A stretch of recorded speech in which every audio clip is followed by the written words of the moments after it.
the December 17th, 2025 Board of Douglas County Commissioners 5:30 business meeting. Paper copies of the agenda are available for those here in person, and the full packet is available on our website.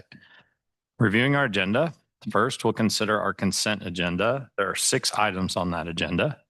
After our consent agenda, we will have general public comment. We welcome general public comment for addressing issues not on today's agenda, but otherwise related to county business. Given our limited time and the need to have an orderly and efficient meeting, we apply certain rules regarding public comments. We'll do our best to enforce these rules consistently and without regard to the point of view expressed by the speaker. Here are the rules. 1, each speaker is limited to a total of 3 minutes of speaking time. However, we will accept public comment of any length in writing. 2, individual speakers may not donate unused time to other speakers. 3, all comments must address topics within the jurisdiction of the County Commission. And 4, we reserve the right to mute and remove any speaker whose comments are threatening, aggressively hostile, or belligerent. Campaigning for public office during the public comment period is not allowed. We invite you to give your full name and address for our meeting minutes and address your comments to the Commission. While not required, it does provide us context on the item and can assist if we need to respond later. Please know that comments received by the Commission during our meetings do not necessarily represent the views of Douglas County government, but we value the input. We don't usually respond to general public comments on the spot, but if you leave your contact information with county staff, I'll try to get specific question answered. After that, we'll move to our regular agenda. There are 3 items on our regular agenda. The first item is a public hearing to accept comments for rescinding a minimum maintenance designation of North Road 1 in Palmyra Township. The second is authorizing the county administrator to sign an agreed extension for Lawrence Douglas County Fire and Medical with the City of Lawrence. And then the third one is a discussion on the tenant right of council. For each action item, we'll hear from staff or an applicant, followed by questions from the Commission, and then open the item up for public comment relative to that item. Once public comment is closed, we'll bring back the item to the Commission for further discussion and, if needed, a vote. Lastly, a recording of this meeting will be available on the county's YouTube page and website. And with that, Commissioners, is there any item from the consent agenda that a member would like to have pulled for further discussion? Yes, I'd like to discuss 1.4, please. 1.4, thank you. Any other items, Commissioners? Is there any member of the public who'd like to pull an item from the consent agenda? Anyone online? Okay. Commissioners, I encourage a motion on the consent agenda. I move to approve consent agenda items 1.1, 1.2, 1.3, 1.5, and 1.6. Second. Moved and seconded. Any further discussion? All those in favor signify by saying aye. Aye. Opposed? Passes 5-0. And we'll move on to item 1.4. Commissioner Anderson. Yes, thank you. So I have several questions regarding 1.4.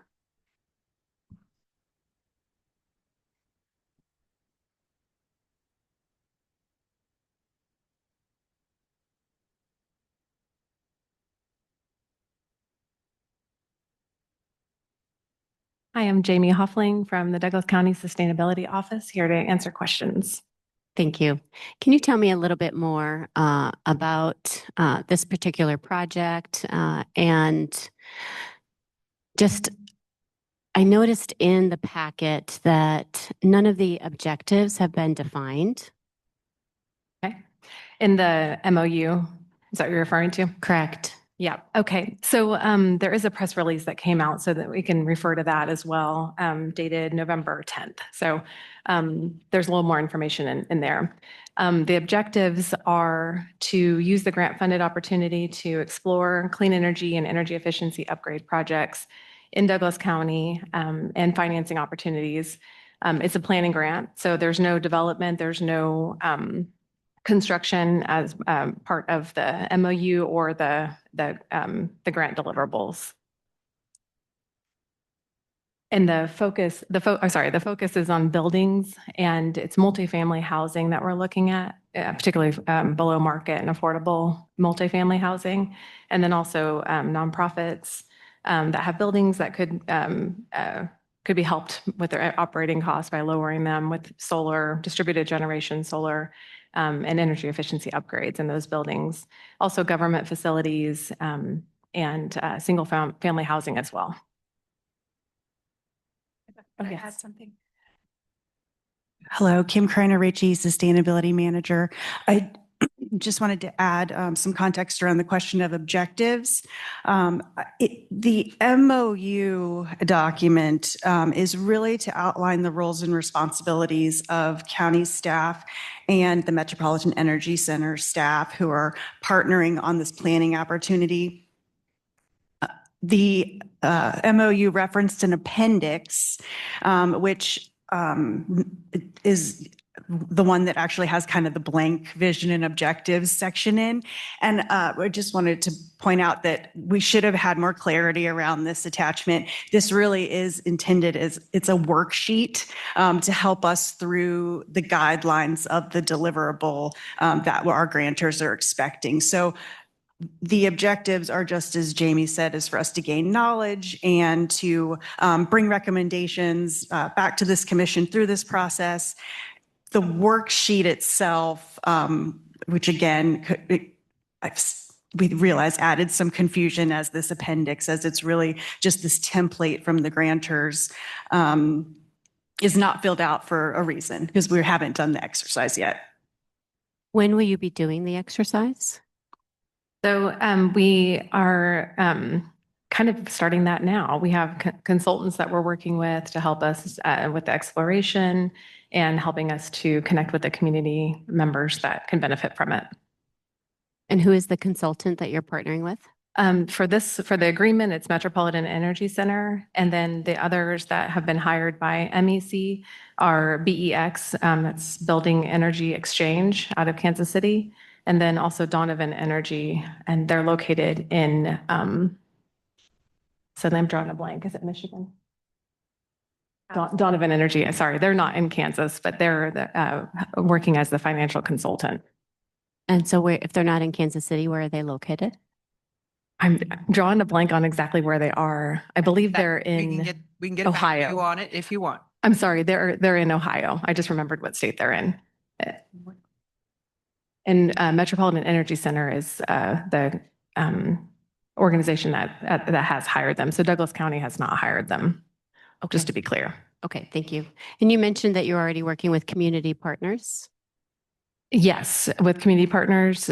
Yes, there's been very, very high level meetings where we're just talking to like Mid-America Bank, letting them know that we're looking at financial models that could work for clean energy and energy efficiency in these particular types of buildings. And so there's just been high level conversation. There hasn't actually been like a workshop or a meeting or a listening session that's taken place yet. And then what other community partners have you already convened? Community partners. I'm trying to think of who you might be thinking of. I mean, we are talking with Metropolitan Energy Center. We'll be meeting with solar installers and businesses who do energy efficiency. We'll be meeting with nonprofits and possibly some faith-based organizations as well to see what they might be looking for. So those meetings are yet to happen. And how will you be vetting your solar, Douglas County solar companies that you'll actually be partnering with? So the partnership, I think you might be speaking to the next phase if we chose to go to phase 2. This MOU and the part of the grant that we're participating in right now is called phase 1. It's just planning and analysis. So we're just using the opportunity to learn what we can about what opportunities are available to us and then what kind of financing is available. Phase 2 funding is where there would be actual installers hired and the energy vendors would come at that phase. And we don't currently have plans to apply for phase 2, and we would bring that before this commission if we were going to go that route. And we would share the results of the worksheet that Kim mentioned. That's the appendix here. We would bring that before you so that you would all see that before we were even considering phase 2. I still have more questions, but I'm not sure if anyone else has questions. I think it's maybe worth clarifying too that what Jamie just mentioned is the deliverable that you'd asked about at the origin. So this is meant to be a partnership. The MOU is just really solidifying the relationship between MEC and Douglas County. MEC is going to be receiving the funds through the grant program. So again, we're just sort of defining the roles and responsibilities within the MOU, but the deliverable will be a report that comes back about these next steps, which is this phase 2. And ultimately probably some level of understanding of what projects are, more likely to be successful in our county.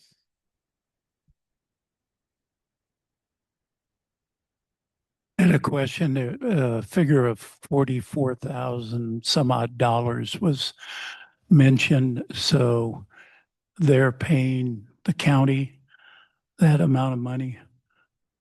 I think you're referring to one of the appendixes in there, and we did write into the grant, or we asked MEC to reimburse us for staff time spent on the project. So I think that's what you're referring to. Yeah, I believe so. So will we invoice them or will they just send us money? Oh, we'll be invoicing them. Okay, thank you. Mhm.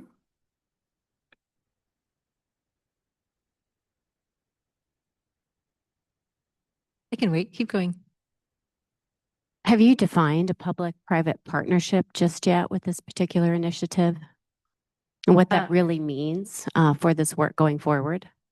So for this work, for the context of this MOU, we're seeing it as a worksheet or a template that we can use to guide the exploration and to achieve the deliverables of the grant. Going forward, that's yet to be determined what that would look like. Do you know, as you take a look at the various initiatives, I know you mentioned like faith-based organizations that you're going to be partnering with. Have you defined those entities just yet that you really want to partner with, like across the county? I have not defined all of them. Tenants to homeowners is one that we're talking to. Habitat for Humanity might be another.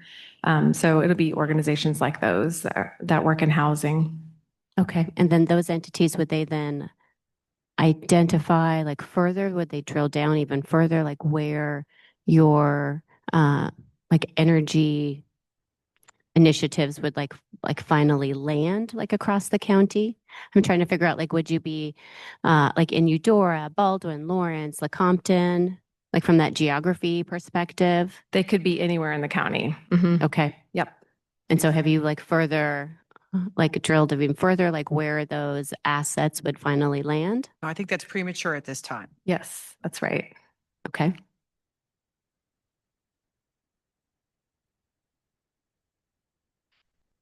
How will and so have you further identified how your projects will be tracked, the funding and the impact of the initiatives?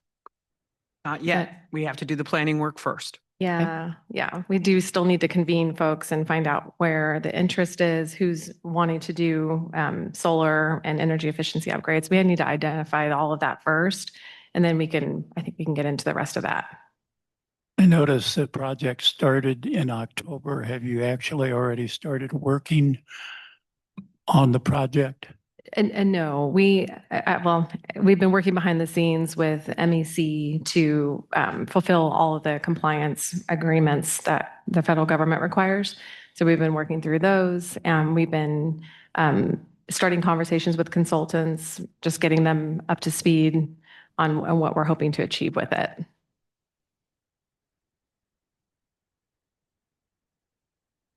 I think this got flagged because we've seen this a couple of times in front of us, but it's been a little while since we'd had all the pieces together. So I was really glad to get kind of a reminder of some of the information we'd seen previously. And I think the reason this one feels unusual is that it's outside grant dollars, which is fantastic, but they don't come to Douglas County. They're with the MEC instead.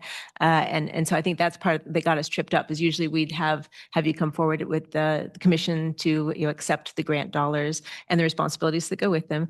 So this is kind of maybe a step easier for us, that our staff is being covered by this grant, but we just invoice this other company and they're managing all of the compliance in terms of the finances. So I recognize that it's a planning grant. So it's all the questions and curiosities that we have are kind of yet to be fulfilled. And that's what this grant will help pay for. So I'm excited to kind of have, to be a part of one of many communities. I think it was 14 that were chosen for this. Is that right? 49. 49 communities that are all looking at like, what are the creative solutions that we have not yet identified for working on some energy efficiency and also some distributed generation and renewable energy. So I'm excited for the opportunity to kind of tag along as other people are learning also, and also glad that your time will be covered by those grant dollars while we do it. So it's an exciting opportunity. Thank you. And since the team has already began working on this, I guess one of my questions that I have is, can the team continue to do this work? And we continue to kind of iterate and work on the worksheet, and you continue to come before us, and maybe we have a work session and not approve it here at this point, because I would much rather see the fully baked worksheet and truly know the projects and truly fully understand the public-private partnership and the impacts and the reporting in its full form. I think, Sean, my understanding is that doing the worksheet is this phase. So we can't do that yet until we do this work. Yeah, and I just want to piggyback a little bit on what was mentioned, that this is a little different than how we would normally do something where we're not receiving the funds. So MEC is receiving the funds. So it feels maybe a little uncomfortable because, again, it's just not normally how we operate. This MOU is reflective of that. So the MOU is just sort of, again, solidifying that relationship. The intent is still to get at, I think, a lot of the things that are being brought up about what are the true deliverables, how do we take, this information from the engagement process and get into a space where we're actually finding action items, but we're not there yet. So this is again, just reflective of trying to get a relationship established between Douglas County and MEC so that MEC can utilize the grant funds that were awarded to this community. So I wouldn't want to wait, I guess, would be my recommendation. It just seems like we're giving another entity a lot of control. No, they got the grant Yes. and they've asked us to be a part of it. So it's either we choose to be a part of the work or we don't, is how I view it. Commissioner Anderson, if I may, as I understand it, it's to add on to what Sarah just said, it's an opportunity for, staff will spend some time, but that time will be reimbursed. Staff will spend some time gathering relevant information and local data, talking to local organizations, larger institutions, governments about possibilities, about options, and about information. And the result of that, as I understand it, will be sort of a report about what could be possible in phase 2 that would come back to us to determine if there was anything actionable that felt like a benefit to our community. So the way I see it is that the gathering of information and the synthesizing and assessing of information is a benefit to our community, period, that we're not paying for, and that in fact will be reimbursed for the staff time spent on. Whether or not we do anything further with that information is a future question yet to be determined, that I think that the results of this phase and just this MOU might get at some of the curiosities that you have and help you better grasp if there's any further community benefit to be had beyond just the information gathering and synthesizing phase. Thank you, Commissioner Reed. That was very well said and very spot on with the way the program the project will take place. I will say that at the end of it, there'll be a deliverable where there'll be a completed worksheet, and that can be shared and should be shared with commissioners. So you will see that before anything takes place in the phase 2. But that would be at the end of phase 1. So you will not have a March completed 15th, that's worksheet right. until the end of phase 1. So we won't even start to do it until we start doing it. So this agreement is only for phase 1? Correct. That's correct. Yep. It's just for planning, for analysis, time spent with consultants, looking at options. Commissioner, sorry. Go ahead. I read you're going to be spending about 50% of your time on this. What won't you be doing that you're currently doing? So with how we see this tying in directly with the work that I do is through the Climate Action Adaptation Plan. Adapt Douglas County is the title of it. And this helps us make progress on the first full goal of that plan. So it's very much in alignment with my work. So it's complementary to what you would normally be doing. That's right. Our sustainability team routinely solicits grants to do this type of work. So this is built into their position descriptions. Commissioner Anderson, I'm interested on page 3. It outlines the responsibilities of Douglas County in this memo of understanding. Are there any of those 8 items that you have a concern with?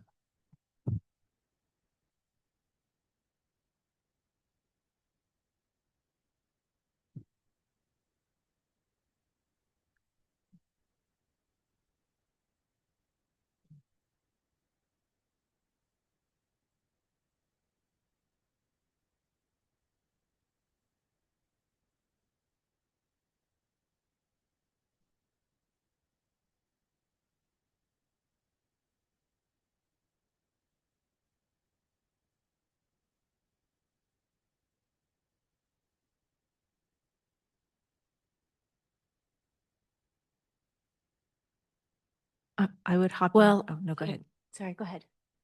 Oh. As I go back to the purpose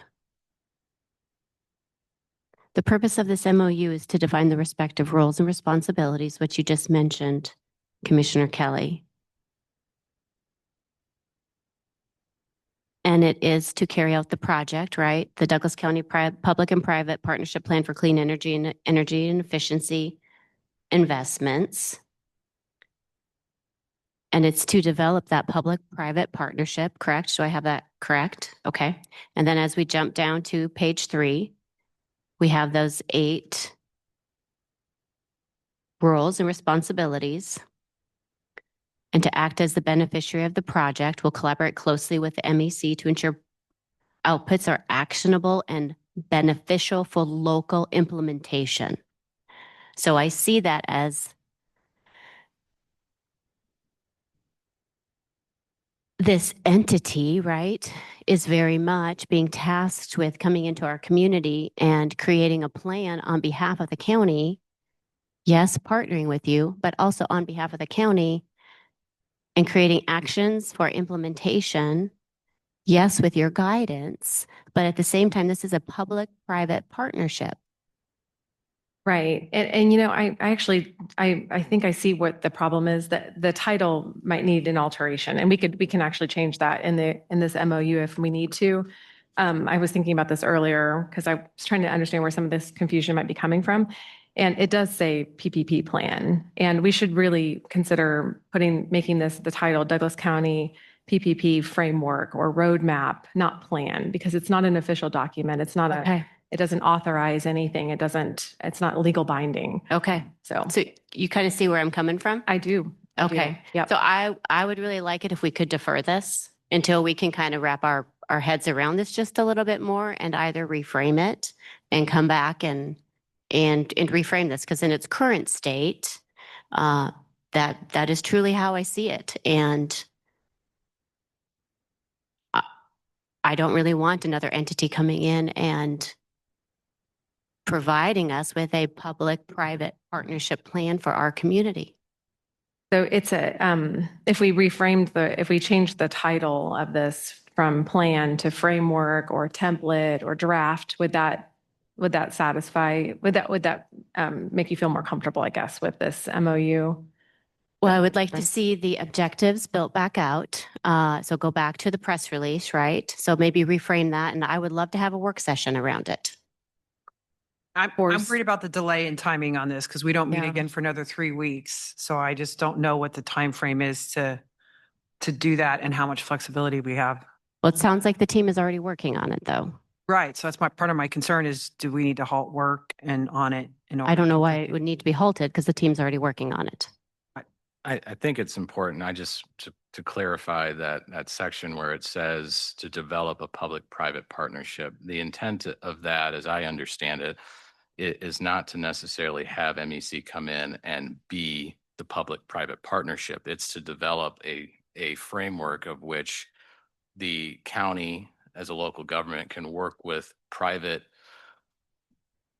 entities, whatever they may be it the single family residence situation or multifamily or tenants to homeowners. So that's the conversation piece and the engagement that's coming out of these roles that are defined here, is to say that that's who we're going to be working with and alongside to develop a framework to then bring back to the Board of County Commissioners about the potential of having actual projects. And that's sort of the last section in there, about what are the opportunities, that people can have in our community to advance this work.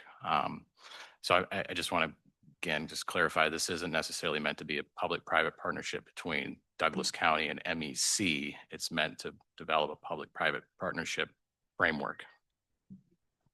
County at a later date. So it's not MEC. I agree. And I think that's what I'm also worried about, is the fact that MEC is going to define what that is for our community. No, I don't believe that's the purpose. And so that plan, right, I think does need to be reframed. Reward. Correct. Yeah. Possibly, yeah. Yes. Okay, I think we can reward this in the MOU if we need to make that more clear. I don't see an issue with changing the title to say framework instead of plan. Commissioner Reed. Commissioner Anderson, I mean, I'm struggling to see what you see in this and what more needs to be shopped at this level. I think this is a really pretty low stakes decision, and is going to really be largely about, again, information gathering and synthesizing that information that comes back to us. Whether or not we progress any further or develop a public-private partnership plan based on information that's gathered is still a later question. And so I'm really struggling to see what you see. And I mean, I hear staff telling us that that this, any further delay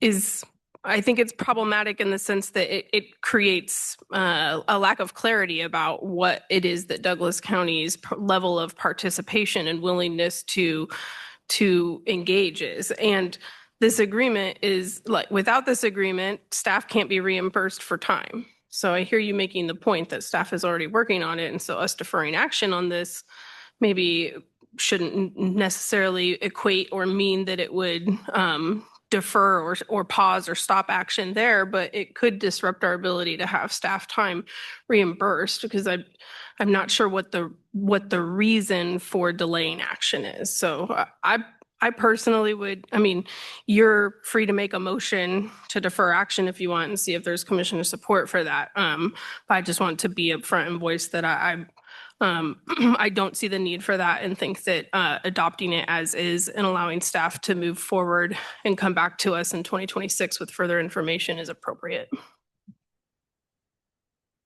I still think that we should defer. We're moving into the holidays. And so many do take vacations, and I think we do have time then coming up to January 7th, the next meeting, for us to maybe take a look at this again.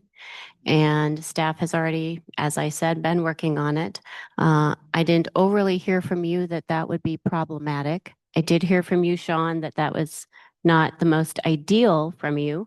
But I also didn't hear from you that it was overly problematic, just not overly ideal.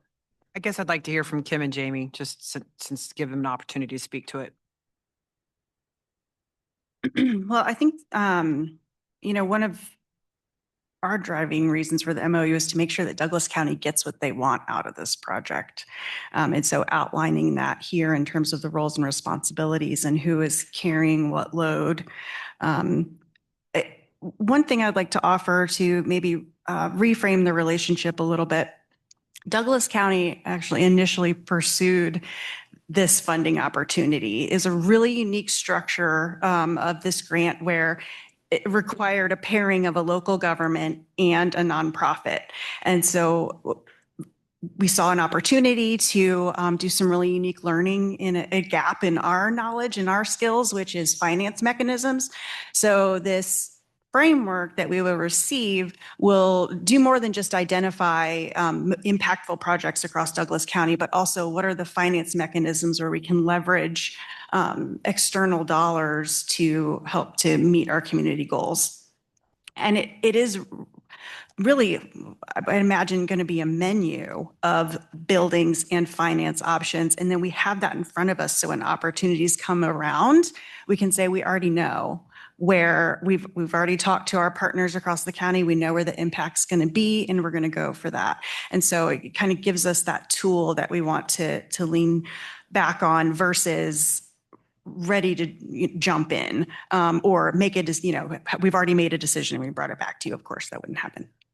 One other thing to add is that with us initially going for the grant or initiating that application and the partnership, we really are thinking about our relationship with MEC as if they're our consultant, and we've hired them to create this tool for us with 50% of Jamie's time. I mean, she's going to be guiding them every step of the way to make sure that this is a locally relevant deliverable. MEC did formally receive the funding. That, as Commissioner Willie pointed out, it frees up our staff time so we can do more of that guidance and more of that like local relationship building and investment instead of all the reporting and compliance. So we're really grateful for that partnership, and it's a win-win for us, or could be. So I don't know if that helps at all, but just it's not that we're relinquishing decision-making or power to an entity, but we have this sort of consultant-type relationship where they're really following our lead, if that makes sense. And I want to make sure the commission knows too that the time frame for this grant is until March 31st. So there is a stop as far as where the grant ends at. I think what we're hearing is that there's certainly a willingness to come back and provide some additional information at the January 7th meeting, if that's what you all would like. I think we've got some clarity in terms of what the concerns are. So again, I'm happy to bring this back. Do want to just emphasize there is an end date to this grant, and that's the 31st of March. And that could either be that we bring you just additional information. I guess because of the timeline, we'd like to get the MOU executed and just bring you additional information on January 7th, as opposed to delaying the signature of the MOU. I'd like to clarify the relationship here a little bit, that this would be, the deliverable is a report that we would receive as a commission, act on it or not act on it, but definitely learn from it, and not a plan that we would adopt. So this is not that work is being done on our behalf that we would then adopt yes or no. It would be just a question of a menu we're learning from. That's exactly right. I have a recommendation that I think might help us move forward with the MOU that we have, and it's to change the language wherever it says develop a public-private partnership plan, instead to say develop potential public-private partnership opportunities. So that's what we're looking for. What are the opportunities? So I see nonprofits scratching their heads about, like, it seems like we ought to be able to save on our energy costs and also host some solar. How do we get over that financing hump, et cetera? And we have, companies in town who would like to provide that, but the financing and funding pieces. So I think this helps us have a way to offer some answers to entities in our community that are already looking for a way and not finding it yet. I also think that public-private part of it might not include Douglas County. It might be our cities that actually provide utilities. So City of Baldwin City is the top one that I think of, because they've been involved in the energy and alternative energy for a long time. And City of Lawrence, which cities that charge for utilities, which we, of course, as Douglas County don't. So I would see this as a win-win-win. It's not only costing us nothing, it's paying for some of our staff, and it's giving us access to work that's happening throughout the country and these 49 communities. And we have no obligation to move forward with any of it, but we're gonna learn things. And I think that is an excellent use of everybody's dollars. And I'm very supportive of executing it now and then kind of moving forward and then hearing what we learn out of it. I got a question, Sarah. Since we're not spending any money on this, why isn't this within your purview to approve? It is within my purview. I wanted to give the commission a little more information on it, but it is under my purview to approve. We really don't have to vote on it. Certainly, but I work at the pleasure of the commission. So if if the commission wants to do something different, I'm all ears. I would say I think it's a fine discussion to have. When I look at the project overview, those are things that the commission has said they're really excited and encouraged, to understand more about. I understand I think I understand the request for deferral, although I would say I don't love using that tool. I think we have hard decisions to make up here, and sometimes we need more information, and we try to be very specific with staff on the information that we ask for. In this case, we've heard from staff that we need to move forward with this agreement. And so I think it's on us tonight to make a decision whether to approve this or not approve this. It does seem like Commissioner Willie suggested, and Jamie, you concurred, that there could be some tweaks to the language within the MOU that won't require it to go back. Again, a couple of commissioners have stated that there's no cost to us on this. There's no plan that we are held to. And I would argue sometimes when we have plans, we still take other actions that maybe don't totally align with those plans. So I think this is trying to get more information about how we might use energy efficiency, specifically around things that we have heard the community ask us for, things like microgrids and community solar. That is things that I have heard in very long meetings talked about, like we need more information to understand how we can financially make this work. And so I don't want to hold this up. I understand what you're asking for, Commissioner Anderson, but I feel like this is an item that could move ahead, in my opinion. Then I'll make a motion How to. about public comment?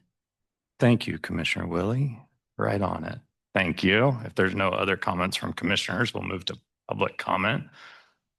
Is there any public comment on this item? Okay, we'll close public comment. Bring it back up to see if there's any more comments we want to make or if there's motions that'll happen. Mr. Chair, I would make a motion with the change of language if that is something that the chair is ready for. Okay. I'm ready for it, yes.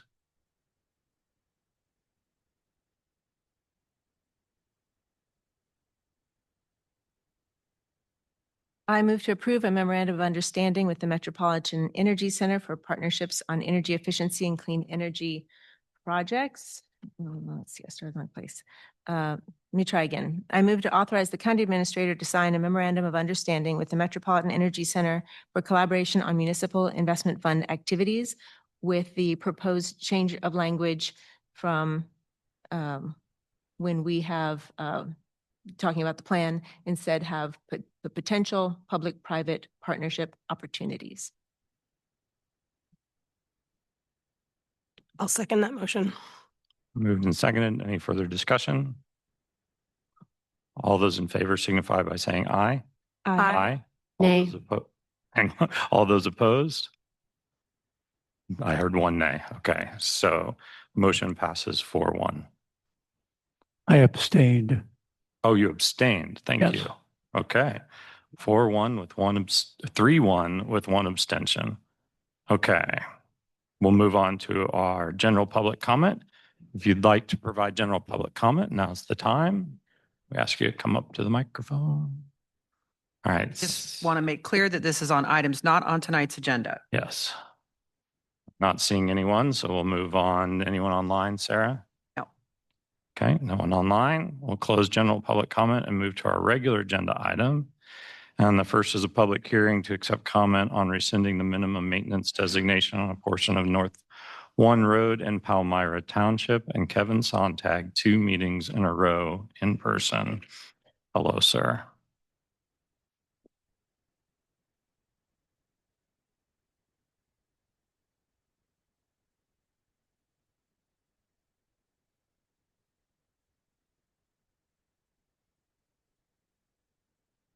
An honor to be here 2 weeks in a row.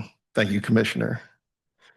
Yes, for the record, my name is Kevin Sontag from the Public Works Department, and I am the Douglas County Surveyor. Before I get into the details of tonight's item, I thought I would give a brief rundown of what a minimum maintenance road is. Kansas Statute 68-5102 states that when the Board of County Commissioners of any county is of the opinion that a road within the county or on the county line is used only occasionally or is used only by a few individuals, the board may declare the road a minimum maintenance road. Whenever a road has been declared a minimum maintenance road, the maintaining agency shall be exempt from liability for any claim made by any person under the Kansas Tort Claims Act with respect to such road. No such governmental entity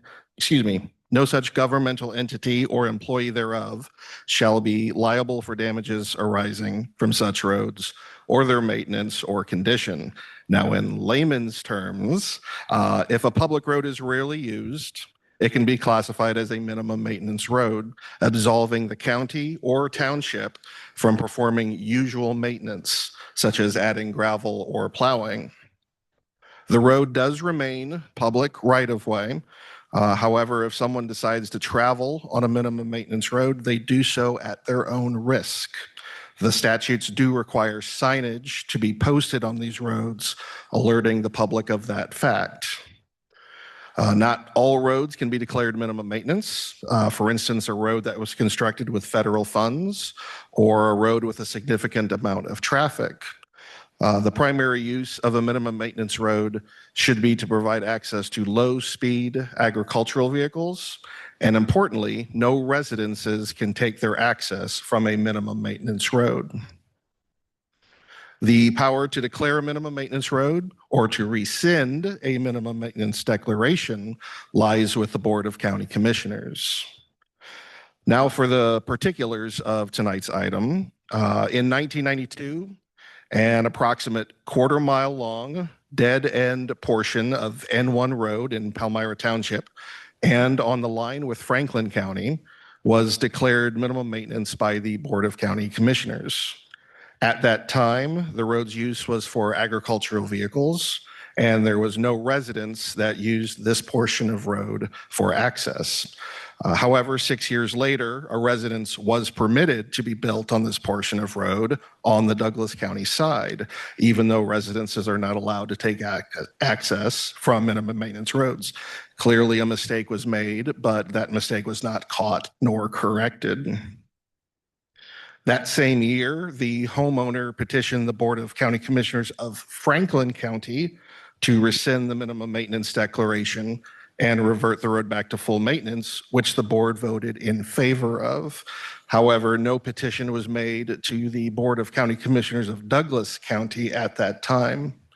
The statutes do state that on county line roads, actions by one county only affect their half of the road.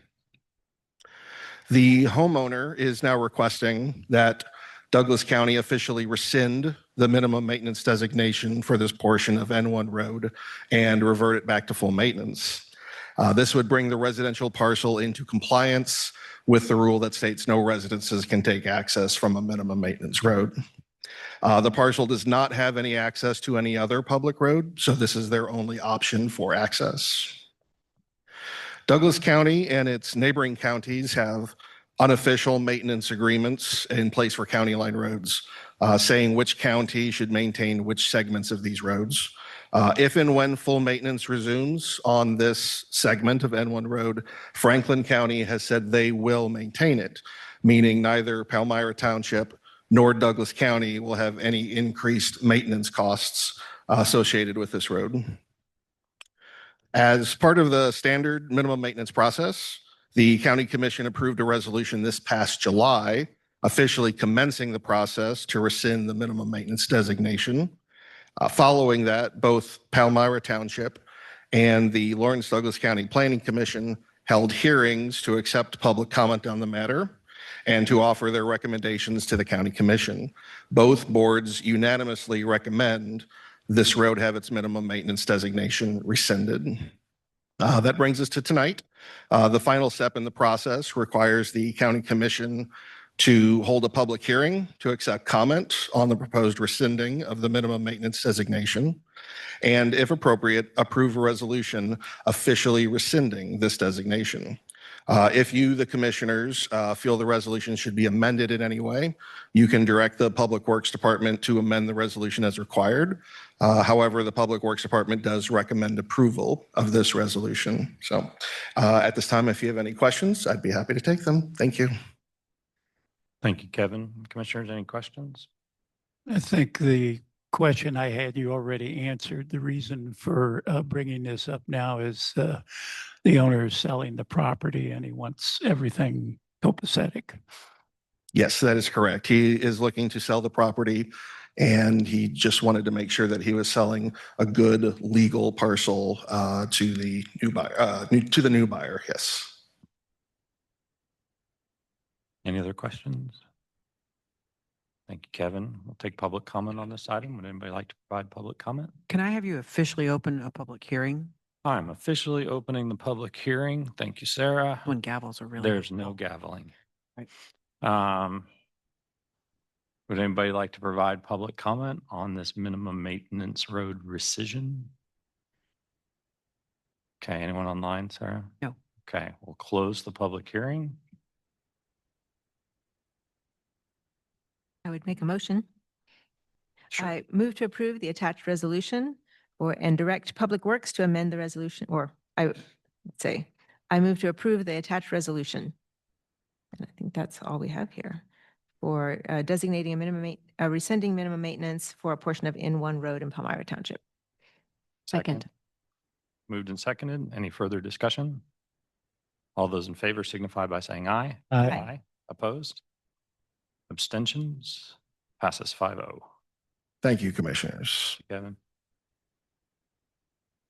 Okay, we'll move on to our next agreement, which is authorizing the county administrator, or request to authorize the county administrator to sign an agreed extension for the cooperation agreement with the city of Lawrence for a joint operation maintenance of the Lawrence Douglas County Fire and Medical. Commissioners, I've got this item for you tonight. As we discussed in our 2026 budget process, our current agreement with the City of Lawrence for the joint operations of Lawrence Douglas County Fire and Medical was extended last year for a year. And we made a number of changes to the funding formula as a part of the 2026 budget process. But we are not in an agreement with the long-term or multi-year funding model for LDCFM at this time. And so the joint recommendation of staff at both the city and county level is that we issue another one-year extension with the new terms. So the new budgetary terms is as approved by both bodies in their 2026 budgets. And we use that for a year to continue our partnership. I think there's a high likelihood that we will again need to extend this agreement in 2027, depending on where this, if we come to some sort of if the city comes to some sort of long-term arrangement, we will need to go through that process to determine that. My understanding is the city commission approved this item on their consent agenda last night, and I stand for questions. Thanks, Sarah. Any questions, commissioners? So you don't have any hope that the thing will be negotiated by the end of the year? I just want to be upfront with the commission that I think it might take a longer period of time. I don't know that the city will. It will depend on how their budget deliberations go and if the commission feels comfortable in a long-term agreement to that term. So I know that this group has been meeting pretty regularly, this governance conversation group with city and county staff and LDCFM, and that work will continue, even though we're kind of in a bit of a holding pattern until the summer budget season, when we kind of know, especially where the city stands with things, right? Yeah, correct. We meet monthly just to monitor ongoing operations and sort of provide joint governance to the work that happens at LDCFM. Right. And I want to say our cooperation is great. We work well together, and I'm very confident in our future collaboration. So what do you see as a sticking point in agreeing to a longer term deal? Money. Yep. They want ours. Yes, I don't believe we agree on financial terms for a long-term arrangement. As you know, commissioners, we've got Station 6 implementation and operations to fund in the next few years, and I don't believe we have, we still have work to do in that front. Any other questions, commissioners, before we open this up for public comment? Any public comment on this item? Anyone online, Sarah? Okay, bring it back to the commission. You know, we discussed this quite a bit at our budget hearing, and I think in my mind, we made the decision on what these percentages would be, knowing very well during budget that this would be an adjustment to our current agreement. I think with new stations coming online this July, we'll have to have some more tough conversations about it. But what the county commission has done is put their funding up front and saying that we're ready to support that expansion. And my hope is that the city would do their part to fund that expansion, the operations part of that expansion when it comes online.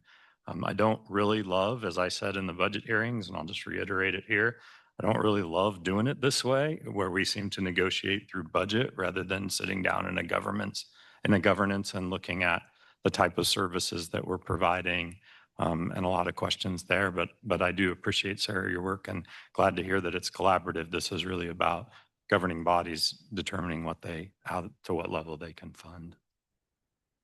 I think at budget time, we responded to a very known community need around medical expansion and authorized the additional ambulance and the staffing that would go with that for a Station 6, even though Station 6 has not yet been agreed on with the city and county. We're moving forward, and we expect that the city is moving forward.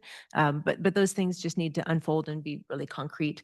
I agree that the funding percentage that we got to with us moving ahead with Medic 6 is not where we need to be long term. It's so we have some finances to work out with the city, but I'm hopeful that this is the year, and I hope that we can push to getting a final agreement in 2026, probably towards the end of 2026. But we're in a bit of a holding pattern as we wait on some city decisions. But I'm comfortable extending the agreement, because that's, I think, where we are right now. There's no other comments. Pause just to make sure, and make a motion to authorize the county administrator to sign an agreed extension of the cooperation agreement with the city of Lawrence for the joint operations and maintenance of Lawrence Douglas County Fire and Medical for 2026. A second. Been seconded. Any further discussion? All those in favor signify by saying aye. Aye. Aye. Opposed? None. I don't think I heard any abstentions. All right. Passes 5-0. The next item is an update on tenant right to counsel. And I think this is Jill Joliker. Hi, Jill. Hello, Commissioners. You have a cover memo that outlines the work that staff has done the past few weeks since we last met with you all.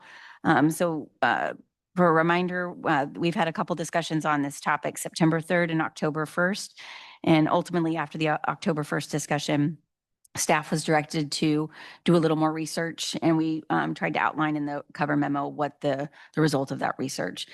So we shared in the cover memo that county staff has had conversations with City of Lawrence rental licensing and inspection program, and learned a great deal about how that program works in a conversation with Jeff Crick and Brian Jimenez.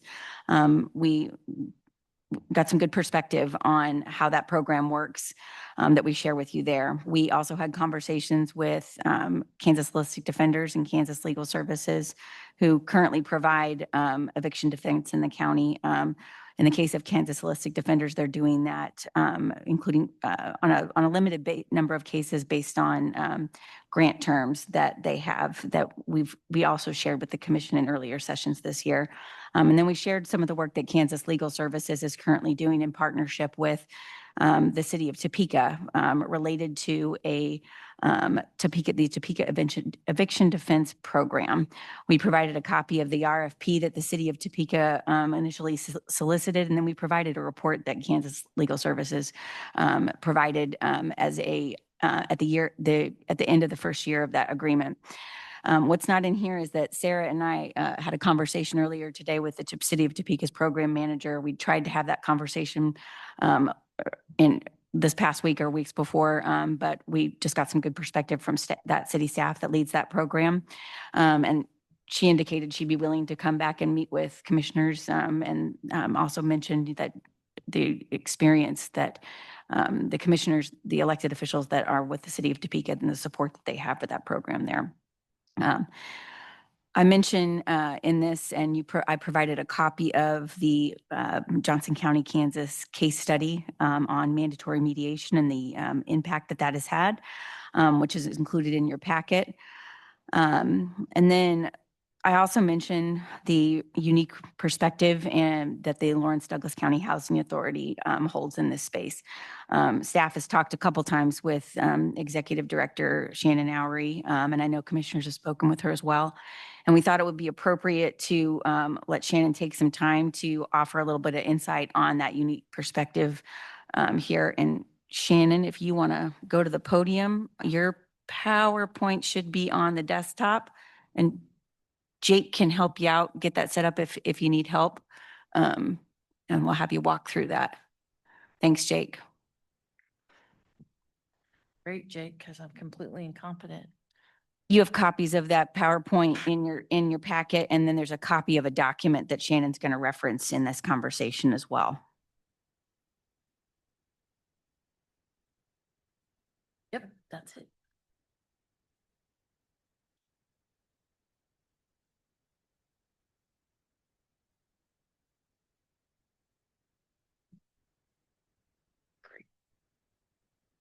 And how will I make it go to the next slide? Perfect. Okay, so as most of you know, I am Shannon Oury. I'm the CEO of the Lawrence Douglas County Housing Authority. We are both a landlord. We have about 450 units. We also administer the vouchers, the Section 8 vouchers and other vouchers in the county, and we have about 900 of those. So, and you know, we really feel like we are a tenant advocacy group. And so as I have approached this problem, we don't really have one problem. We really have at least two problems, maybe a few more. The first one is non-payment of rent. If you look at the Johnson County information and kind of other information on a national basis, about 90% of all the eviction cases are non-payment of rent. In Kansas, that is very difficult because there are very few, I mean, unless there is some sort of notice or / procedural error, there is no defense to non-payment of rent. As the testimony of Holistic Defenders and Kansas Legal Services said, only about 50% show up for the hearing docket, right? So for the appearance docket. So that is basically 50% are being what they call defaulted. They just don't come and a judgment is entered against them. So there's that problem. Then there is a problem of other issues, right? And some of that can be retaliatory. Some of it can be for habitability issues. It can be sort of improper evictions. And that's about 10%. So when we talk about, you know, sort of the solutions, we need to not think one solution is going to solve both problems. And so particularly Douglas County, but also the rest of the community has done a lot on non-payment of rent, right? Because really our biggest problem is people's inability to pay rent, and that's low wages, and it's the high cost of rent, it's a high cost of utilities. And so, and as I say, you guys have done a lot to try to address this with HSC. And I advocated for 10 years for a program like HSC. I am still, what do they say? I'm their biggest fan because an absolute defense to being evicted is paying the rent. And so I strongly support HSC and any other sort of rental assistance. Unfortunately, because of some other decisions and different things, HSC is going to receive at least $100,000 less in 26 than they did in 25. Another topic is, they're trying to figure out how they're going to try to assist as many people as they possibly can. But even in 25 so far, they're down to 11% of the people who need help. So that's one issue. We've sort of worked on some solutions to that issue. I would advocate continuing to work on finding more funds for that because it is, I don't have to, we've heard all the all the research and how bad this is, and particularly how bad this is for children, for their family to be evicted. And so I would be, as I say, the #1 fan for rental assistance. The next is sort of something that the Housing Authority engages in when one of our Section 8 vouchers, we have approximately 900 vouchers in town. We work with about 340 landlords, different landlords. And as part of that program, if the tenant receives a notice of any kind, a notice to vacate, a notice to quit, any sort of violation notice, we are supposed to get a copy. And the minute we get a copy, I have a staff member who's calling the tenant going, hey, what's the problem? How can we help you? How can we deal with this issue? We get lots of them. And when the relationship ends up completely broken down and the tenants can't stay in that unit, we negotiate what we call a mutual release. And basically that's an agreement for the tenant to vacate. We get to negotiate when that happens. We get to negotiate how the landlord's going to get paid. But the biggest part of that is that there's no eviction filed. So the landlord doesn't incur the cost of pursuing an eviction, and the tenant doesn't incur the drastic downside of having an eviction filed on their record, because for us, that becomes a really big problem because of the regulations for Section 8. I then have to take action to terminate their voucher, and then they can have a hearing, and that's another process, but it can put their voucher at risk. And so the downside for a Section 8 tenant to be evicted is almost double. And it's bad for anybody who's evicted. It's absolutely bad, both like financially, the ability to find additional housing, and from a perspective of where you're going to sleep tonight. It's terrible for anyone to be evicted. And so the mutual release, I think one of the reasons that we see the hesitancy for landlords after they filed an eviction to engage in mediation is they've incurred the cost, right? They've already paid their lawyer. They've paid for it to be served. They have given notice there, and particularly if there is non-payment of rent involved, they've also not received rent usually for multiple months. And so the landlord has already incurred the cost. In our sort of process of this mutual release, it's more of a win-win. We try to negotiate people's way out of the impasse. And because one of the other things is, I mean, I don't think anybody here, no matter what side they're on, thinks, 3 days is not enough time for anybody. If they couldn't pay the rent on the first, 3 days later, they're not going to be able to pay the rent. Unless we have some sort of expedited rental assistance, it is very difficult for anybody to do that in 3 days. Kansas has some pretty aggressive landlord-tenant law. And so this process of getting involved before anybody has to file anything, before any lawyers are paid on either side, is a real win-win. And so part of the reason I'm up here is to sort of discuss, hey, is there some way we can mirror what was the process for us to be able to do something like this, not just for Section 8?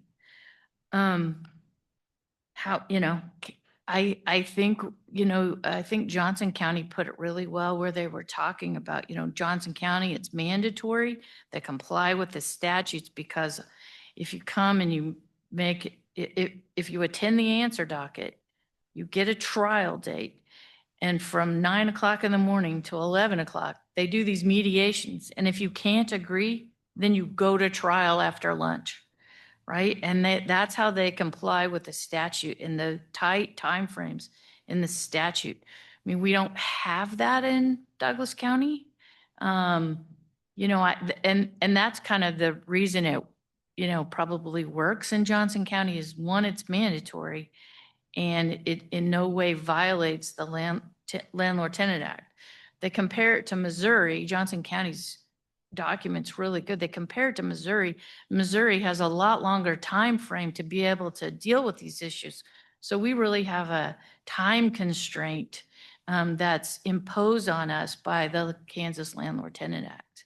And so, can we do an opt-in? Can we do some kind of process?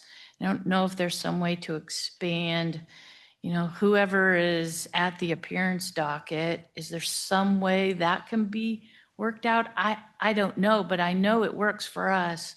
And I know part of the reason it works is because it's a mutual benefit to both sides of this. And I guess that's the other thing that I would say is, sometimes we, the tendency to demonize one side or the other, right? We're in the middle of that relationship. We have a lot of tenants, and we are partners with landlords. And so it's important from the housing authority's perspective that we, whatever is done, it's a process that I don't end up with issues with landlords wanting to take vouchers, right? And continue in this process. And I do think there are some things that could be an issue. And one of those, I was saying, what I do is, like, when I confront a problem, I lay there and I think, well, if I was on the other side, what would I do?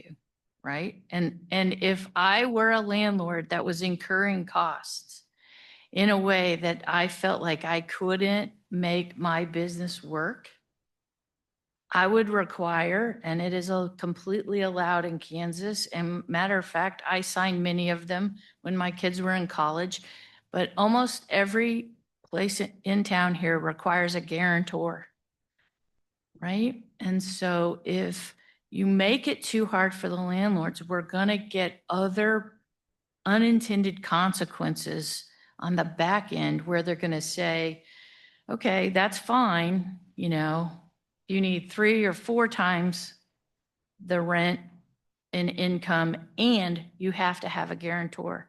And I can tell you that all our 900 households who have a voucher will never be able to provide a guarantor to a landlord. Never. That's not one of their options. And so I do think, and I appreciate how much time you guys are taking to really think through all these issues, because whatever you craft, and I don't envy your task, We need to make sure we're not creating unintended consequences on the other side of it that make it harder to rent in this town.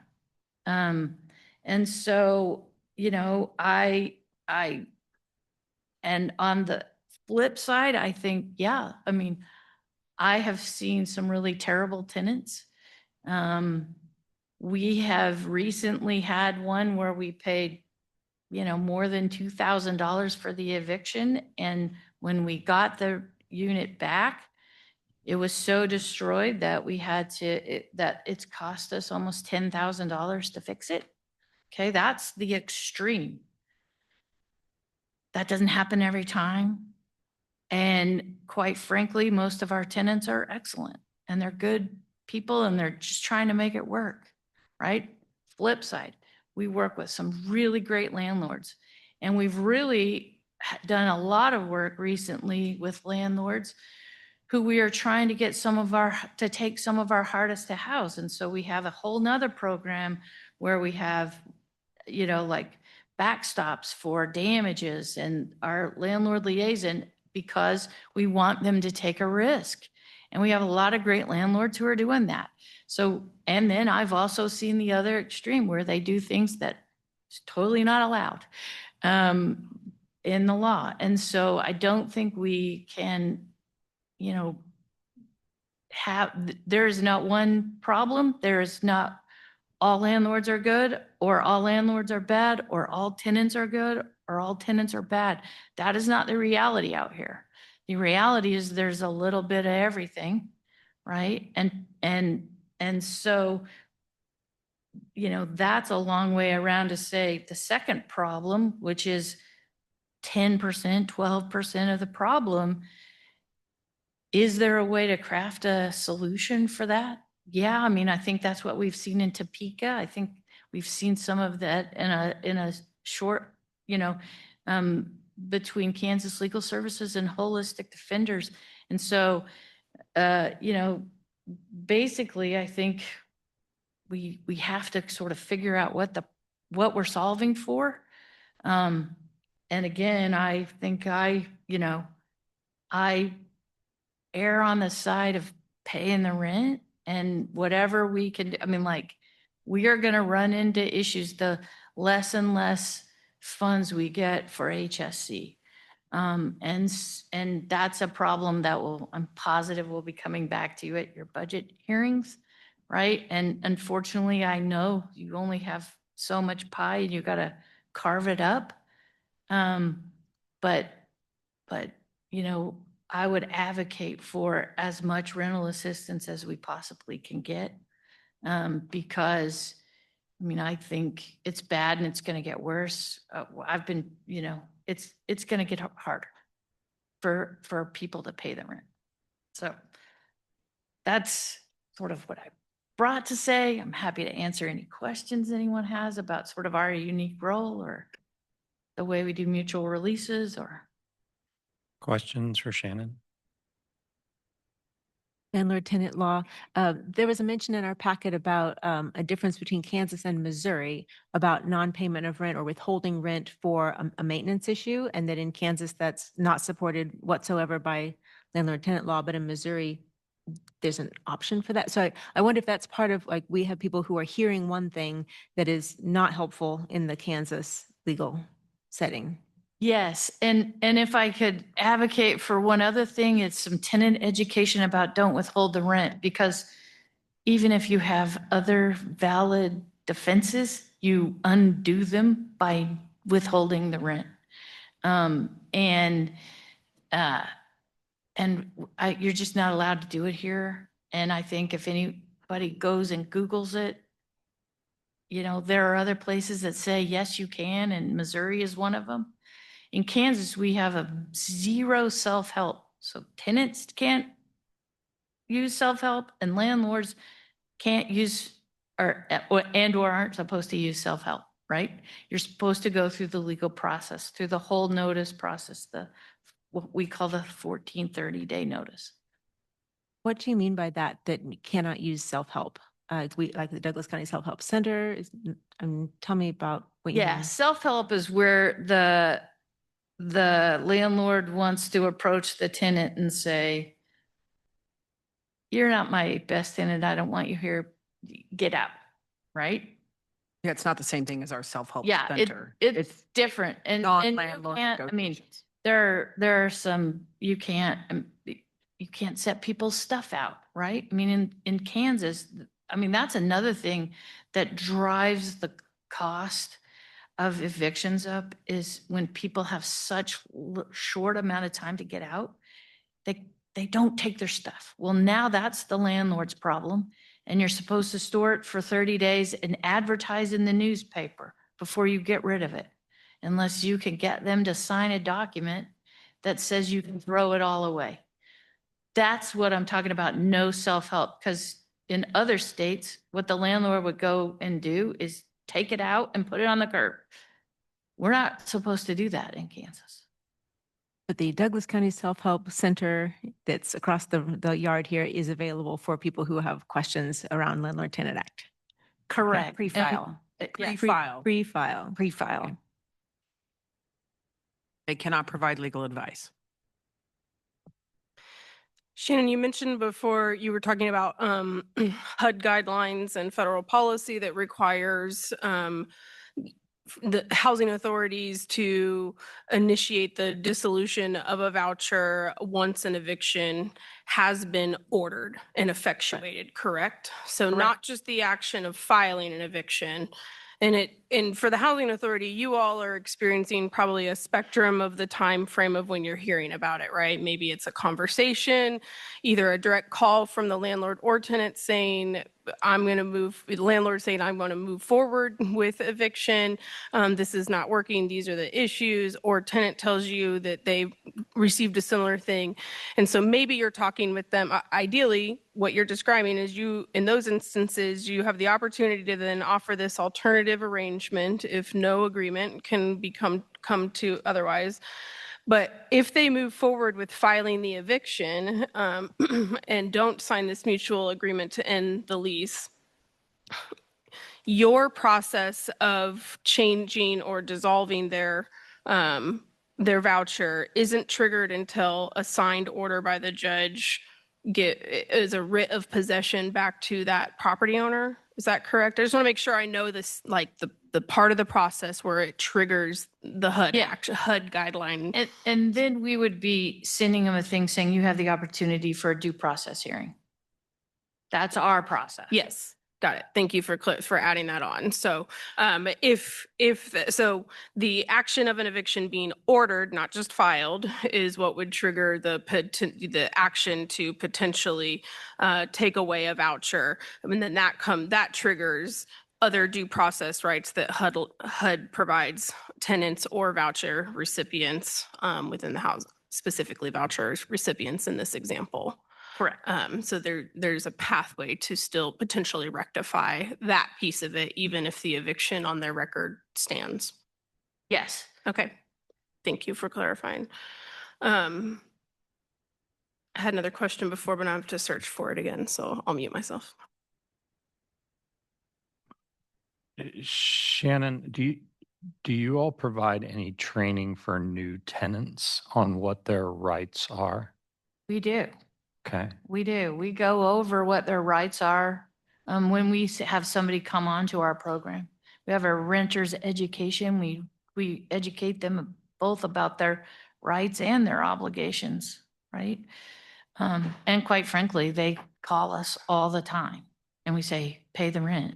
Don't withhold the rent. And I mean, I would love for us to, I mean, you guys aren't a utility, but I would love for us to put a flyer in anything that goes out to every resident to do some sort of things about educating them, because they do have rights and they do have the right to also issue their landlord a 1430 and say, I don't have any heat. That's a violation. And I can if you don't fix my heat, then I can terminate this lease. I mean, that's the way the law is written. That's not the way the law is used, because I think a lot of tenants don't know their rights. And as I say, we do an education piece, but I mean, they're, you know, the conversations we've had about the imbalance is not wrong. I mean, you know, usually the tenants are, if they could pay their rent, they do. And if they didn't pay the rent, they're trying to figure out how to pay the rent. Can you tell me a little bit about payment in protest, that 1430 form?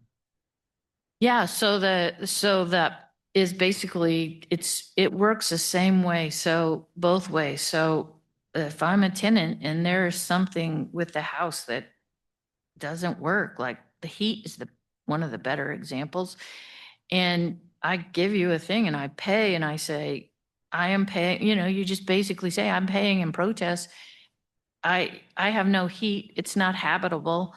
I mean, there's actually a statute that says what all of those things are, and the landlord, you know, has a certain amount of time to fix it, or within 30 days, then the tenant can say, I'm terminating the lease. How would the tenant get any payments that they made in protest back if they made the payment in protest and then it wasn't rectified by that time? They can get that rent back, right? Is that? Well, theoretically, they Theoretically, can, but okay. then they would have to bring the legal action. So I'm gonna assume it would be in like small claims or something like that. And I think that's highly unlikely. I think, Why do you say it's highly unlikely? I mean, legal processes are complicated, and there are not a lot of tenants that are gonna, I mean, occasionally you might run into one, but there are not a lot of tenants who are gonna come down and get the form and fill it out and figure out how to do that. How about training for landlords? Do you all do any training for landlords that you work with? You know, we have, and we've partnered a lot with the city over the, you know, historically. We've done a lot with, although a lot of that has been focused more on ADA type compliance deals.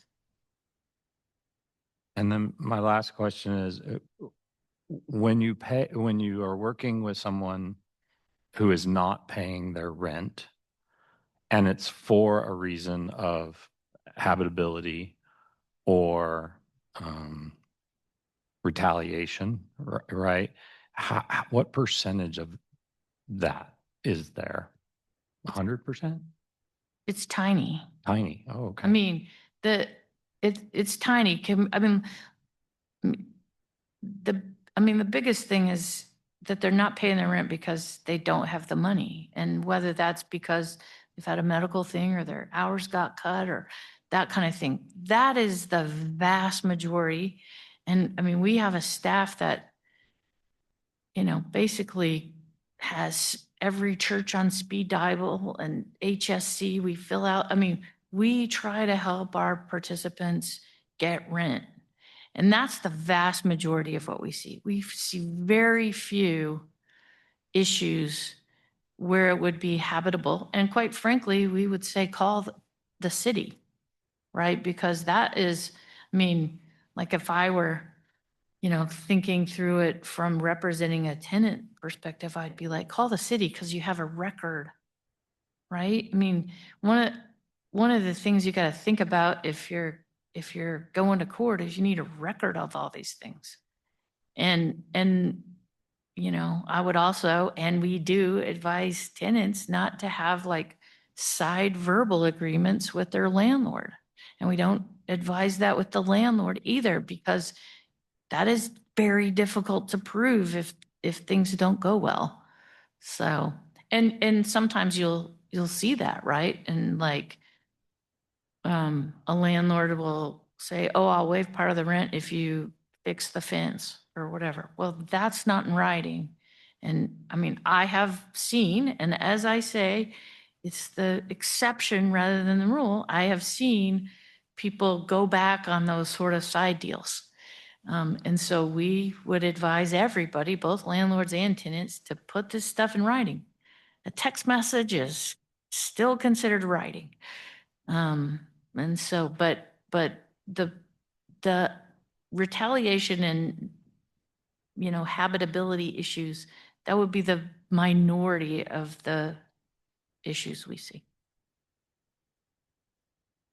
Jan, since you mentioned like side agreements, this is something I was thinking about earlier too, and I appreciate that you brought it up, and I maybe will offer an example for illustration for fellow commissioners. An example might be that a landlord's, listed rent price is above what the voucher amount is allowable for the family that is seeking housing. But this option is their only option, last option, best option.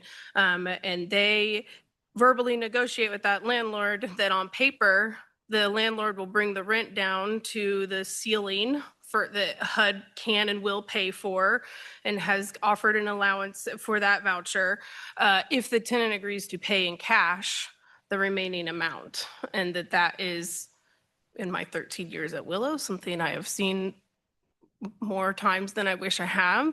And it's not something that happens all the time, but it's an example of a pattern of a way that, in my opinion, often exploits people's desperation and need to access housing and willingness to pay an extra $50, $100 in cash off the books. And it's not in paper because otherwise it would be explicitly violating HUD guidelines and the voucher guidelines, which is more problematic for the tenant than it is for the landlord.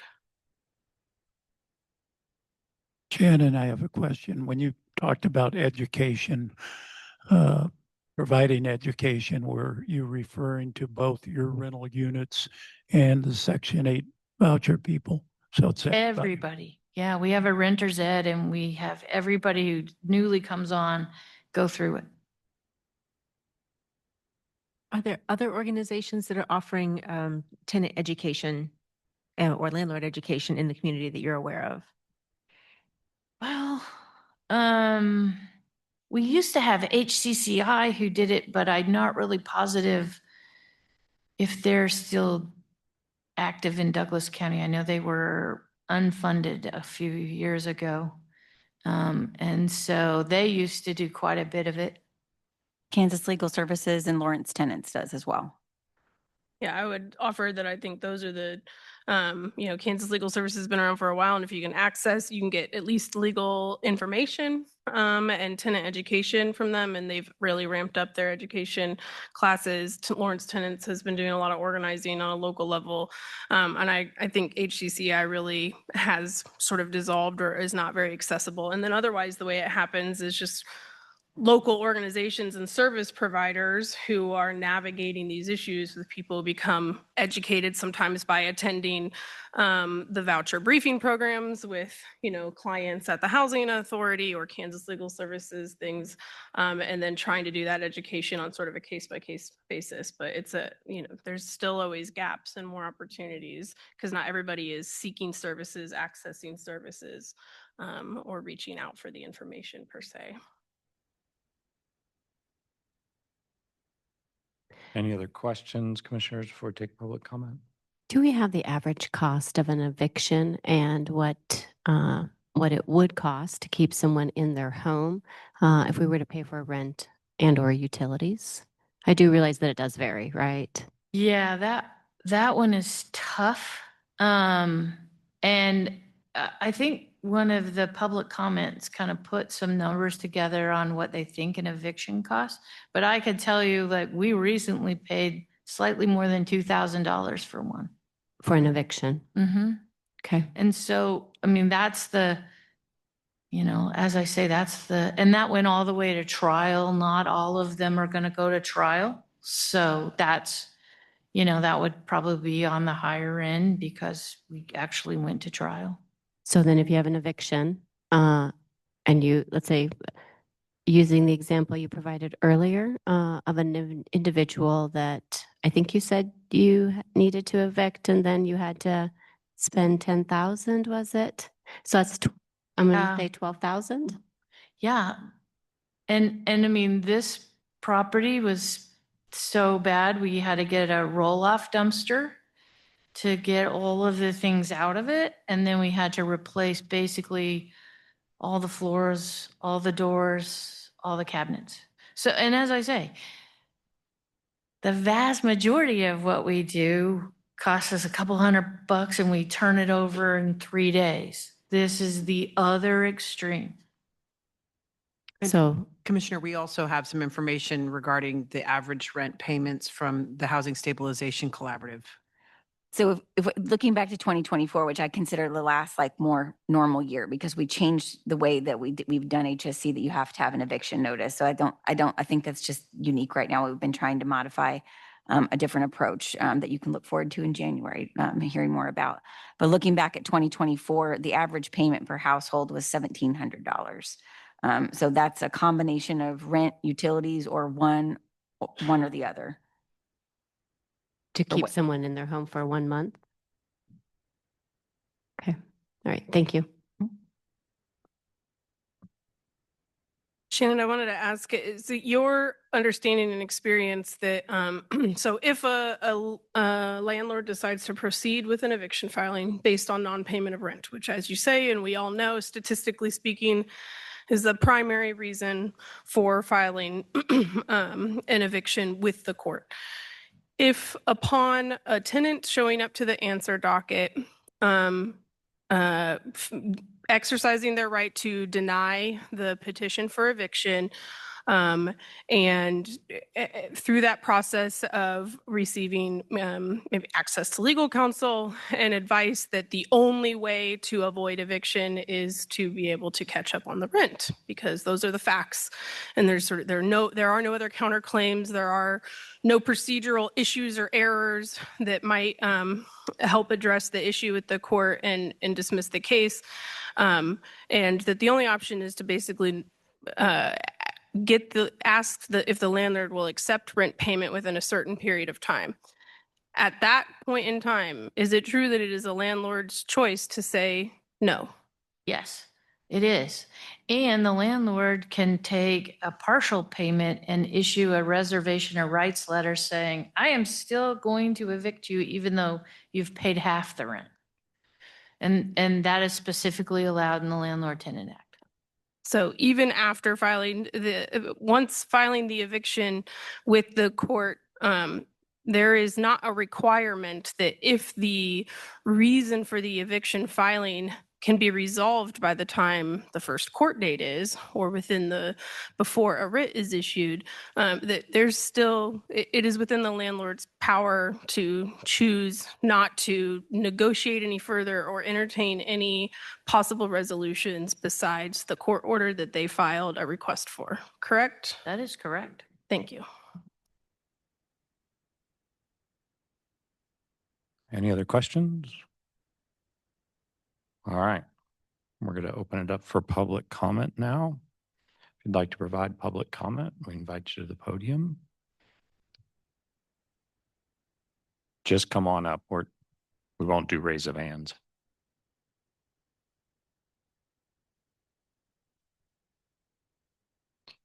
Setting a timer. So you're not required to give us your name and address, but there is a sign in next there that would be helpful for us for our minutes. And you're welcome to give your public comments and then sign. It just seems to run a little smoother. Yeah. Sure. You're the first one. Thanks for being first. And just push the green button. If it's not already pushed, it looks like it might be. Okay, you're good. Good evening, Commissioners. Thank you for the opportunity to speak. I own and manage rental property in Douglas County. I build real rapport with my tenants, sometimes even friendships. The vast majority of my experience has been positive and rewarding. And I take pride in providing housing I would be comfortable living in myself. Like any business, there are challenges. I recently dealt with a tenant who was verbally abusive and deeply demoralizing. That experience raised an important question for me. What expectations does the county place on tenants to engage respectfully and in good faith with rental property owners? I'd like to address the proposed mediation and right to counsel ideas. In Douglas County, approximately 90% of evictions are for non-payment of rent. When rent is not being paid, there's often little left to mediate. By the time an eviction is filed, rental property owners have typically already tried communication, flexibility, and patience. often for months without income. Mediation cannot resolve an inability or refusal to pay rent. I believe mediation can be helpful, but it should be voluntary, not used as leverage. Creating a county good list based on participation feels punitive and risks discouraging cooperation rather than encouraging it. County-funded legal counsel also raises serious concerns. In many cases, the primary beneficiaries of litigation are attorneys, billing hundreds of dollars per hour. If even a portion of those funds were redirected to rental assistance, more residents could remain housed. Many rental property owners carry significant mortgage debt. When rent stops, mortgages, taxes, insurance, and necessary repairs do not.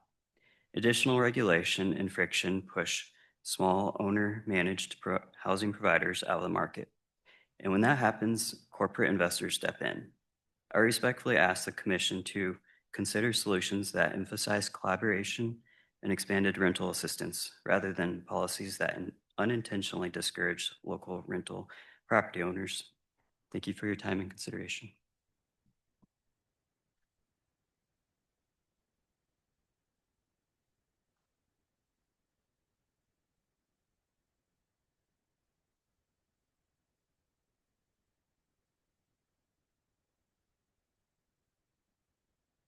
Commissioners, my name is Greg Gardner.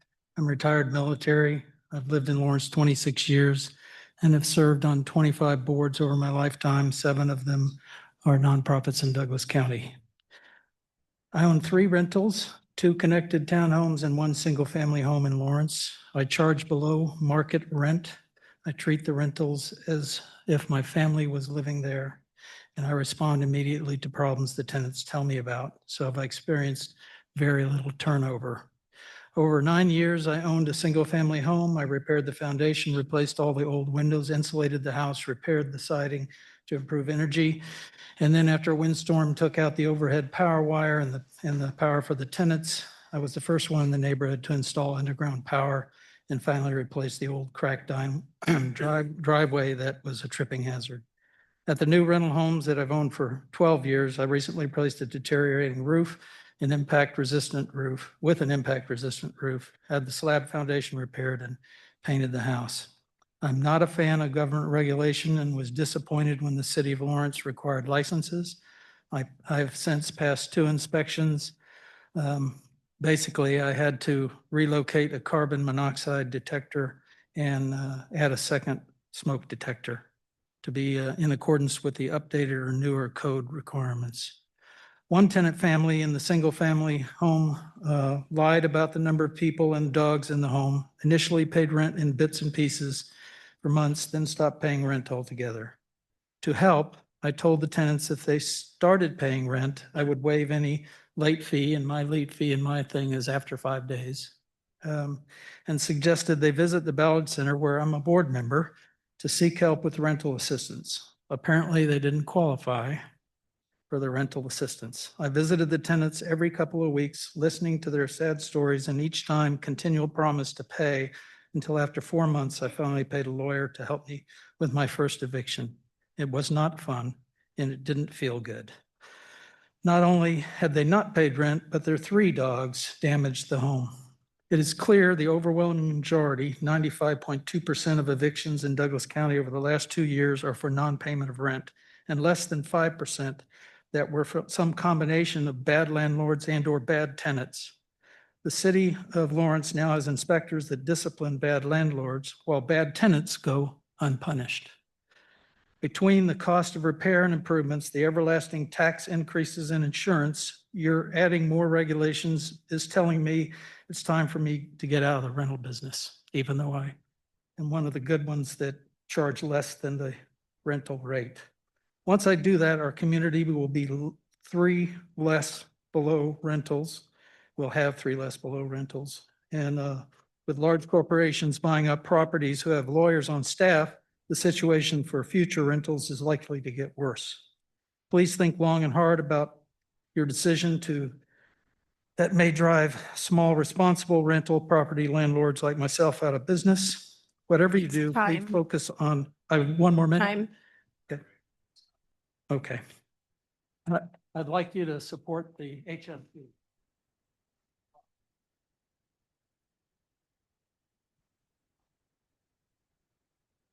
Hi, Lena Matakowski, 66049. I'm really hoping that you also felt that the CEO landlord's comments about landlords coming to the table with the best presence and the best judgment in mind and with fair and equitable expectations on either side is disingenuous. I think I'm really hoping that as representatives of Lawrencians, you understand that there is a clear power dynamic at play here between the landlords and tenants. You just heard from landlords themselves. They're fine. His biggest problem was his feelings were hurt. And he made some people feel bad, and that made him feel bad. It's very abundant. Our Lawrence landlords are just fine. They can afford a lawyer. Myself at 18, working 3 jobs as a KU student, I could not.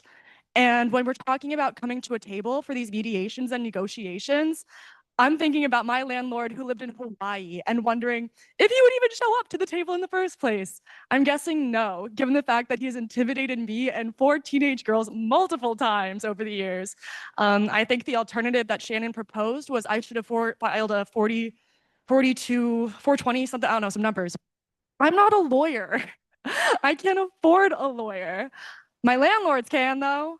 So I'm really hoping that as representatives of our community that y'all see Shannon's as a CEO of landlords as maybe slightly disingenuous when she says that these negotiations are happening with pure heart and pure intention.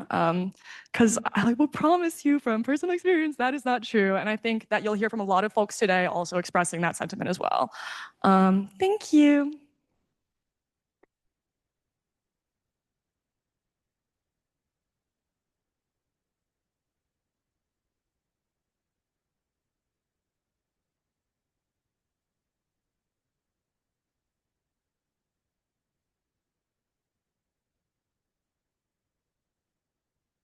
My name is Mark, and I'm a Douglas County resident. First of all, I'd like to just let it be known that there is virtually nothing about a situation where you can retaliate on an eviction. We have, the humanity thing. So almost all evictions, regardless of percentages, are from non-payment of rent. And when we get into the question of who can pay for that, I think we all, as American citizens, have the right to cancel. The question is, do certain people have a right to free cancel over certain other people? There are many ways for people who need help to find help and get help. One of the things that I can tell you is, for me, being a Douglas County resident, I keep hearing 2 things. We compare ourselves to Johnson County. It's not even a comparable county. The second thing is I keep hearing our city, which is Lawrence. Now, Lawrence is a large percentage of Douglas County, but there are other communities in Douglas County. Lawrence has had the freedom to govern themselves the way that Lawrence saw fit, which was perfectly fine. As a Douglas County resident, why can't we give the freedom to the other communities in Douglas County to govern themselves freely as they see fit, just as Lawrence has? So my question is, if Douglas County passes something like this, does it override Kansas Landlord-Tenant Act? We have Kansas Landlord-Tenant Act. We have rules and regulations. We are all law-abiding citizens. So we do have, if we need to change Kansas Landlord-Tenant Act, let's do it through, does that mean I have 30 seconds left? Let's do it through legislation, not through a dominant city dominating the whole county. Thank you.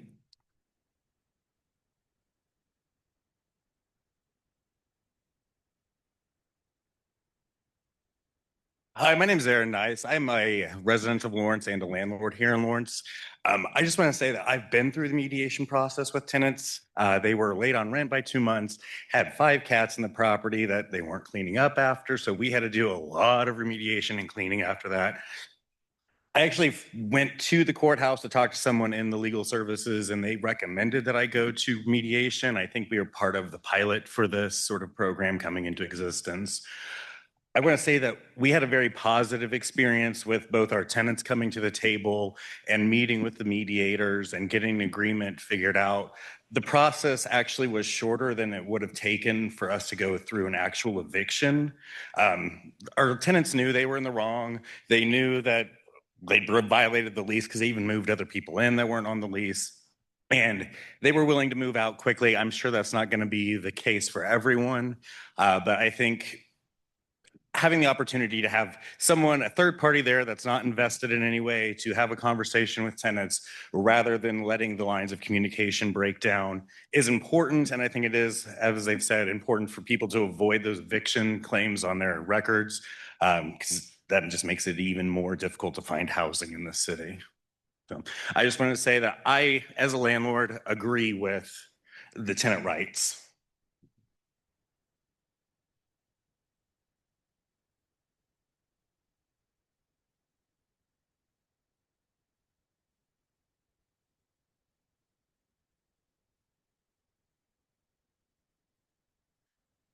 Hi, I am a landlord here in Lawrence for about 40 years, and I've seen a lot of weird stuff, and I'm sure everybody else has, but really the rental assistance would be the best way to preventing evictions. And like everyone's saying, 90% are for non-payment, and anything you do to prevent and slow down that process just shifts the expense to the landlord to make it take longer. If I'm not going to get rent this month, I'm not going to get rent next month. And the longer that goes on, then they're never going to get caught up. So, but I do believe that any situation where you're going to make more regulation, there should be concrete examples of that problem existing here. But bottom line, this increased the cost. And it seems to me that the only people benefiting are people who are not paying rent. And so you're allowing more time for rent not to be paid. And those expenses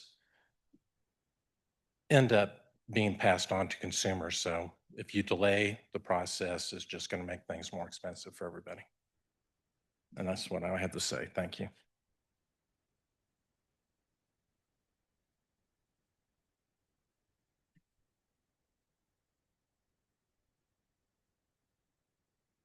Hi, my name is Brent Morrison. I've been a landlord in Lawrence for 38 years.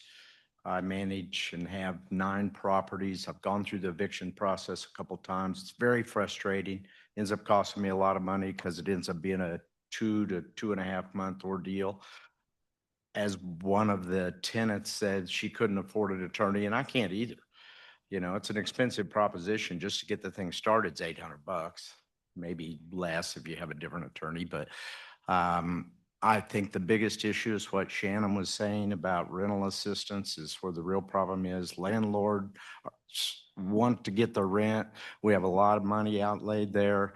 We have our monthly payment, unless we're fortunate enough to have been around for 40 years and got our homes paid for, but we still have those same expenses that we have to deal with. So rental assistance is the biggest issue. Anything that delays the process on eviction just costs us more money. I have gone through my own remediation process that I try to do with the tenants and have had reasonable success with that and gotten them caught up. Maybe I'm a good landlord, but basically I just feel like that the tenant's right to counsel, while the thought is good, is just going to make the problem perhaps worse because it's going to just promote a longer process. So that's, I just wanted to voice my opposition to that and appreciate you guys hearing me out. Thank you.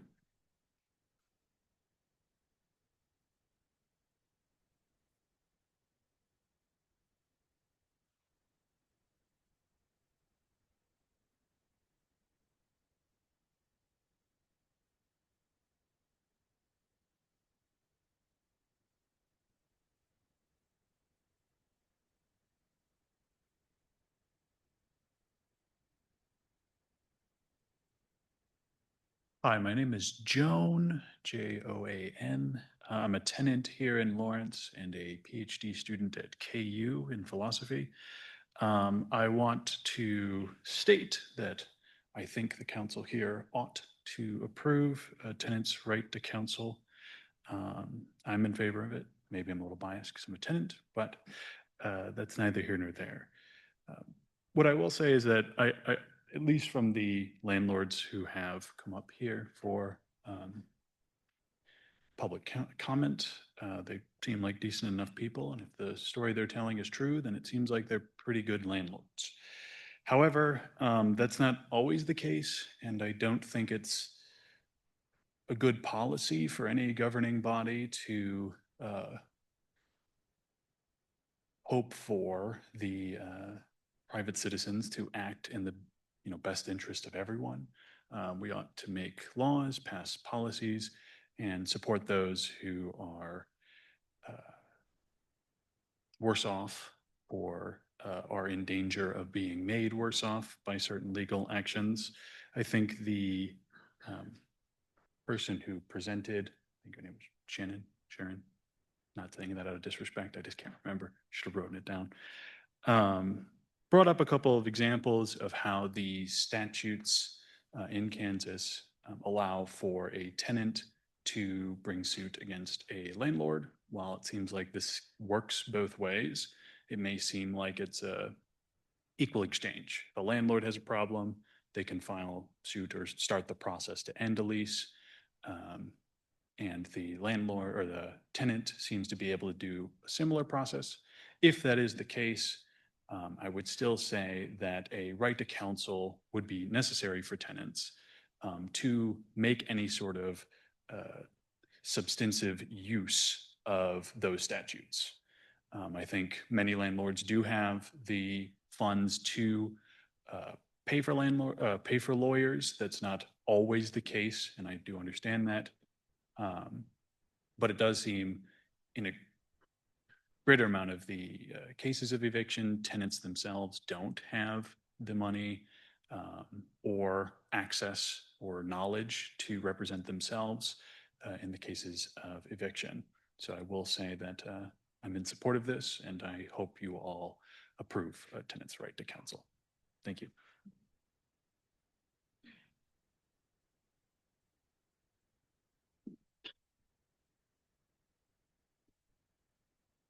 Hi, my name is Sam Allison Natali. I'm the Executive Director of Kansas Solicitors Defenders. Was originally going to just listen, but I was moved by the fears of the landlords, and I wanted to combat some of those fears with fact. The truth is... Sam, please address the Oh, commission. the truth is that... Thank you. The truth is that although it seems scary, often having us involved, having an attorney involved is actually better for landlords. First, we get better resolutions, especially in these situations where it's a straight up non-payment of rent. We can negotiate win-win outcomes. That is an agreed upon move out for the tenant in exchange for a voluntary dismissal of the eviction. This benefits the tenant because they walk away without an eviction on their record, and it benefits the landlord because they get to negotiate a date certain that this person is going to be moving out. That kind of communication only happens when there's two lawyers being able to have an arm's length discussion, when it's not your property on the one hand and the emotions of the landlord involved and the emotions of the person who's terrified about being put on the streets. The presence of attorneys on both sides, and it's always, and the landlords already have attorneys by and large, so we need attorneys on the other side, facilitates win-win outcomes for both tenants and landlords that otherwise do not happen if people are just representing themselves. Secondly, if there is a landlord who's concerned about the market, they're not competing with their tenants. Their tenants are their customers.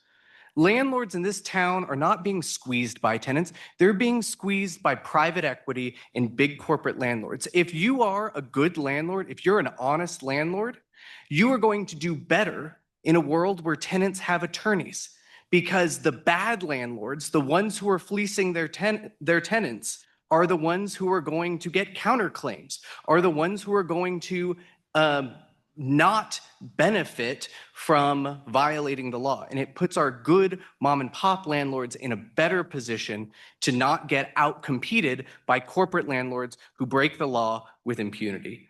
Finally, we facilitate connections to services that help people avoid eviction in the first place and get out of the cycle. So yes, everyone says we want more money for HSC. We all want more money for HSC, but it's very often the attorneys are the first people telling our clients to apply for HSC and making that connection happen to HSC, to Family Promise, to the church. So if you are a landlord who is afraid of this, I want you to come talk to me and I will tell you about how this is going to make your life better, not just your tenant's life better.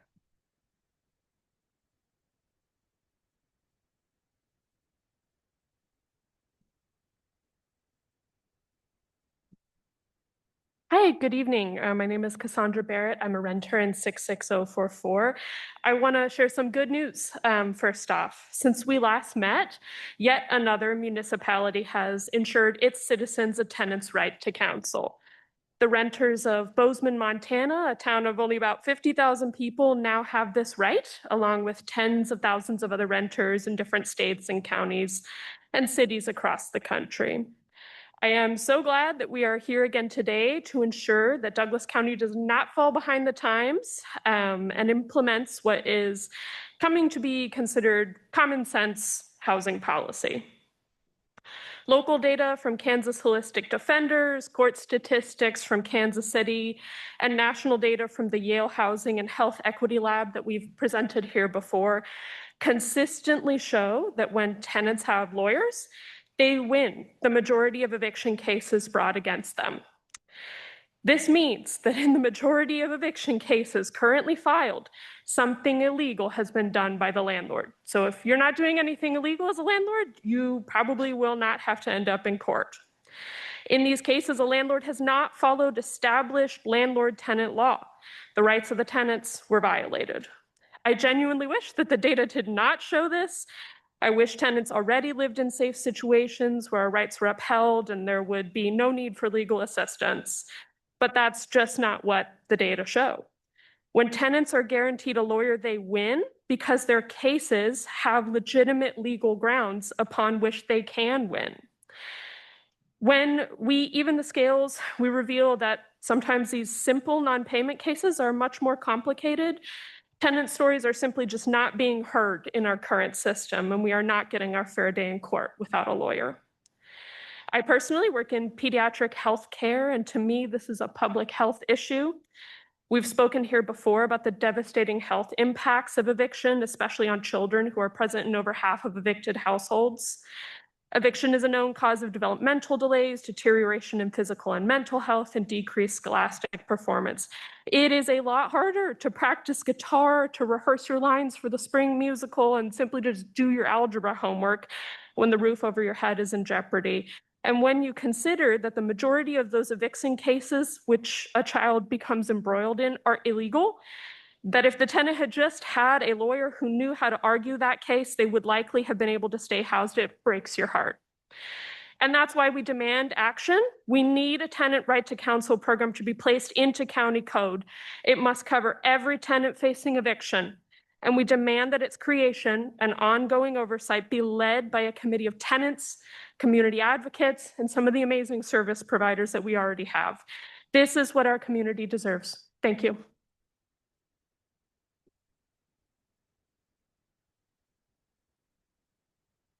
Come on up.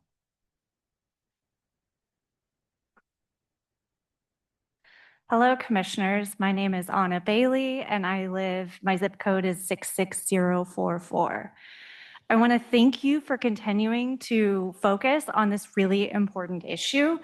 I've listened to you all discuss evictions and tenant right to counsel multiple times, and I think it's clear that at least most of us share a goal of ensuring that tenants throughout Douglas County have a fair shake, to ensure tenants who make up a huge share of residents of this county have their rights respected and upheld.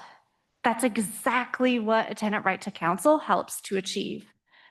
And that's illustrated, as you all have been made aware, by a robust body of research from communities across the country that have already done this and are ahead of us. No one program is a panacea for our housing and eviction crisis. We need a multi-pronged approach that includes a tenant right to counsel. A tenant right to counsel complements other things that the county and the city of Lawrence are already doing.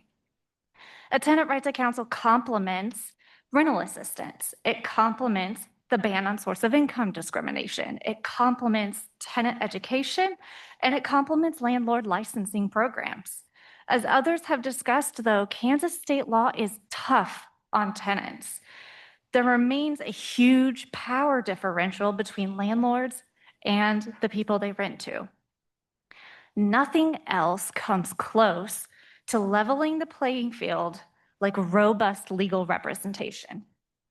The only landlords that need to worry about the impact of a tenant right to counsel in Douglas County are those who are not following Kansas state landlord-tenant law.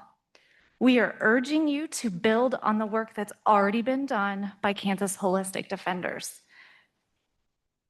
I will leave you with that. Thank you for your work on this.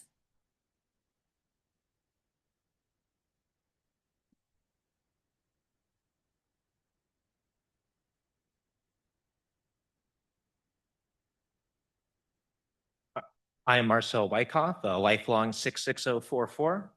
And so in affirmation of the tenant right to counsel, I feel like in this conversation, we've been presented with a false dichotomy in the sense that there's been this point brought up about the mutual release vouchers and about how beneficial they are for tenants. And there's no reason why we cannot have both the mutual release vouchers and the tenant right to counsel existing within the same system. There's already pretty clearly established across the board here that eviction is a bad thing. And therefore, it seems very logical and ethical to instill as many principles to prevent something like that from happening. It was also presented that these cases are only occurring in a very small percentage of them, like 10% was the lowest number that was given. However, I do not see why the percentages need to have any bearing in this conversation. If it is such a small percentage thing, then having the tenant right to counsel is not going to be this overarching major systemic changing thing. It's only going to undergird and provide support for the individuals who need those extra protections. And these extra protections are not going to force a landlord to keep, in the harshest cases, an abusive tenant in their residency. It's just going to be another legal system that manages to make sure the legal system is properly followed and then everybody gets their fair day in court. Another issue is that a lot of this conversation is being centered around and uses the term of eviction, when really this is just a sterile term to replace the phrase losing your home. So this is really a conversation about people who are at risk of losing their homes. And so then reframing that under that context, then this becomes a question of, is an individual that is being removed from their home entitled to legal representation? And I think that everybody in this country is entitled to legal representation. I mean, the law is a very complicated thing here. Nobody here fully, completely understands the law, not even lawyers. That's why they specialize. And I feel like that in and of itself is a compelling argument for why we should expand these rights. Thank you.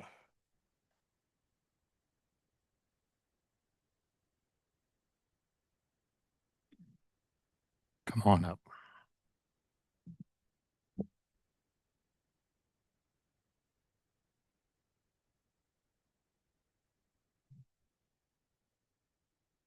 Hi, my name's Howard Callahan. I have worked in homeless services for nearly 12 years. For the last nearly 6 of that was through Bert Nash, previously of the homeless outreach team. I'm not sure how much who all is aware, but for up until March of this year, we used to maintain regular walk-in hours, and that was for anything homeless related. But I would say for a good chunk of the time that for the entirety that I was doing that, I would say we were doing a bulk of the orientation for folks that were in fear of losing their place, whether that was for behavior boarders and lodgers, lack of payment of rent, although, I would say a good chunk of that was for lack of payment of rent. And I would say during that period of time, and I don't know what is there now, we were the only really public facing place for folks to go and say, I think I'm going to lose my place. What do I do? And what we were doing during that entire period was gathering a scattershot of resources. So we've got supportive housing funds, if you have a mental health component. There was HSC. I was doing that when HSC stood up. I probably made some of the early HSC referrals even. There are church funds that will do a portion, but only if the rest are guaranteed. There are some state and federal funds available through Catholic Charities. And much like HSC, a good chunk of those resources only become available when that 3-day notice is filed. So the beginning of the process of being eligible to apply for that assistance starts at the 3-day point. I wanted to reflect support and appreciation for some of the comments that Commissioner Reed made about the staff at the Willow, and I would say the Housing Authority as well, having to become relative experts at the entire legal and logistical matrix surrounding supporting people that are needing assistance with housing stabilization. Some of the questions about education kind of had me scratching my head, because like somebody that's in that situation doesn't need an educational pamphlet. They need someone who is competent through having navigated that process before and understanding what would be on that sheet. The staff at the Housing Authority that would be providing that education, they got that competency through doing that. That's what a lawyer would provide. It would also potentially provide a referral source and somebody that had all of that information gathered as far as what the potential resource for, because public facing wise, right now there is none. Thank you.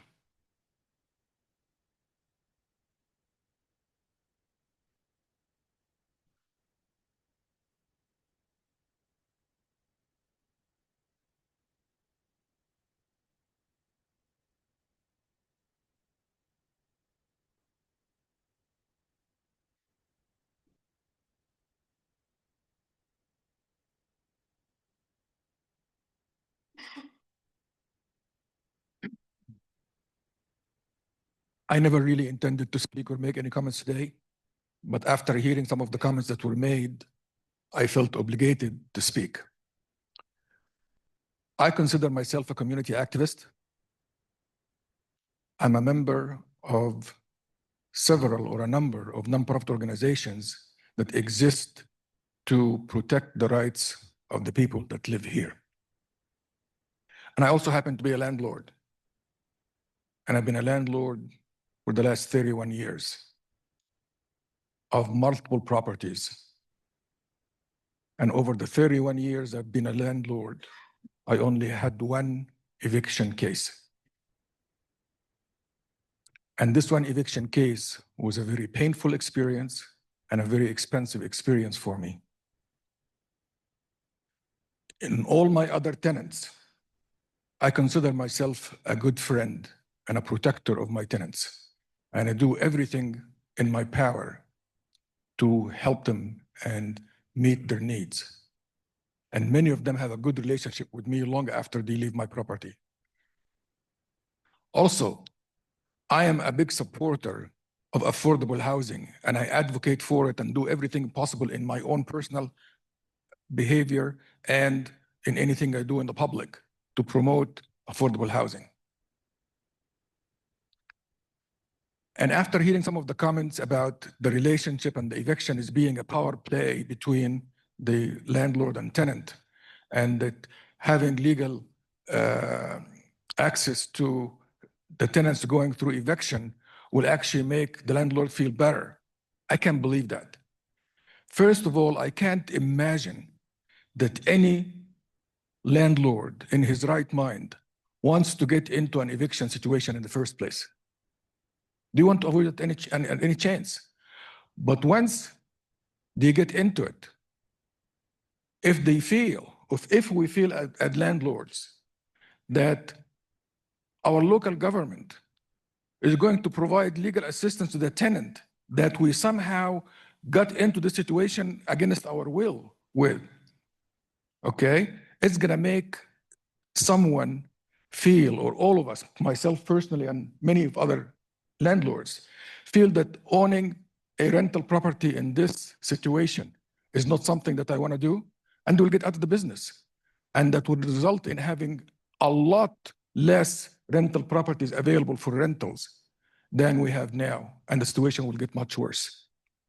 So I am here to say this proposal is actually something that will make the situation much worse than it is, both for the tenants and for the landlords. And I would advise for us to avoid having this and stop doing that.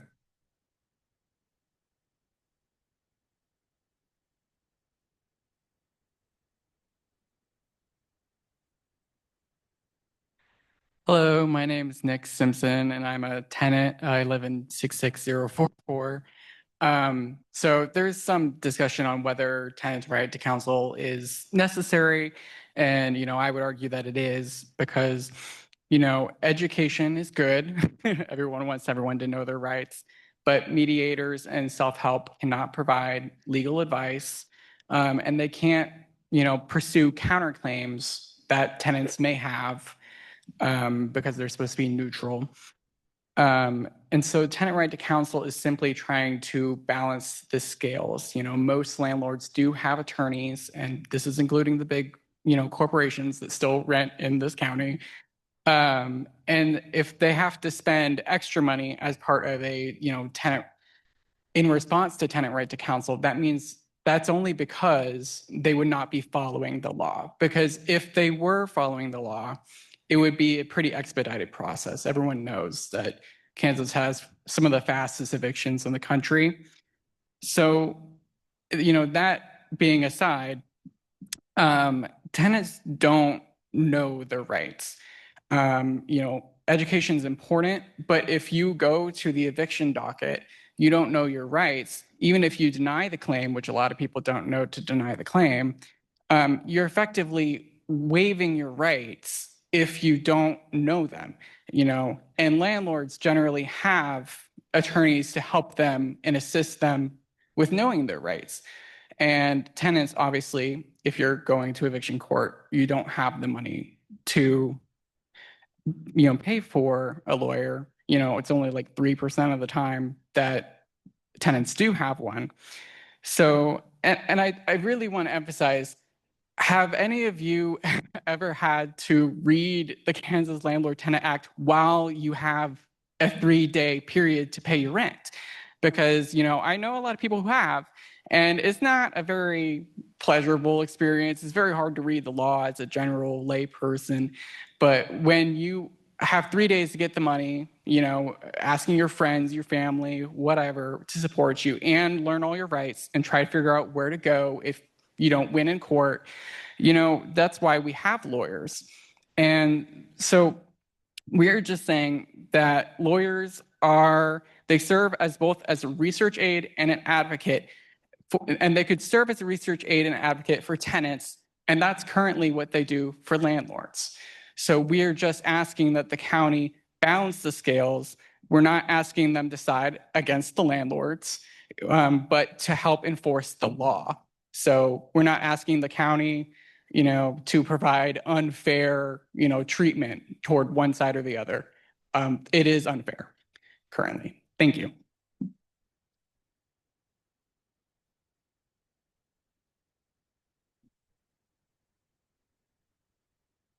Good evening, Commissioners. My name is Douglas Newman, zip code 66049, and I'm speaking today to urge the Commission to enact a tenant right to counsel ordinance for Douglas County.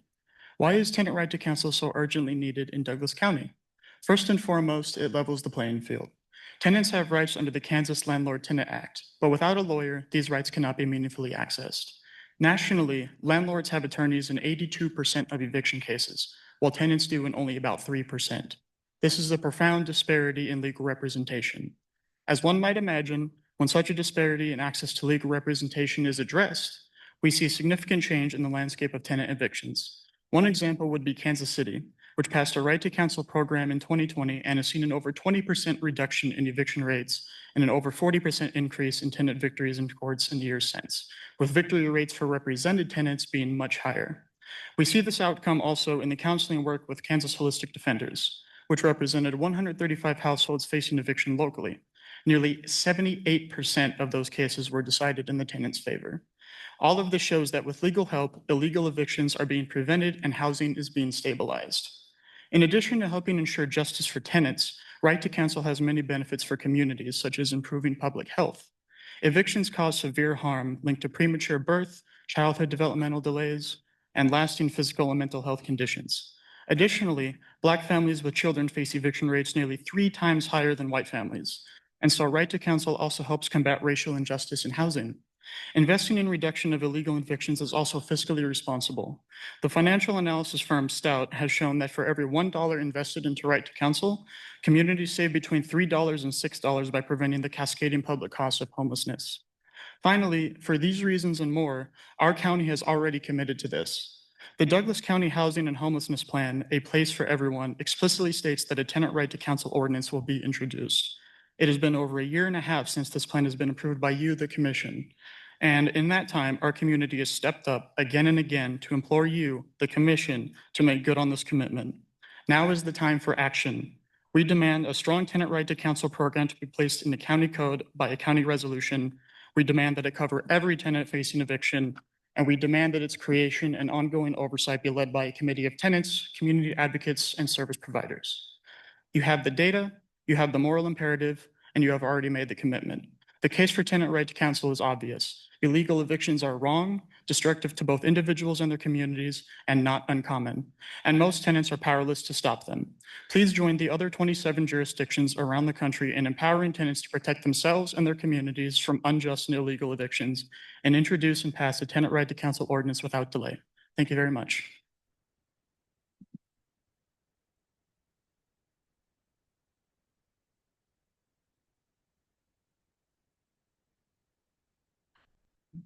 Hello.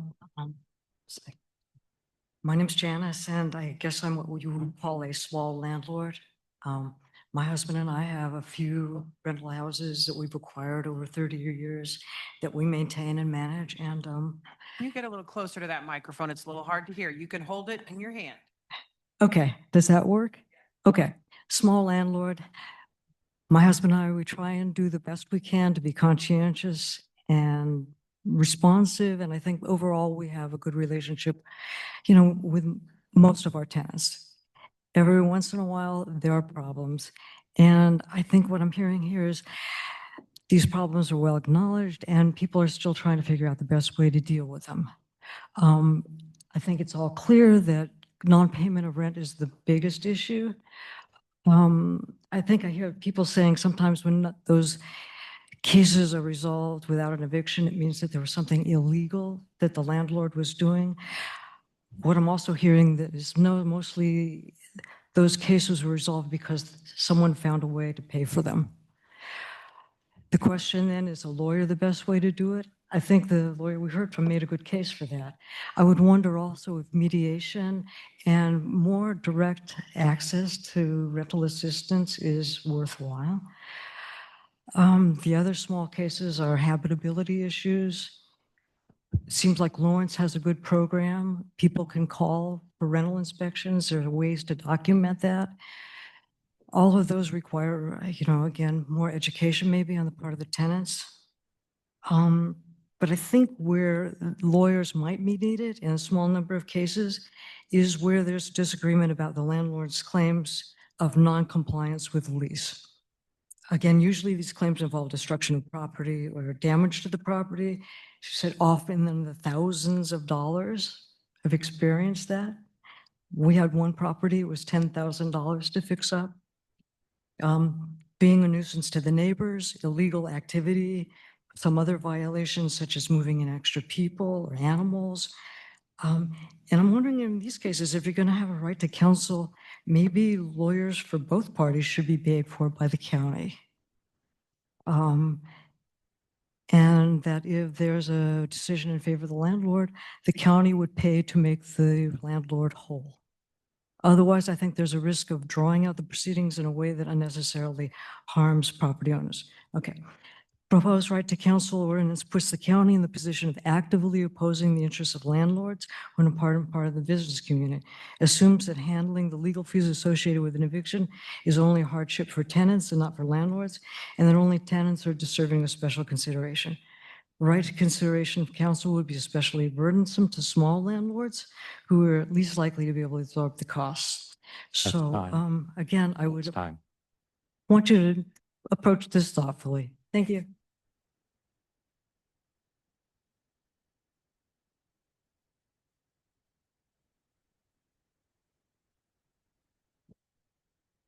Hello, I'm Greg Hamill. I live at 66047, and I think maybe I present a little different scenario here in that I am a renter, have for the last 4 years in Douglas County, but I also have been a supervisor of maintenance at several different locations here in Lawrence and have seen how that works. And one of the locations, I was part of the management team that looked at costs. And one of the things that stood out to me, it was over $2,000, between $2,000 and $3,000 that it costs when you have a resident move out, not because of eviction, just when they leave. So the motivation is to keep residents in their places. It doesn't make sense for landlords. Now, I know that all landlords aren't the same any more than everybody else is the same. So you have different scenarios for each of these situations. I empathize with the people that are talking in favor of this tonight, but it just passes the cost on to everybody else. Just as we know, when there's theft in the big box stores, they jack the prices up to pay for it.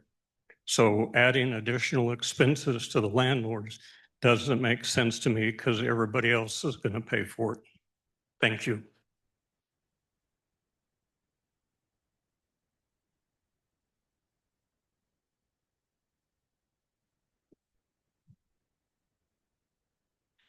Hey, my name is Zach. I am a renter in the Pinckney neighborhood. I work at the Sexual Assault, Trauma and Abuse Care Center and chair the Sexual Violence Prevention Work Group with Live Well Douglas County. At STA Care Center, we work with survivors of sexual violence every day, and we consistently see the connection between housing instability and the increased risk of sexual harm. When people face eviction or housing loss, they are more likely to remain with abusive partners, enter unsafe living arrangements, or experience homelessness, all of which dramatically increased the vulnerability and risk factors to sexual violence and sexual exploitation. Eviction is not just a housing issue, but it is a public health issue and violence prevention issue. As a prevention education specialist, I'm going to speak to the prevention part of this. A fully funded right to counsel program is an effective upstream prevention strategy. When renters have legal representation, they are far more likely to remain housed and avoid displacement. For survivors, housing stability can mean the ability to leave an abusive situation, maintain custody of children, and avoid coercive or exploitative situations created by some sort of desperation or survival. This approach aligns directly with the Place for Everyone Douglas County plan, which recognizes safe and stable housing as foundational to community safety, equity, and well-being. It also reflects findings from the Douglas County Tenant Experience Report, which shows that many renters face eviction proceedings without the understanding of their rights or having legal support, conditions that we know disproportionately affect colonized and marginalized folks in our community. To that point, I also want to bring up, if you read the Douglas County Experience Report, these numbers that we hear, we are focusing on this 90-10% or the 50% that don't go to eviction court. And people are acting as if there is the myth that people don't withhold rent or experience homelessness or go to eviction court for reasons such as habitability or safety issues. And if you read the Tenant Experience Report, you can see that that is a truth. It is not a myth. The Community Health Improvement Plan for Douglas County 2025 identifies housing stability, mental health, and violence prevention as interconnected priorities.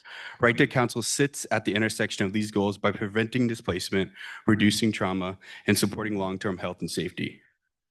Sexual violence prevention is not only about responding after harm occurs, it is also about creating conditions where harm is less likely to happen in the first place. This is why I urge you to prioritize and invest in a Right to Counsel program for renters as a concrete step toward preventing violence and supporting survivors. Thanks.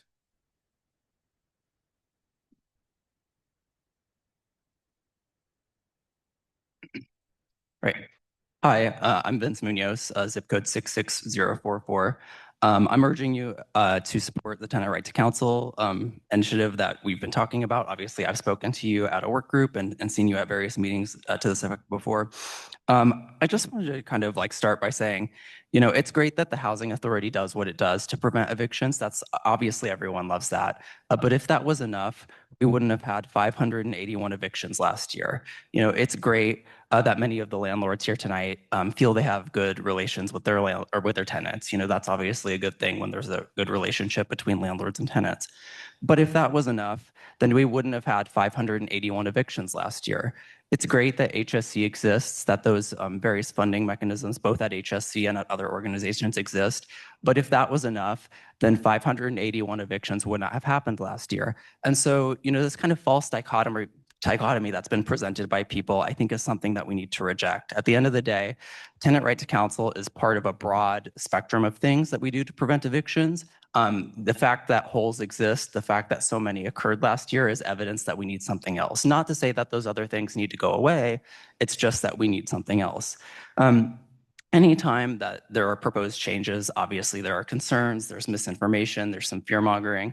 But we've seen this work in other communities. You know, Tenant Right to Counsel helps enforce existing laws, right? That's something that doesn't occur with mediation. It doesn't occur with the existing programs that we have.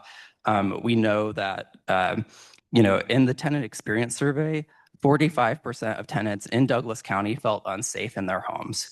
337 of those who were surveyed said that they did not file maintenance requests for fear of retribution.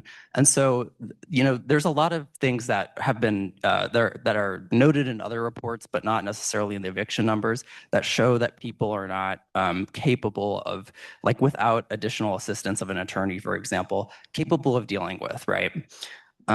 You know, Tenant Right to Counsel corrects power imbalances.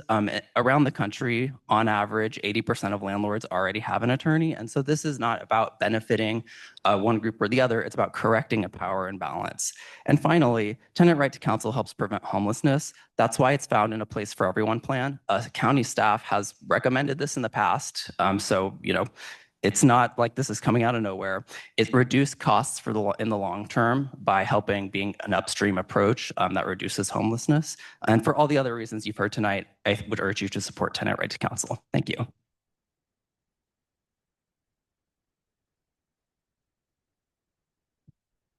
Good afternoon, County Commission. My name is Jason Mayman, 66049. I'm here as the co-chair of Lawrence DSA. I'm not even really up here to continue to talk in favor of Tenant Right to Counsel, which we do need. I think everyone else has already talked pretty clearly about factually, empirically, why it just makes sense to do this. Also because it was already something that this county approved.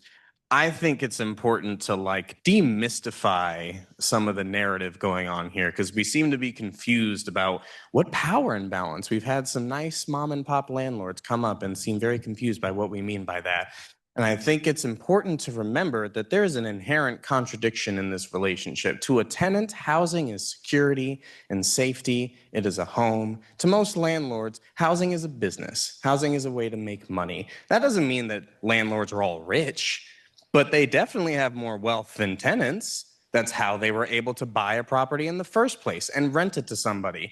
I mean, we have landlords coming up here and saying that they're very concerned about their tenants. They're concerned about affordable housing.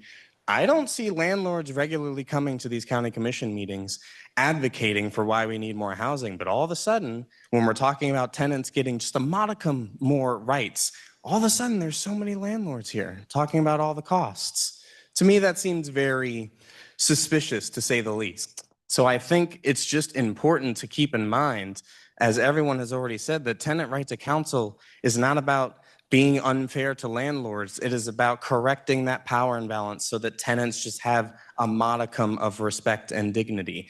Because what's at stake is very different for each of these groups. What's at stake for landlords is that, okay, they have maybe a few tenants that they need to get rid of. Or maybe some of them said that they're going to get out of the landlord business, which they're admitting again that it's a business. Okay, sell it to the tenants then. Sell it to the community. I'm fine with that.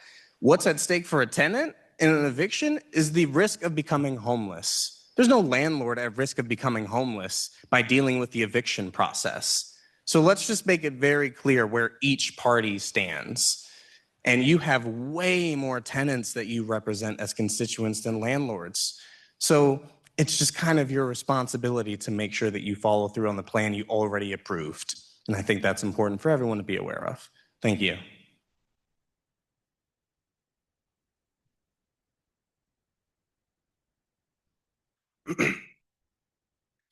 Good evening. My name is Evan Norkey. I live in 66044. I'm up here to speak in support of tenant right to counsel. And I'd like to speak specifically about a point that various other people have made, but I'd like to hammer it home. When a person is evicted, they become homeless. That is what an eviction does. And whatever challenges that person was facing before they were evicted do not get easier to deal with once they're evicted, once they're homeless. In fact, those issues get much more difficult to deal with. It is cheaper, purely financially, to address these issues while a person is housed. And one of the best ways to make sure that can happen is to make sure the proper process of an eviction is followed. And the best way to make sure the proper process of an eviction is followed is to make sure someone is speaking for the tenant's interests. And the person who does that is their lawyer. There is nobody else in the process whose job it is to speak for the tenant's interests. The landlord's not going to do it. The court isn't going to do it. A mediator can't. Their job is to be neutral. Other support staff might be able to help the tenant, but they can't speak for the tenant in court. The role of an attorney for a tenant facing eviction is there's no substitute for an attorney there. So overall, in order to protect tenants' rights and in order to best use the county and city's resources, the city should enact a tenant right to counsel program and ensure that tenants' rights are respected throughout the process of any eviction that occurs. Thank you.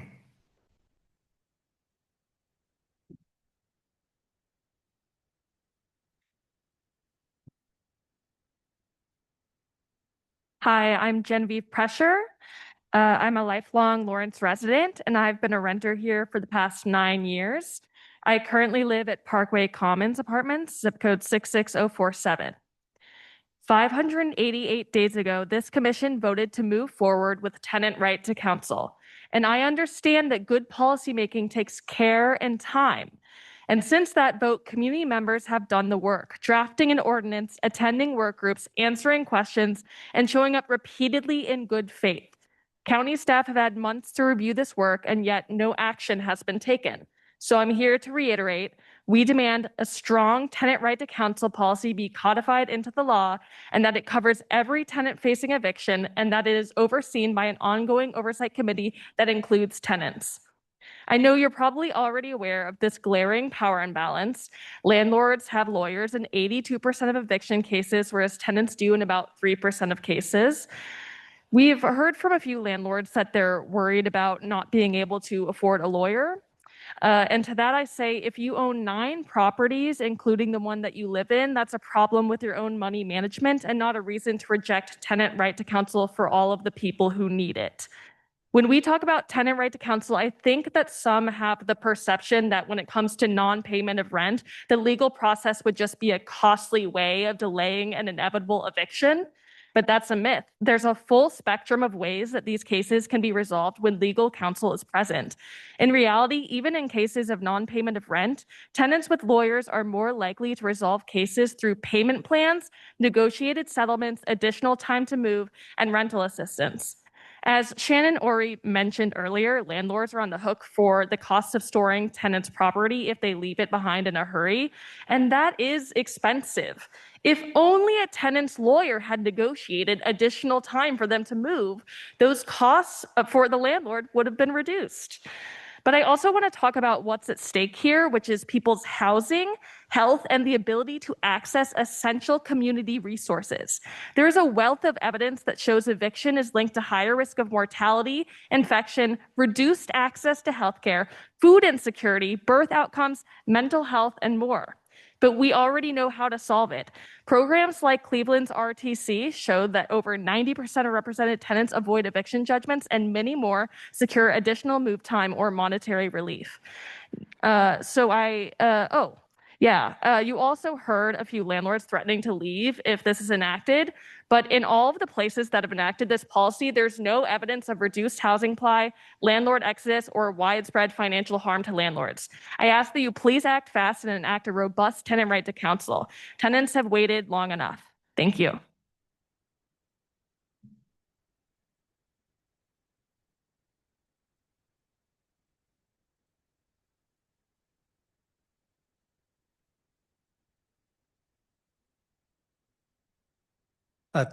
Tim Hamilton, 66044. I practiced law for about 25 years and I represented both tenants and landlords. Now I am a property owner and now I am a landlord. Actually, I was at a KU Legal Aid Clinic and used to represent tenants. There are unintended consequences of this, which Shannon mentioned, and much of what I'm going to say echoes what Shannon said. And that is, for me, if this passes, my one-bedroom studios are going to go up by $25 a month, and my houses that I'm going to rent are going to go up by 100. And how I arrive at that is based on my experiences, which is the vast majority of cases are failure to pay rent. But there are some retaliation aspects in those, and I've seen these as an attorney. I'll give you an example. Someone loses their job or a medical bill or car breaks down, they can't pay their rent. They get with the landlord, and rather than pay on the 1st of the month, they pay on the 10th or they pay on the 15th. And then that carries over to the next month and over to the next month. And then the tenant gripes about the window won't close right and this cold air comes in and that's why my utility bills are so high and that's why I can't pay you. Or if you'd fix the toilet, then I wouldn't have this high water bill and I'd have more money to pay you. The point is, the landlord gets tired of it. What does he do? He evicts for failure to pay rent because the rent was due on the 1st of the month. So was that a retaliatory eviction? Well, yeah, it kind of was. And if I'm defending the tenant, I'm going to ask for a trial on that. Was that failure to pay rent? Well, yes, it was. And that's why the landlord's going to file that case. So these cases are very complicated, I think, as Shannon indicated. So what ends up happening when the tenant has an attorney is that attorney is going to request a trial, is going to claim retaliatory eviction, which I would do if I was the attorney, and then is going to delay the order of possession. So that means the landlord is not going to get possession of the property until a longer period of time. That's lost rent. Additionally, the attorney for the landlord is going to up the retainer. If you're going to go to trial, you need to get the documents authenticated. You need to get witnesses, get ready for trial. That's about $1,000 increase in the attorney's fees. So that's $2,000. And that is why you have to end up raising the rent to dissipate the cost and the risk.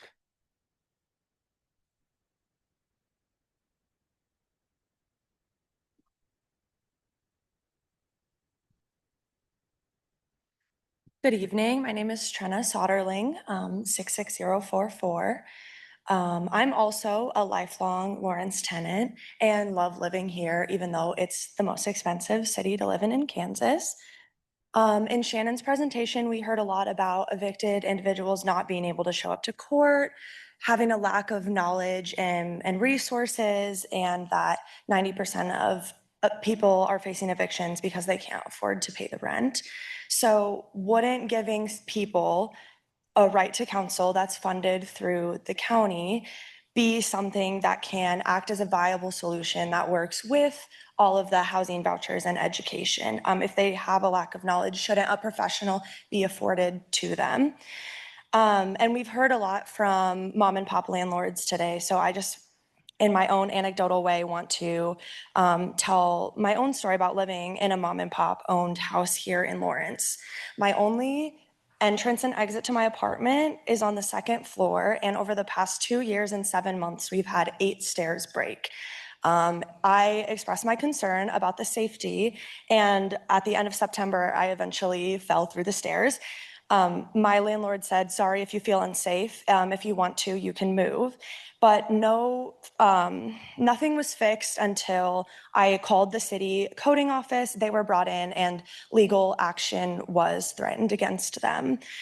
So I just, want to remind people that landlords are able to kind of slough off any consequences or ability, like they can just go without fixing things where my personal safety is at harm. And I think this comes back to the fact that landlords are running a business and tenants are seeking shelter. And I am sympathetic to people saying that they're one of the good ones. So in that case, they have nothing to worry about. But I also don't understand why, if you're one of the good ones, you would be worried about the imbalance of power in tenant-landlord relationships being fixed. And I just want to say again and reiterate all the facts and data that my colleagues have spoken tonight, that this is a matter of public health and safety, racial injustice, and imbalance of power. And I'd like to think that Douglas County as a whole would want to be on the side of righting those wrongs and imbalances. Thank you.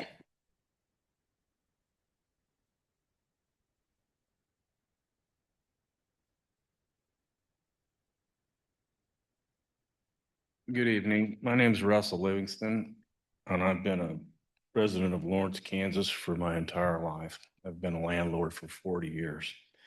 I want to thank you for the opportunity to speak on the proposed Tenants' Right to Counsel initiative and claim that eviction proceedings in Douglas County are weighed in favor of landlords. I would respectfully suggest that the data and the process itself tell a more complete and balanced story. Over the past 2 years, Douglas County recorded 1,189 evictions, and approximately 95% were for non-payment of rent. This shows that evictions are overwhelmingly driven by financial hardship, not landlord misconduct. Rent payments cover unavoidable costs, mortgages, maintenance, insurance, and property taxes.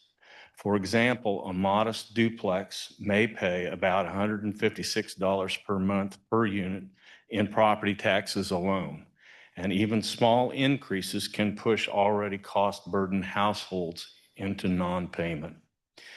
The 2024 Tenant Experiences Survey also deserves careful reading. Many questions were framed as negative statements, where answering false actually reflects positive landlord behavior. In those cases, strong majorities of tenants reported feeling safe with landlords and maintenance staff, free from harassment, and that their privacy was respected. When read correctly, the survey is largely dispositive in favor of landlords, showing that most rental relationships in Douglas County are professional and lawful. It is also important to recognize that the eviction process in Douglas County already leans towards tenants. Courts routinely provide procedural guidance to unrepresented tenants. They grant continuances and encourage payment plans. Landlords, often small business owners, are treated as presumed experts and expected to navigate the system with legal precision. Providing county-funded legal counsel to one side risks creating an imbalance in the opposite direction, increasing costs and delays, reducing housing supply, and ultimately raising rents. I urge the Commission to pursue balanced solutions that protect tenants while recognizing the economic and legal realities faced by the landlords who are essential partners in providing stable housing in Douglas County. Thank you.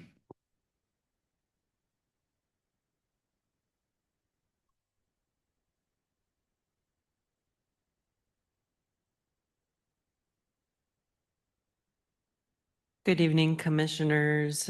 You've heard from a lot of folks tonight, and you will continue to hear from us until tenant right to counsel is passed.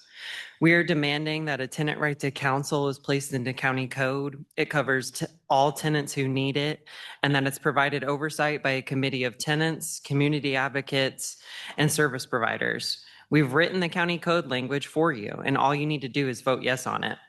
You should do this because of three main reasons. It's the right thing to do. Housing is a human right, and we should provide everyone with a lawyer when faced with losing their home. If you are against both sides having a lawyer, you're supporting illegal evictions. It's going to save the county money. Stout, the financial firm, has performed financial analysis for many communities. We don't need another one to know that that's going to work here as well. This is a public health crisis. The federal government is tightening the social support reins, and we need to take care of ourselves. We need to take care of our children. Over half of evicted households include a child. If landlords are following the law, they have nothing to be concerned about. A tenant right to counsel does not prevent evictions, it prevents illegal ones. If landlords cannot afford an eviction, maybe they need to take a budgeting class. You've heard of all the benefits of a tenant right to counsel many times. We've played it safe and kind up to this point. It is going to get harder for you to ignore this. Lawrence Tenants has many members with a big reach in this community. Let's meet at the table and figure this out. People are hurting. You can put a stop to it. I appreciate all the work you've done to make Douglas County what it is today.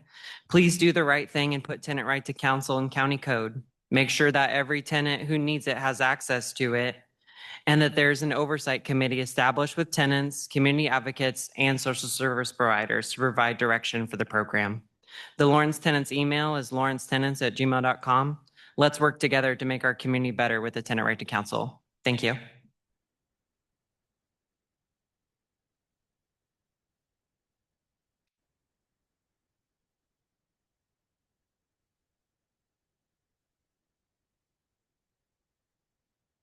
Come on up.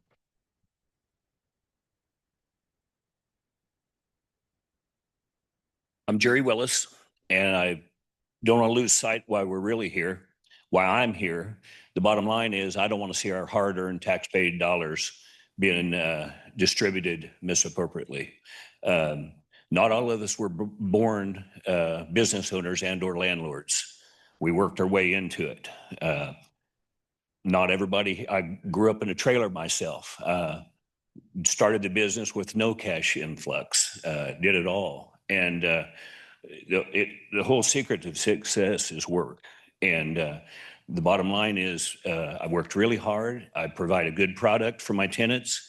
Probably in almost my 42 years of being a landlord, we're 3, maybe 4 evictions in that period. Currently, we have housing tenants. I've got all different price range. I've got law enforcement, fire department, local police from other town. I've got it all. The bottom line is we work hard, we do a good job, and I don't want to see my and our hard-earned tax dollars distributed misappropriately. Thank you.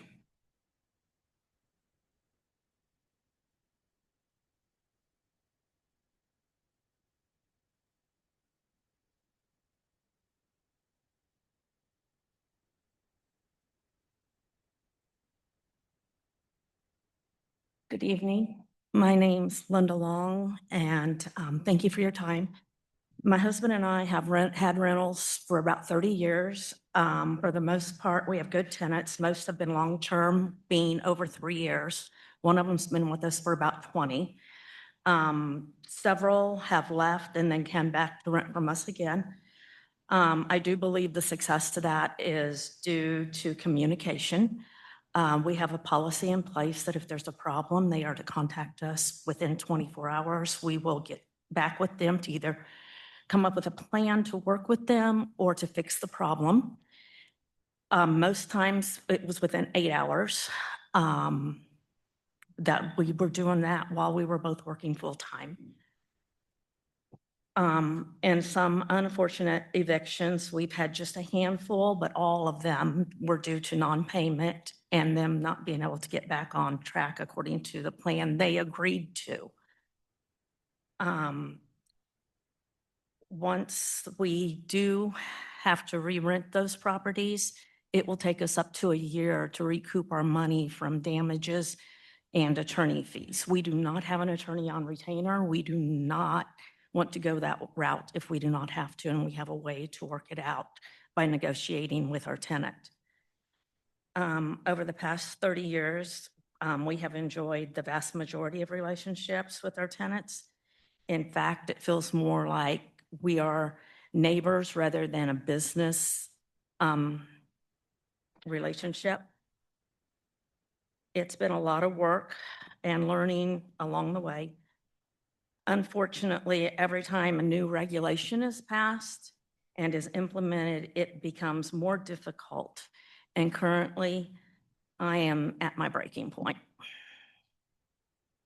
Thank you.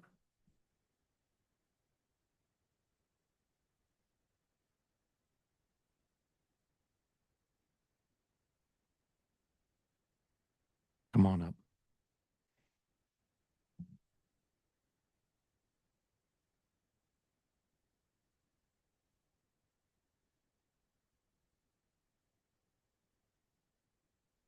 Good evening. My name is Naor Misha Aziz. I'm with the Red Shirts. I live at Union at the Loop. It is a nonstop revolving door of evictions, not just for non-payment of rent, but for having too many people stay with you in a tiny apartment. I'm going to tell you a story about Tyrone. I live in Building 12. He lived on the other side of Building 12. He'd been homeless for years. He was able to get a housing choice voucher, I believe, through Bert Nash or the housing program.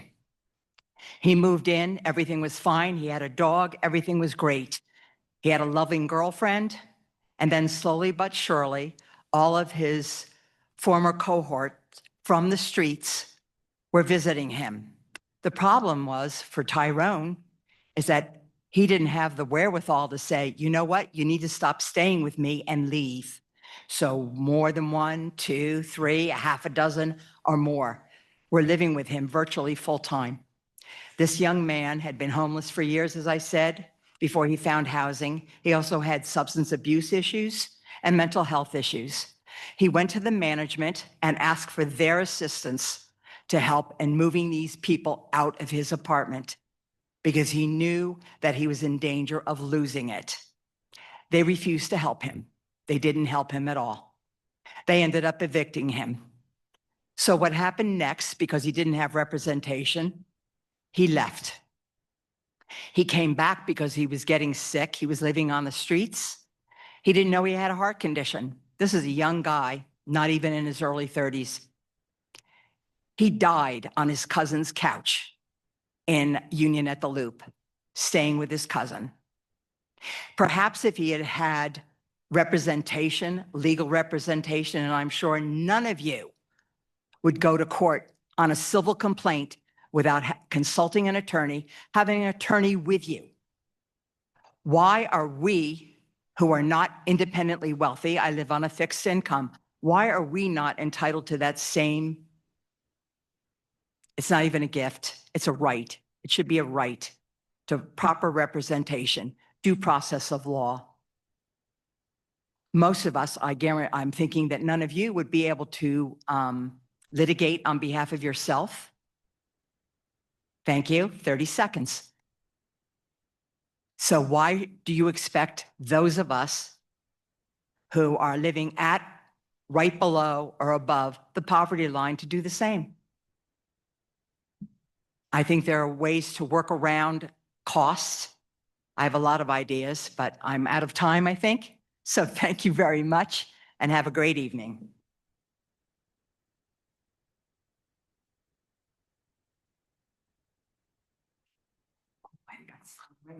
Sorry. Hello, my name is Adam Lang, 66044. I've been with tenants for a while now. And just to continue on with that story, we've heard everything about Union at the Loop.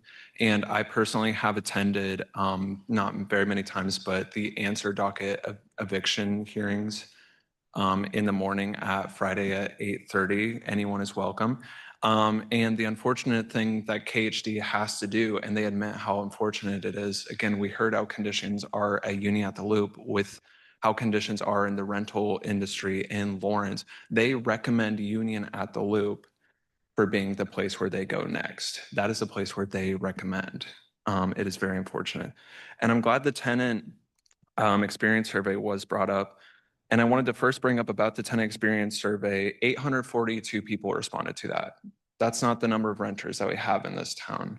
We have, I don't know the exact number, but I know we have quite a few more than that. And that is not something that I would particularly say. Those are the people responding to that who have time to respond to that. But if we do want to go off of the count of the tenant experience survey, 66 people responded that they have experienced rent increases in this town. That is a tightening of the conditions of a person's life when your rent goes up. That changes everything when your rent goes up, and tenants aren't consulted on that. And from there, 11% have received eviction notices in the past, which may sound like a low percentage, but if we really think about that, 1 in 10 have been evicted before. And that is a high number of people. If someone has 10 cousins, one of them got evicted, that is a high number of people. 23% have felt like they were at risk of eviction. And then the one that most interested me was 27% don't have a positive, respectful relationship with their landlord. That is something I also wanted to go back to. Now, I live under a mom and pop landlord, and I absolutely thought that my conditions were acceptable. There were some small issues, whatever. But upon meeting my neighbors and knocking those doors, I learned that my neighbor currently doesn't have a sink that drains. They have to do their dishes in the shower. And they do not have the relationship that I have with my landlord, because at a certain point, it is a choice. Landlords are making a choice whether or not to uphold these or not. And he hasn't responded to their responses or to their what they've been asking, their maintenance requests in the same speedy way as me. My landlord is respectful to me, but not to them. There may be a legal system around this, but people need to be held to it at a certain point. There are lackings in the system. So thank you for your time.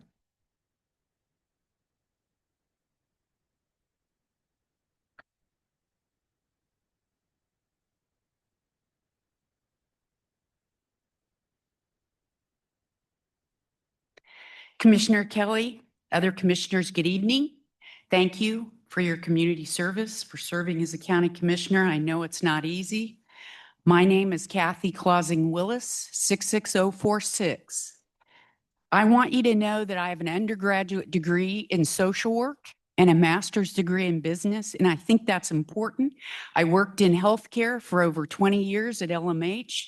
So I want you to hear that I hear both sides of the argument or the issue that we're dealing with here. Over 400,000 households in the state of Kansas are rental properties. Over 4,500 people in Douglas County are registered property owners. Of those relationships, approximately 1,189 evictions happened in the last 24 months. Of those, only the relationships were good. 1,133 were good relationships. So very few were related to anything other than non-payment of rent. Most property owners understand, because now I'm a property owner after serving in the social service field. Most of us understand it's a contractual arrangement between our tenants, a respectful relationship.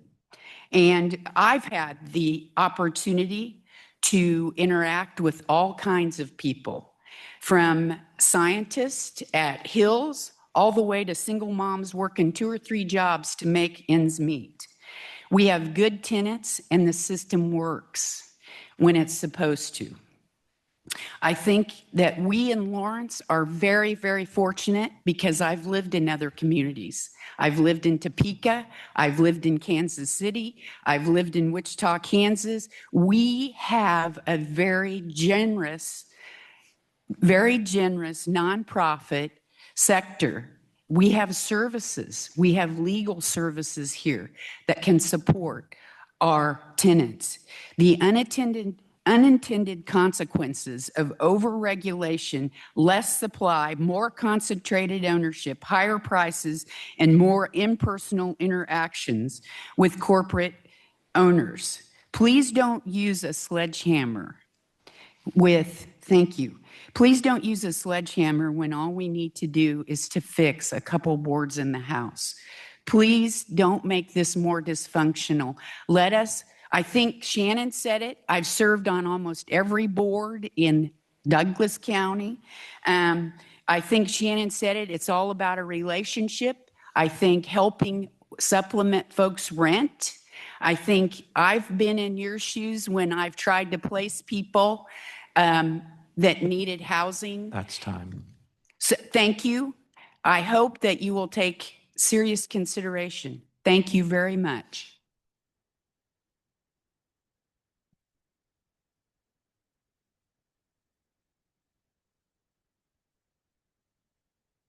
Hey there. My name is Matt Gifford, 66044, District 4.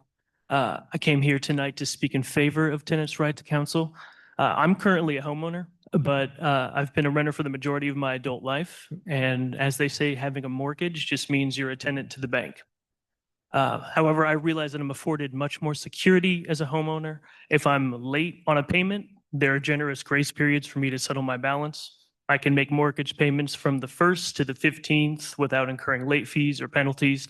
I don't have to worry about being served with a 2-week notice if I'm going through tough times. Just a few of the privileges I enjoy as a homeowner.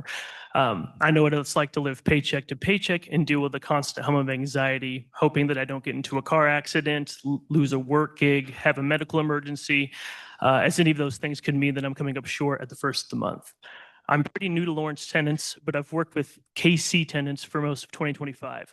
Something I do is volunteer on the Solidarity Line, a hotline that tenants can call for help with issues, and we guide them to a variety of resources. This ranges from abusive landlords to broken utilities to food insecurity, you name it. However, one of the largest requests we get is help with the eviction process. And after dozens of calls, I can tell you that people are terrified. The vast majority of people going through them are navigating this completely alone. They often don't have family that can help guide them. Between work, childcare, transportation needs, they often have enough difficulty simply attending hearings, let alone going to the court fully prepared. It's painful to witness every time, but that pales in comparison to how harrowing it must be to endure. Tenants' right to counsel at least provides people a lifeline. It gives folks a chance to cling to hope because people do know the repercussions of having an eviction or your rental history. It becomes a scarlet E that follows you for years to come and makes ensuring future housing drastically more difficult. Having a lawyer there to help prevent this prospect is the least we can do to help keep people in their homes. I can tell you all to place the tenants' right to counsel into the city code by a county resolution. It was already promised in the housing and homelessness plan, a place for everyone. Please, please do this. The majority of your constituents are renters, and this will do wonders for instilling safety, security, and good faith in our community. Thank you.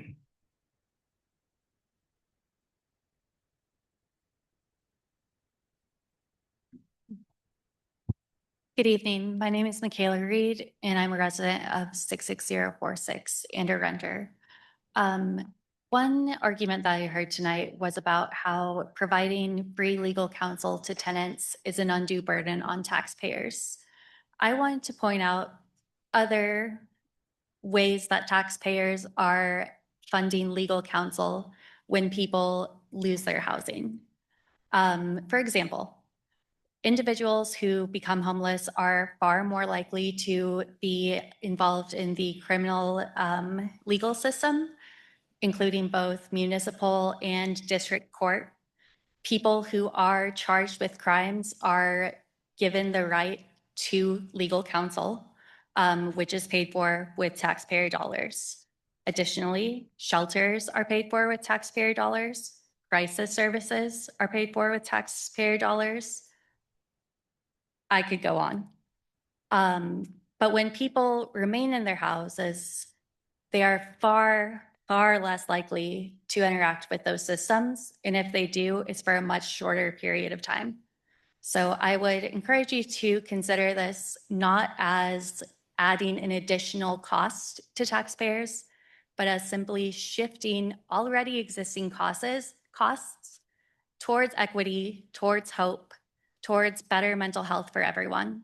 I've been working in crisis services and homeless services for 6 years, and I can say with absolute certainty that preventing evictions is suicide prevention, and I hope that you will invest in that. Thank you.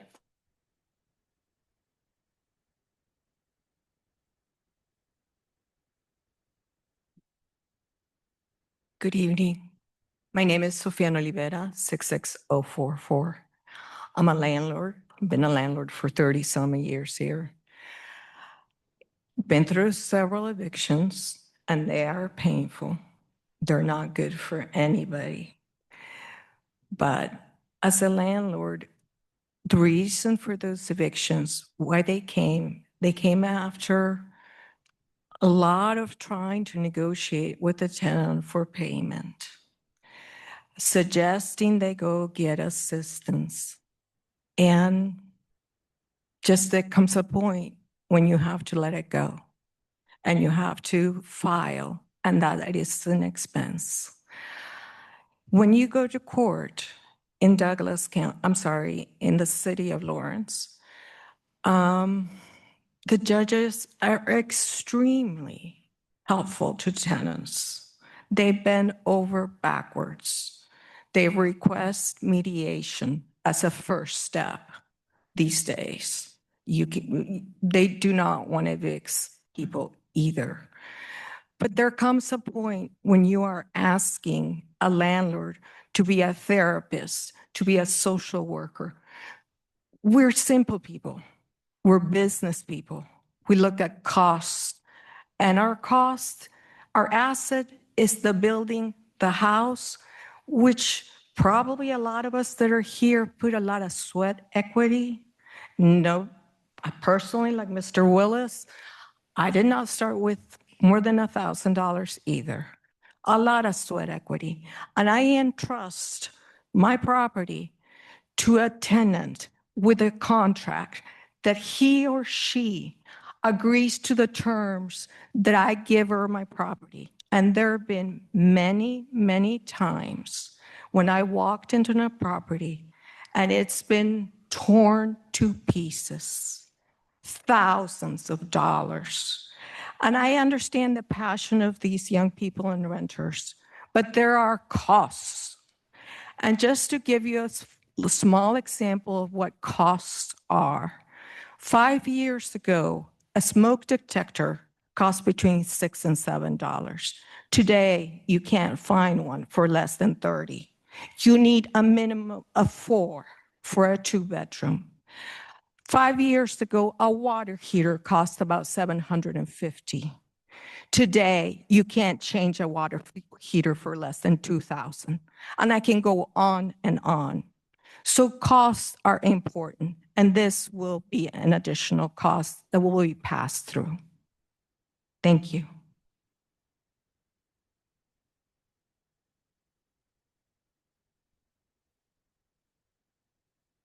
Hello, my name is Johnny. I'm a resident of 66046.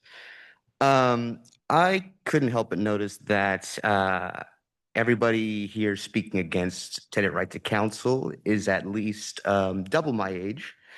They've been landlords for, some of them, for longer than I've been alive, and they were able to acquire that property at a time when the housing market was about a fourth to a fifth what the housing prices are now. In the state of Kansas, the minimum wage is $7.25, and according to Living Wage Calculator, the average single adult with no dependents needs to make an average of $22 an hour in order to afford a studio apartment. That means your average minimum wage worker would need to work at least 80 to 100 hours a week in order to afford a place to live. And putting extra extra things on them, like having to learn the legal system when they're 3 days from an eviction, or having to learn like any layman laws in order to prevent themselves from getting evicted is just not feasible. In the Kansas City last year, KCUR reported that in the Kansas City area, which Lawrence is a part of, how rental prices increased more than any other major city metro area in the entire nation. And as it was stated before, this is about correcting a power imbalance, right? I've heard many landlords say that they need to raise the rents if this were to pass through on no other authority than the perceived costs that they might invoke, not any actual costs, perceived costs. And so the power, and as Shannon stated, that if this were to go through, then maybe some landlords might not be willing to accept vouchers. That again is another power imbalance. If the landlords are able to raise rents whenever they want, if they are able to reject and say whoever can live where they want, that doesn't seem fair to me. And I think that passing your tenant right to counsel is just a way of evening those scales, as many said before. I think we should do it. I think it's a great idea, and thanks for your time.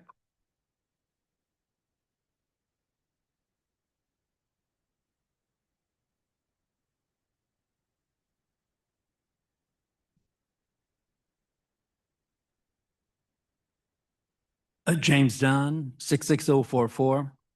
I'd like to focus a little bit on what Shannon said about unintended consequences. I think that there could be some, I'm getting an echo back here, some unusual consequences. I'll share a story. I'll share a fact that happened here recently. I had an eviction. I had a gentleman that came to me. He had rented from me before.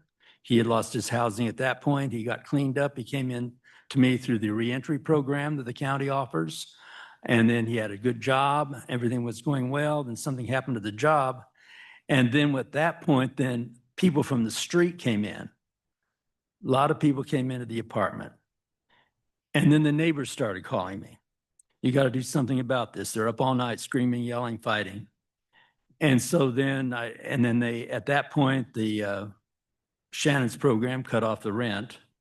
And so then the person was evicted based on non-payment of rent. But what was interesting about this is that the tenant did not go to the answer date for a judge hearing. But also what was interesting, and this gets into this group here, the tenants that were squatters, they pleaded with him to go over there to file, because that way they would be able to stay in the house longer. So it would be a squatter situation. They could stay in the property longer during this whole process. And then I would have to put up with potentially losing neighbors. They call me all night long, all that. Anyway, I wanted to share that as an unintended consequence. Another story that came up, and Shannon mentioned it briefly, was this business of a tenant giving a landlord a notice. And I've been a landlord for a few decades. And so one time I rented to a property, 4-unit building, and I got 2 of those notices from 2 of the neighbors because the tenant had moved in and they were raising heck all night long, screaming, yelling, police calls, everything. And they said they could not get any sleep and they couldn't understand why I couldn't do something about this. And I said, I have to go through the process. And so I told them what the process was. They had to give me a notice for me to move that process forward. And that's what happened. So anyway, that was another situation. But I wanted also to share that one person told me at that time, she said, well, I've lived all over the world. It's a professional person. I've never seen anything like this where you could have a person raising so much heck all night long and nobody can do anything about it. And so anyway, I lost 2 good tenants out of that deal. But anyway, I wanted to share, I was really concerned about unintended consequences. So I hope as you consider this, you consider all those angles of what can happen with these things. And I wondered about, back to the first case, I wondered if those people that were squatting with my tenant had gone over there to the court date and answered, I wondered what would have happened at that point. I don't know. Thank you.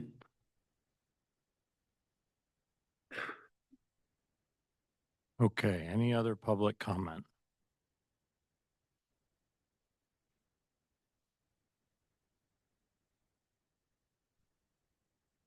Go ahead.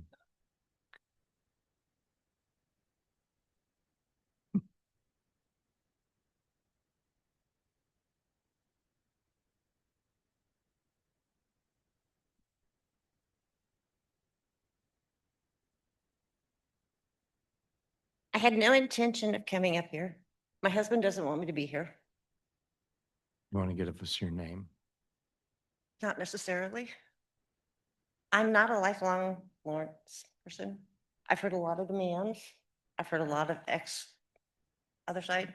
I've not heard, how much is this going to cost me as a taxpayer? Does anybody have that answer? Two? It's gonna We typically, please address your comments to the commission. We typically don't respond on the spot. That's okay. We typically don't respond on the spot, but we take your comments into consideration. And if we have questions for staff, we will bring them up at a later time. Okay. Thanks.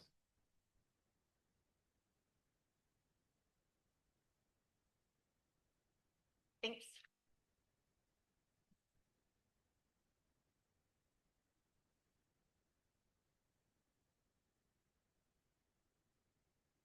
Hello, my name is Adriana Flores. 6049 is my zip code. I don't have a ton of thoughts, and wasn't planning on speaking, but some of the thoughts that have gone through my mind, obviously tenant right to counsel is something that we've been urging and pushing for a while now. It is something that was approved in the Place for Everybody plan. It has been over a year now, and steps to move forward in enacting it we have not seen those steps to feel as though we've been heard. I think hearing some of the landlords speak, hearing the position that they are in to be able to give evictions, be able to put people in positions where they are displaced, and then they can charge tenants the cost of the lawyers that they are using to displace them is just such a wild thought. And when we're thinking about what the landlords can do, we've heard of some of what they would plan to do. They would increase the cost of rent to tenants, and they would make sure that it was tipped back in their favor if TRTC was passed. Those are some of the statements we were hearing. Those are merely a few of the imbalances that we're talking about when we're saying there is a power imbalance when we're seeking and urging and demanding that tenant right to counsel is placed on the table. It's just so both parties have representation and equal rights. That's it.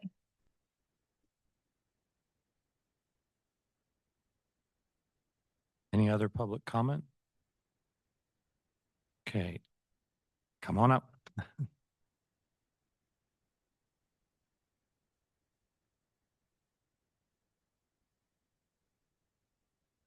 Good evening, commissioners. My name is Carson Walker, and I'm here today to urge the commission to enact a tenant right to counsel ordinance for Douglas County. I believe now for the fourth or fifth time, and I will continue to come back and speak on this as long as it takes.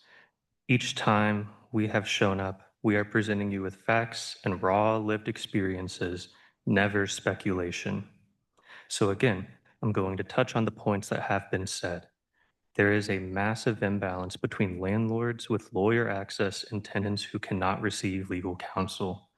If the landlords who have spoken tonight are as good as they say they are, then this should not be an issue for them. This is a public health crisis. It will save money through preventing homelessness. There is proof that it works. The county has already committed to this.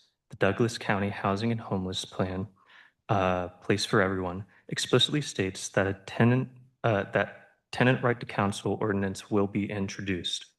We demand action. We demand that a strong tenant right to counsel program be placed into county code by a county resolution. We demand that it cover every tenant facing eviction, and we demand that its creation and ongoing oversight be led by a committee of tenants, community advocates, and service providers.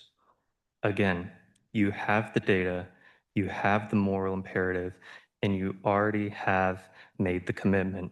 Please join the other 27 jurisdictions around the country in doing what's right. We need you to follow through. Please introduce and pass a tenant right to counsel ordinance without delay. Thank you.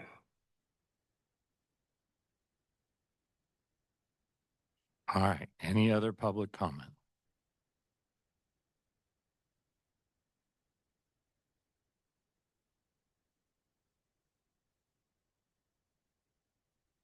Hi, my name is Mariam. I live at 66049. I was honestly not planning to come up here and talk about it, but we have been coming for months here. You have been thinking about, you've already passed this plan, tenant right to counsel is already a part of place for everyone. And if you're going to enact it and become, have it here, why wait? People are getting evicted out of their houses. It's homelessness. Not having a shelter over your, head is not, a simple thing. We're talking about businesses versus people losing everything in their life. Not having a place to live, not knowing what you're going to eat next, not knowing what you're going to do, having no purpose in life. It's very hard to come back from that, and we can fix that. We have promised to fix that, and we should not be delaying it. So I urge you to adopt it as soon as possible. And we've heard from a lot of landlords here, and a lot of my friends have already talked about it. We're talking about businesses versus people's lives, and we should remember that. So I urge you to pass tenant right to counsel as soon as possible. Thank you. Any other public comment? Anyone online, Sarah? Okay, we're going to take a break before we go online comment. Okay. We've been at this for almost 3.5 hours. So commissioners, we will come back at 9 o'clock. Brandy Sutton, I'm going to move you into the panel and allow you to talk. Brandy, you're in the panel.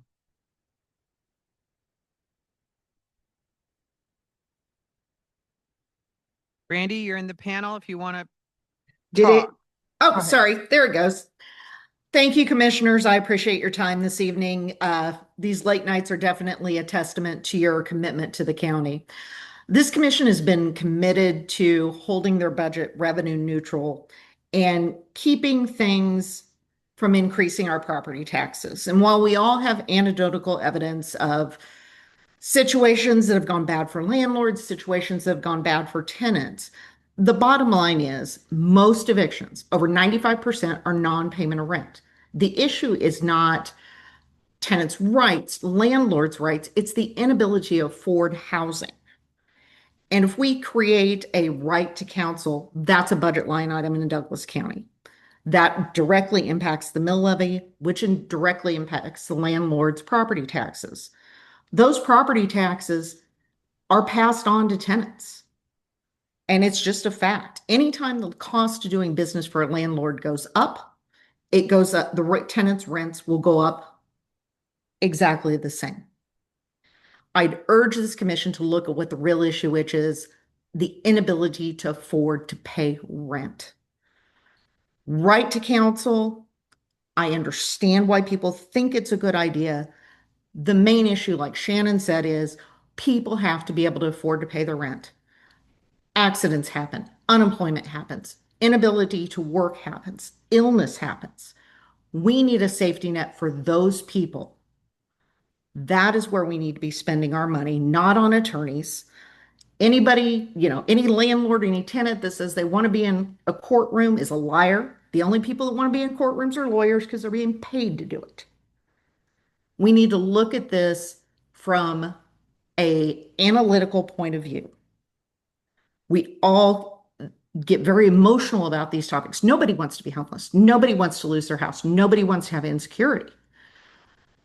But providing help on the back end is not solving the problem. The problem, like Shannon said, is those people who are in an emergent situation and need assistance.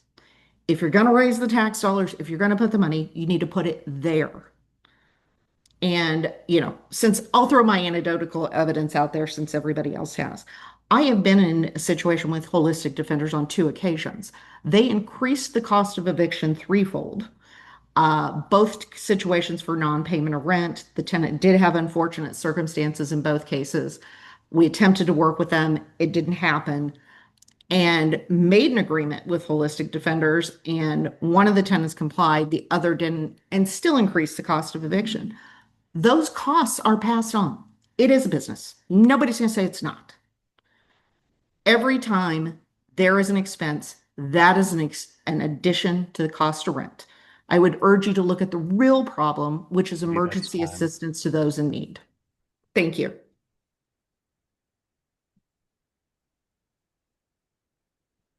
Any others, Sarah?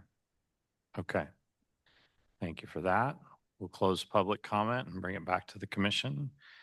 Commissioners, in our AIR, our Agenda Information Report, that's what that stands for, is that right? Okay.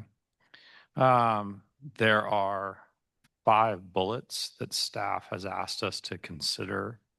We're not taking any action tonight unless the commissioner wants to make a motion, but I thought that would be a good thing to sort of frame some of our conversations around on this as we try to give staff some more direction on how to move forward with this. So I would recommend, yeah. Mr. Chair, that the first bullet point, it should probably be the last bullet point. Yeah, I agree with that. Is there a bullet point on there that a commissioner would like to sort of start with?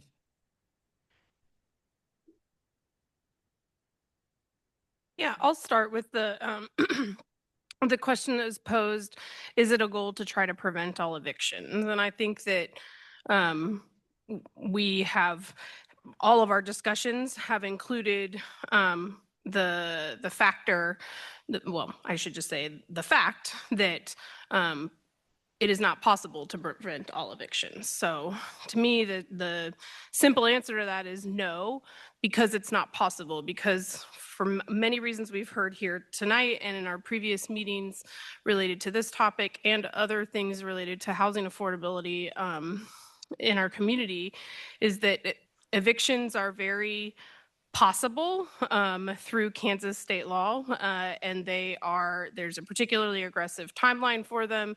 They will still occur regardless of enacting a tenant right to counsel program. So I do not believe that this program pretends to try to prevent or purports to prevent all evictions, but that it could curb the number somewhat, and that it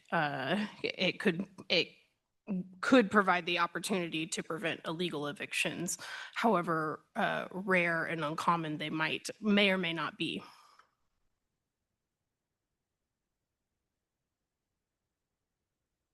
I agree, Commissioner Reed. I don't think it's ever been in our intention to prevent all evictions, nor do I think we can.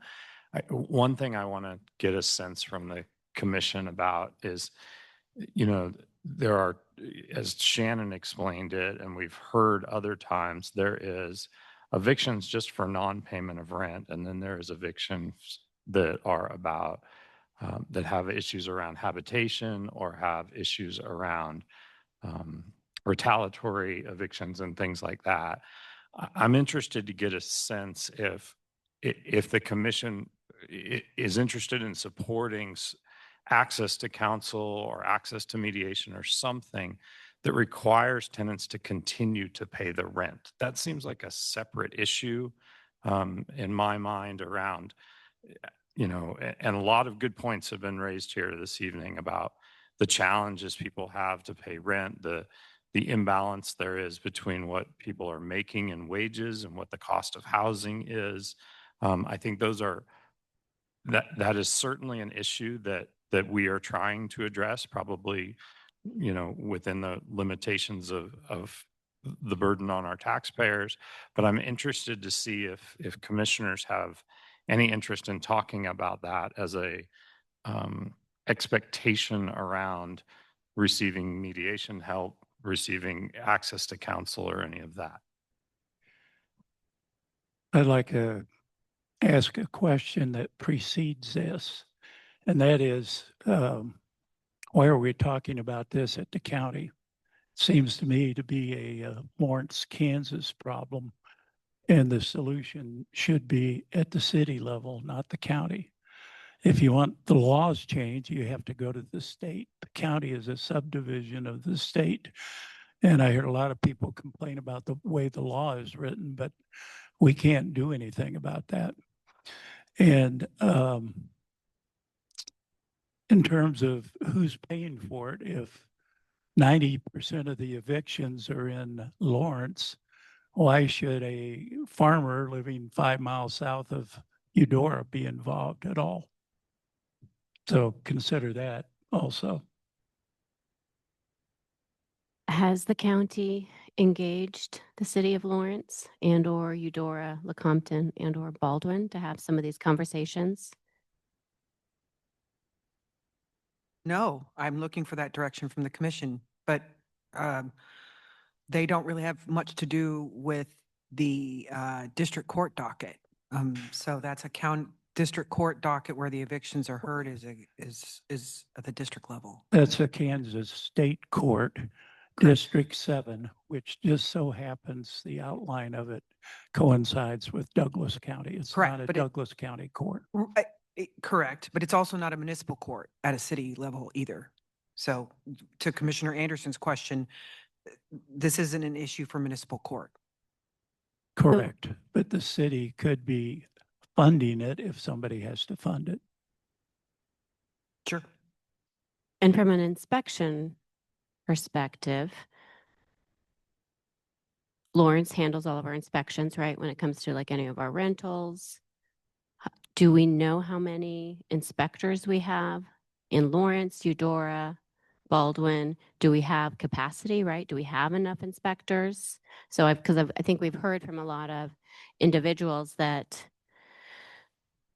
we have stairs, right, that are broken. I mean, I'm wondering if maybe we don't have enough inspectors to actually go out and inspect rental properties for some of the landlords that may not be actually keeping up with their properties.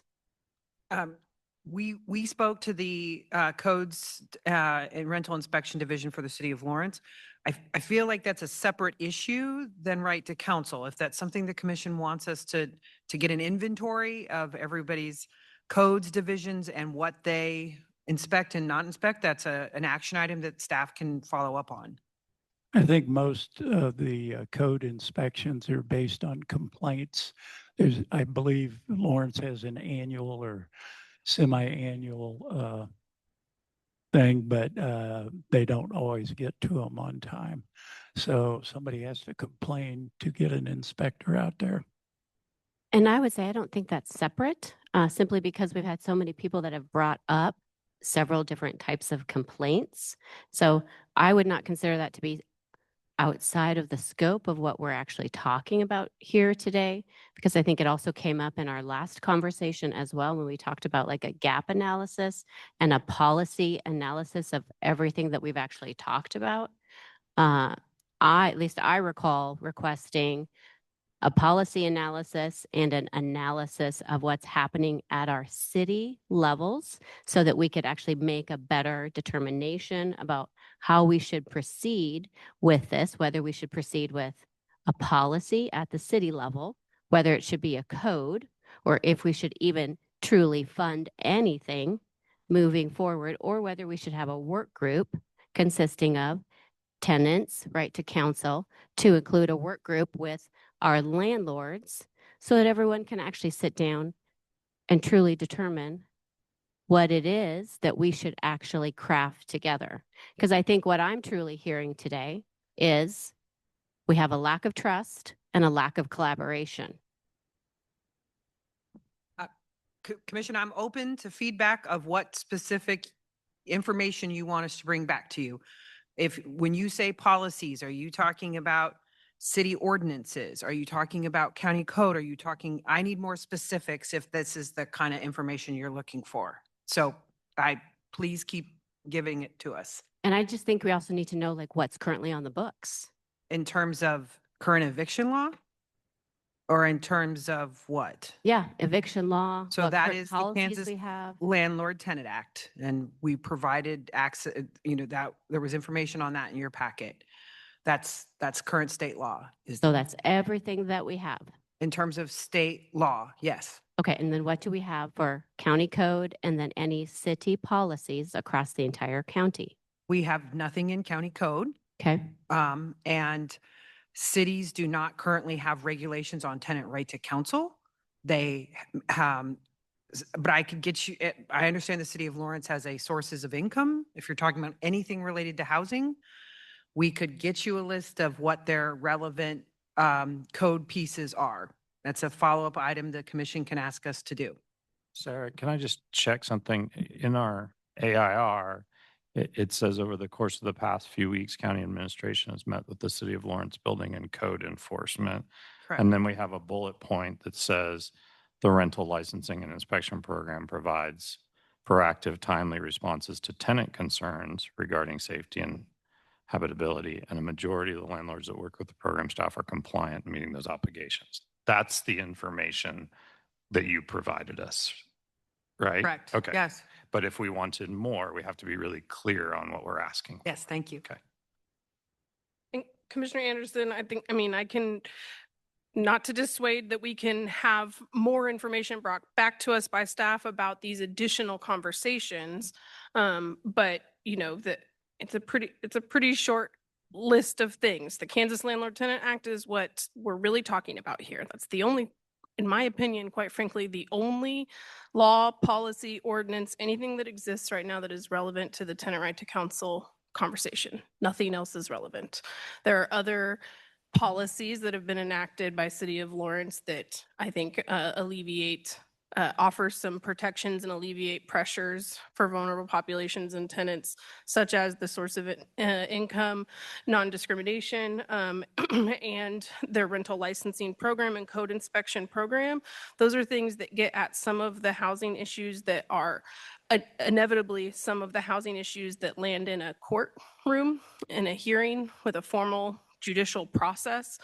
And that's the only part that we're talking about here, in my opinion. And so like the City of Eudora and Baldwin City have no rental licensing programs and no policies specific to housing. They each, as you mentioned earlier, today have run utilities. And so they are related to, they have some involvement with housing their community members and housing costs in terms of utilities, but there is no other policy, registry, anything like that related to it. And those are separate issues from tenant right to counsel, which is, in my opinion, it is a very simple and specific focus, which is if no matter what the circumstances are, somebody has an eviction filed against them in district court, not told that they're gonna get evicted, not told that they need to move if they can't pay the rent, not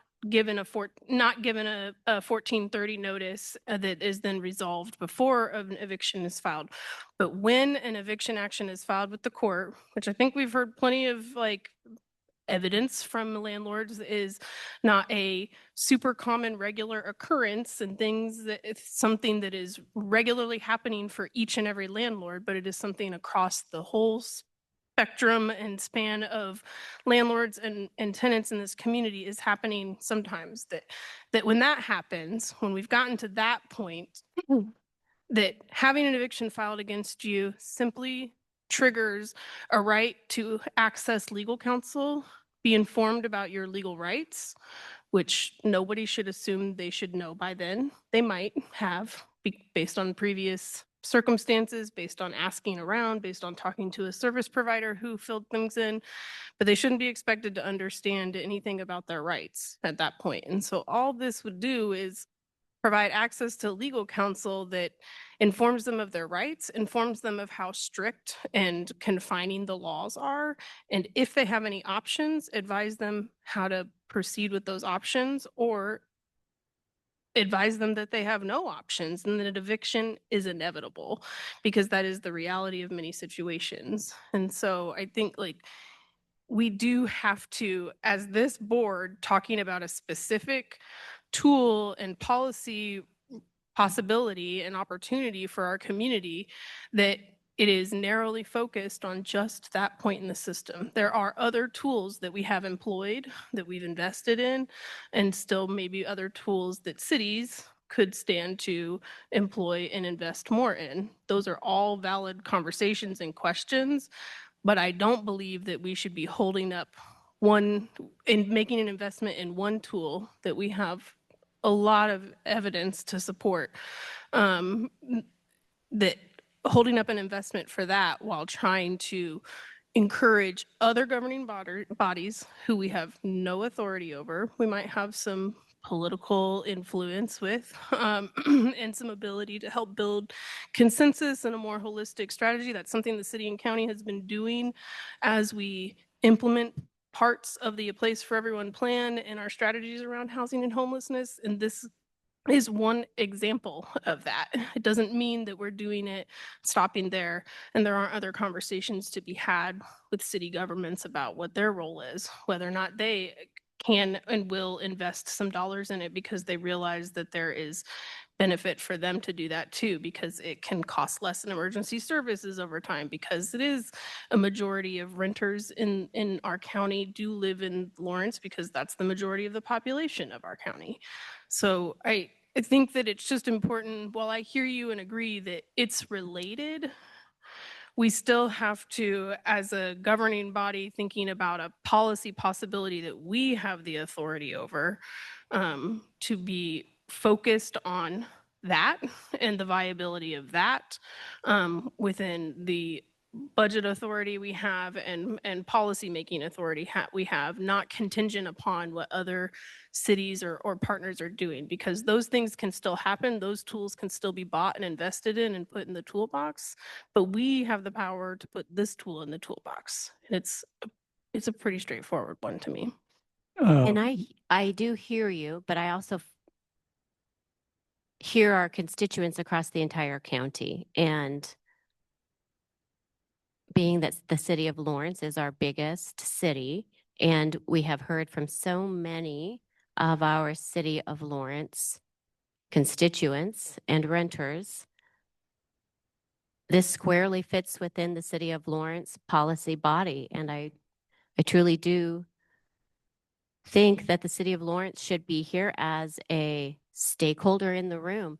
And we don't have any of those commissioners here to either listen, to learn, and or to be represented, to be a voice. And they should be here to actually hear what their own constituents are actually saying. And they're not here. I want to. We don't. Sorry. That's okay. As a body, we can't have Eudora, Baldwin, the unincorporated area, Lecompton bearing the cost for this for just the city of Lawrence. So I think as a governing body, we must also think about those decisions and how we are actually spreading that across the entire county. And so the city of Lawrence must also take accountability for their own budget and for how they spend their dollars and how they also regulate their landlords, how they also decide to set up their own structure and their own framework. And if they're making it very difficult for their landlords to do business, and they're making it difficult for their landlords, they need to come to the table and have conversations. They need to come to the table and actually partner better so that we all can work together better and make things more ideally equitable and partner maybe better around those HSC assistance dollars so that we can support Shannon better.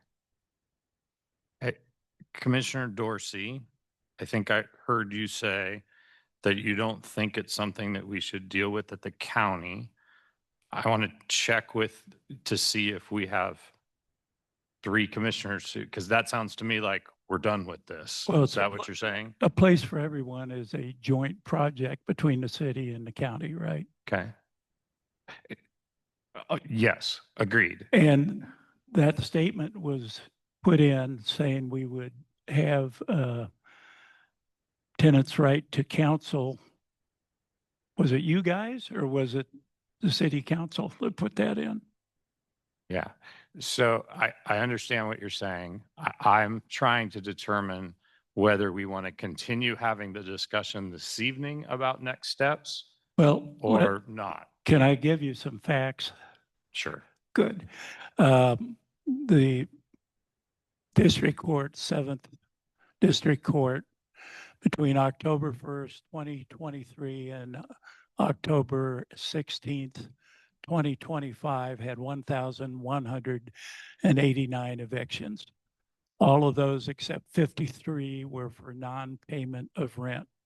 If you round off, that's maybe 600 evictions per year. If you hire an attorney for everybody who has an eviction, you got to figure at least 1,000, 1,500, 2,000, depending on the attorney and depending on the delays and counterclaims. So that's $600,000 to $800,000 a year. And if 96% of the people are not paying their rent, we're paying $1,000 for them to be told you're being evicted because you didn't pay rent. It would be much better to use that $600,000 for rent assistance, for utility assistance, for anything other than lining the pockets of Lawrence attorneys. Now, some of my friends are attorneys, but they're not going to solve the problem. They're just perpetuating it, in my opinion. So I appreciate those. I'm not going to necessarily agree that they're facts. Well, but, I got them from the court. well, some of them are facts. Others of them are interpretations of how much the legal cost would be and how many people would get that. Are you making a proposal to this group at this point, or are you just sharing those facts? Well, I'm just saying it doesn't make sense to pay lawyers when you could do rental assistance. Totally heard. Are you making a proposal to this group that you would like us to consider? What is it that you're advocating for? Well, I thought you guys were going to advocate. I was just giving you some facts. And I'm asking you to, is there something that you would suggest this body do? Well, I don't think any of our research has looked into the actual cost of implementing the program. Okay. So are you suggesting that we need more information on what it would cost to do this? Well, maybe we ask a lawyer or a landlord who's had evictions what it costs for an eviction. And some of the questions we were trying to ask you would help us get into define that. So that's what I'm at, the questions that were in the AIR as to what kind of representation you want or looking for will help us prepare a budget request.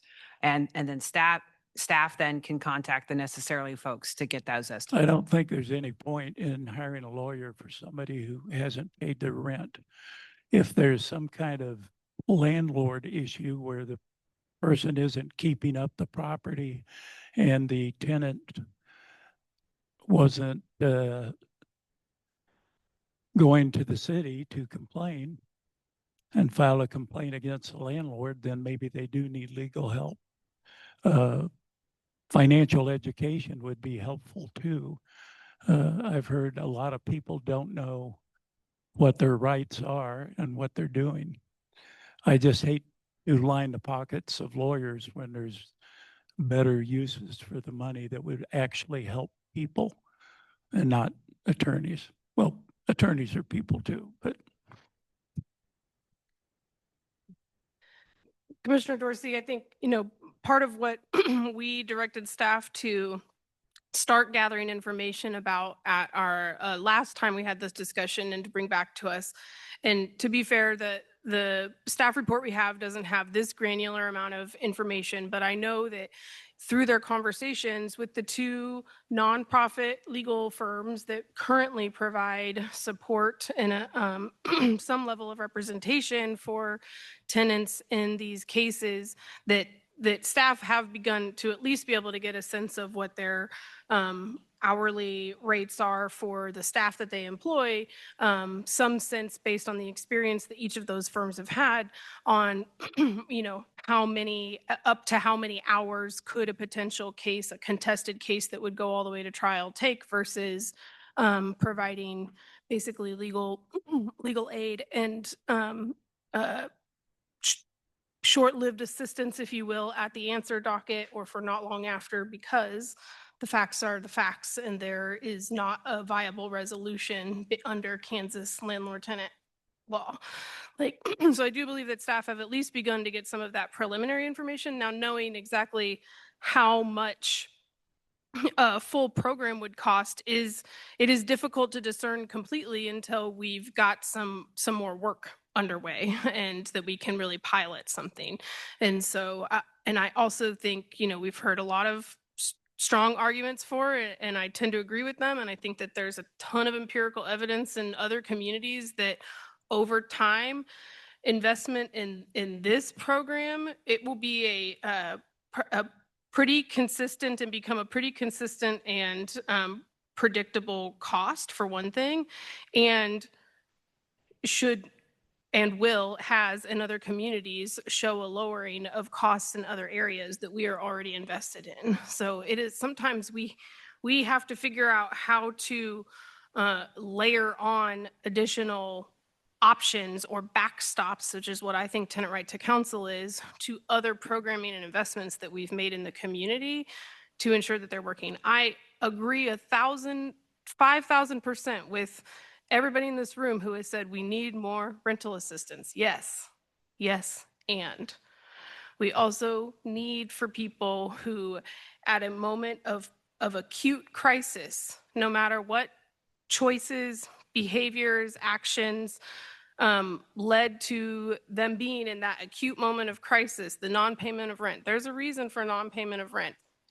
We can all sit around and judge whether or not we think those reasons are valid, but that's not for us to do. It's for a judge in the courtroom to do.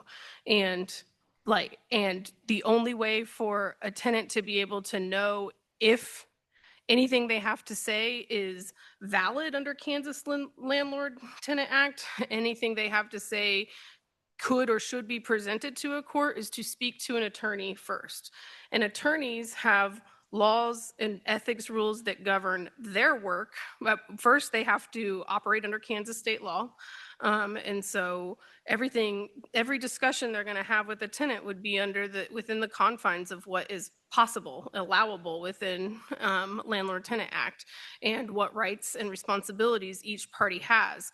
And a lawyer is also obliged by ethics rules, which tell that they can't bring frivolous claims or meritless claims to the court. And so when you're talking about not feeling like we want to line the pockets of attorneys, first of all, I want to level set and say we're talking about community partners who are nonprofit legal systems and are not driven by trying to, they're not a business, they're a nonprofit, they're a service provider.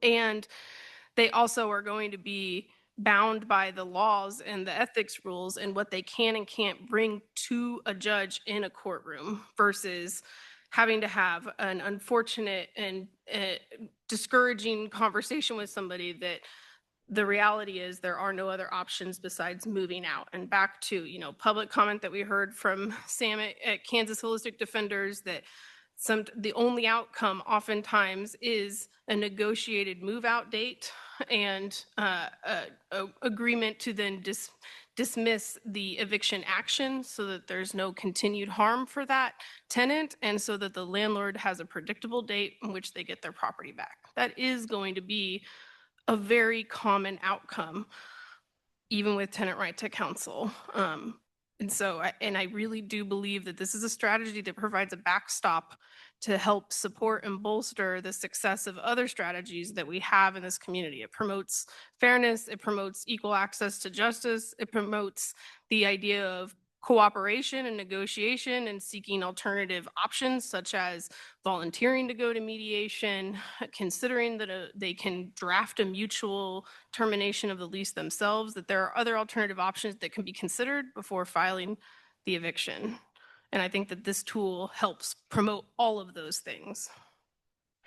Nonprofit attorneys don't work for free. They get a salary. And we fund Holistic Defenders for part of that salary. So there is a tax cost. And why not form a 501c3 and have people who want to assist tenants donate to it? Government can't solve all the problems for everybody. It's just impossible.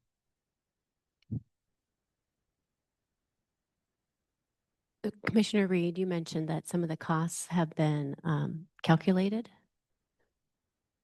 Did you mention some of the costs? Have been Not calculated. I just think I was trying to respond to Commissioner Dorsey's, question about not knowing exactly what the budget of this would be, and just wanted to share that my understanding is that staff have at least been able to start getting some of those numbers to get a sense of a baseline. But until we pilot a project, knowing what an annual cost could be versus an hourly cost per hour spent on a case is difficult.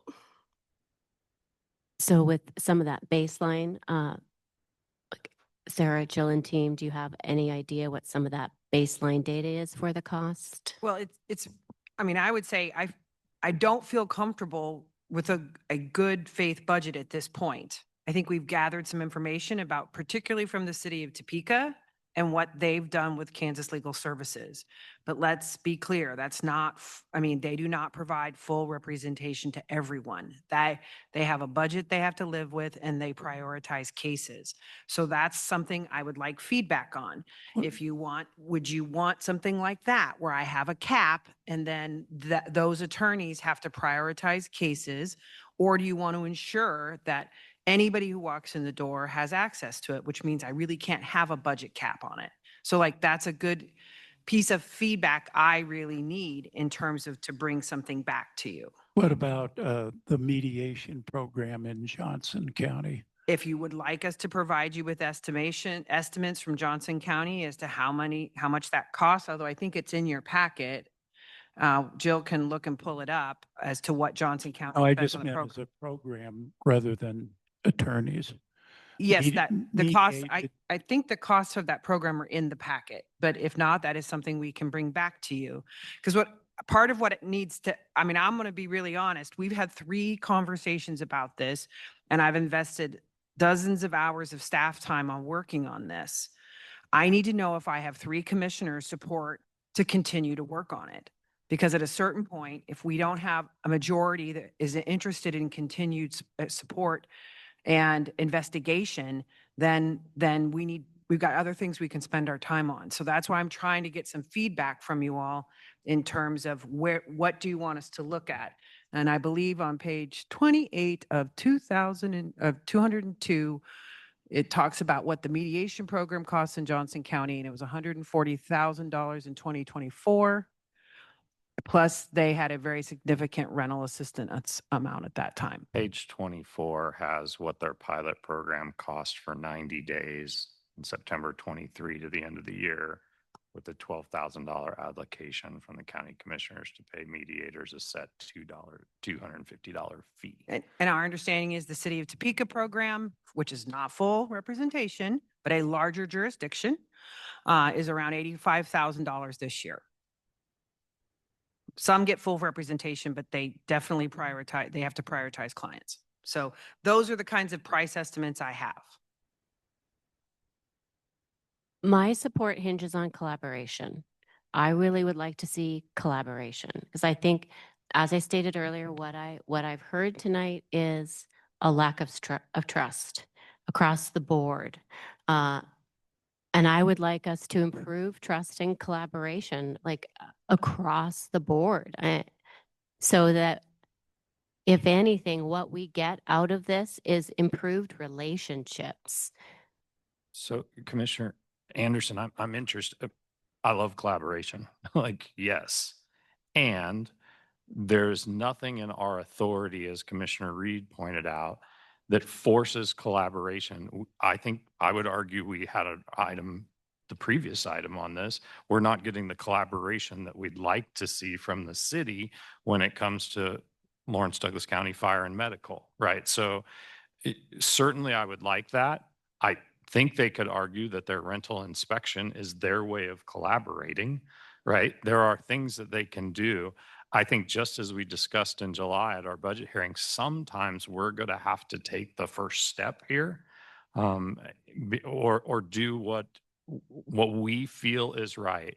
To Commissioner Dorsey's question of like, this isn't a county issue or it's just a city or a state issue. I disagree with that. I would say that, you know, the reason the Johnson County mediation program, that actually came from the courts, if I understood the what was in the packet correctly, and it's funded by the county, right? Because we fund the courts. Evictions don't go to municipal court, so I don't know why they would be involved. And I think there are things that we're doing. We'll advocate and would welcome anybody to our legislative update, right? And what we'd like to see in our priorities. We're going to advocate at that time for some changes on the state level. I don't think, in my opinion, that abdicates us from doing anything. You may be making an argument for that. That's what I was trying to figure out. But I am interested in some mediation. I think what we saw in the Johnson County program with the information that was provided may give us some starts. I totally recognize that for some people, we've heard from some public comments that mediation is unacceptable. I do think if we want to talk about it, there's a way to do some mediation and some access to counsel. It gets complicated, but I'm willing to talk about it. But just so you know where I am, I think some mediation could help with some of the cases that we're dealing with. And I think if we're going to do either of those, right, then collaboration. And I think that both groups are currently in the room. We have tenants and we have landlords.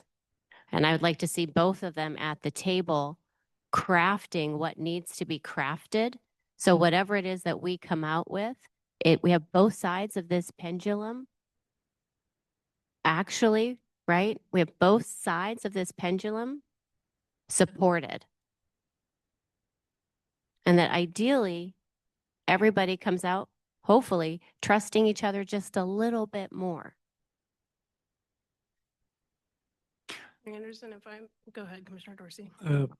Problem with mediation is if a person doesn't have the money to pay the rent this month and then they mediate, they're still not going to have the money to pay the rent the next month. We need to increase wages in this county. I absolutely agree with you. And jobs, job availability. Yeah, there's a lot of huge economic, agreed, public health, social issues that are the root of what we're talking about, and things that we do not have the power to fundamentally change on behalf of our constituents. And sometimes this job is about seeing all the really big stuff that is applying all the immense amount of pressure and trying to find one spot where we can alleviate some of that pressure. It doesn't solve it all. It doesn't create resolution for everybody in this room or for everybody who's going to have to go through district court and face losing their housing or have to navigate business losses and the implications of that. It's not going to solve for all of that, but it can alleviate some pressure and the pressures that we don't have the power over. When I hear you talking about collaboration, Commissioner Anderson, I appreciate that spirit too. And I think that actively is happening, and collaboration looks like sometimes different entities doing their part, bringing what they can to the table that is squarely within their authority and capacity to do. And to Commissioner Kelly's point, I think that the rental licensing program, code inspection program at the City of Lawrence, those are strategies that that can and should be continuously assessed and strengthened. I think there have been recent conversations at the City of Lawrence and both the commission level, conversations that happen at the Affordable Housing Advisory Board related to some of those topics that are working to try and strengthen those in ways that will help also level the playing field, create standards and fair and equitable expectations about what rental living standards are in our community. So I think that collaboration is in progress. It's occurring, it's happening. You know, when we look back at the A Place for Everyone plan and all the different strategies, this being one of them, it's right before or right after the strategy of the City of Lawrence passing a source of income non-discrimination, which they have done. And the City of Lawrence has made good on, they have defended multiple tenants in their against discrimination claims. So I think that collaboration is happening. This is something that we don't have to overcomplicate it to make it happen, and to just start seeing how it makes a difference and how it moves the needle and where it alleviates some of the pressure. And I also want to make the point that City of Lawrence residents are Douglas County residents too. Absolutely. I agree with you. And I think sometimes groups sometimes get left out because sometimes we just don't think about inviting everyone to the table. And I'm just wondering if our landlords just are not at the table. I hear that. Well, I mean, they showed up here and Today. they've been engaging through public comment with us over the past few months. They've engaged in the issue, those who have opinions about it. And it, you know, when you talk about inviting people to the table, we're not really setting a table other than this public forum that we have all the time with publicly published agendas. We've been having this conversation for a long time, and some people may not have joined it until a little later. But it wasn't about us leaving anybody out. So I don't really accept that that's what has happened here. I also just fundamentally cannot agree more with tenants. And I am a landlord. I am a property owner who is privileged to have another property that I don't live in, that somebody else is paying rent to me every month to help me build my future safety and my ability to access and maintain wealth stability. And I really cannot understand the significant fears that landlords and property owners have about this program. I really fundamentally believe that the Kansas Landlord Tenant Act is so specific and so narrow that this is not going to affect a lot of outcomes per se, but it will give people access to know their rights. If they didn't know them before, they will know them before they are fully evicted, and to have an opportunity to raise issues if there are issues. If there are no issues, there are no issues to raise, and the judge can't make any judgment other than eviction, other than returning possession of that property to the property owner and wishing the tenant luck on whatever else happens next. That, and it is fundamentally a loss of housing and stability versus a loss of income and equity in property.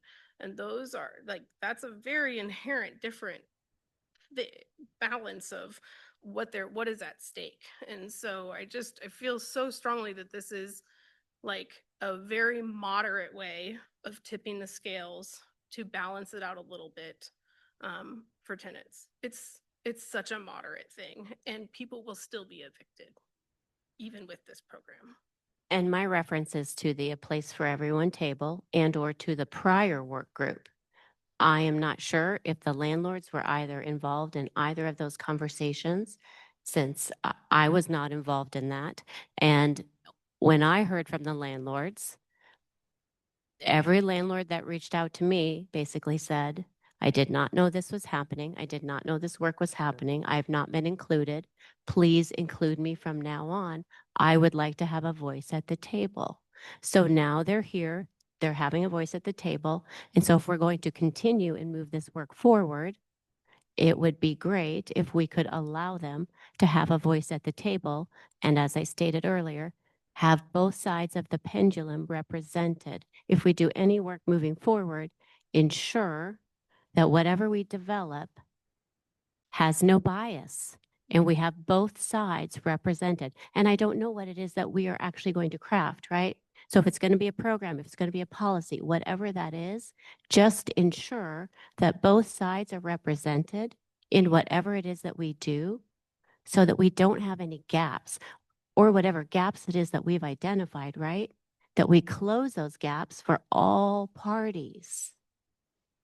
But Commissioner Anderson, with all due respect, at some point, we have to recognize our limitations and that we can't close all gaps for all parties. Impossible. I disagree. Wish we could, but it's not, we've already talked about how stagnant wages, not enough workforce, rising costs of housing, all these other economic, social, public health pressures are things we can't close all of those gaps just as ourselves in this community. And I also want to make the point that we have to be very mindful about where our role starts and ends. We can't mitigate, negotiate, and litigate issues between two sides of the party. So we're talking about larger groups of people who are tenants currently and people who are landlords currently.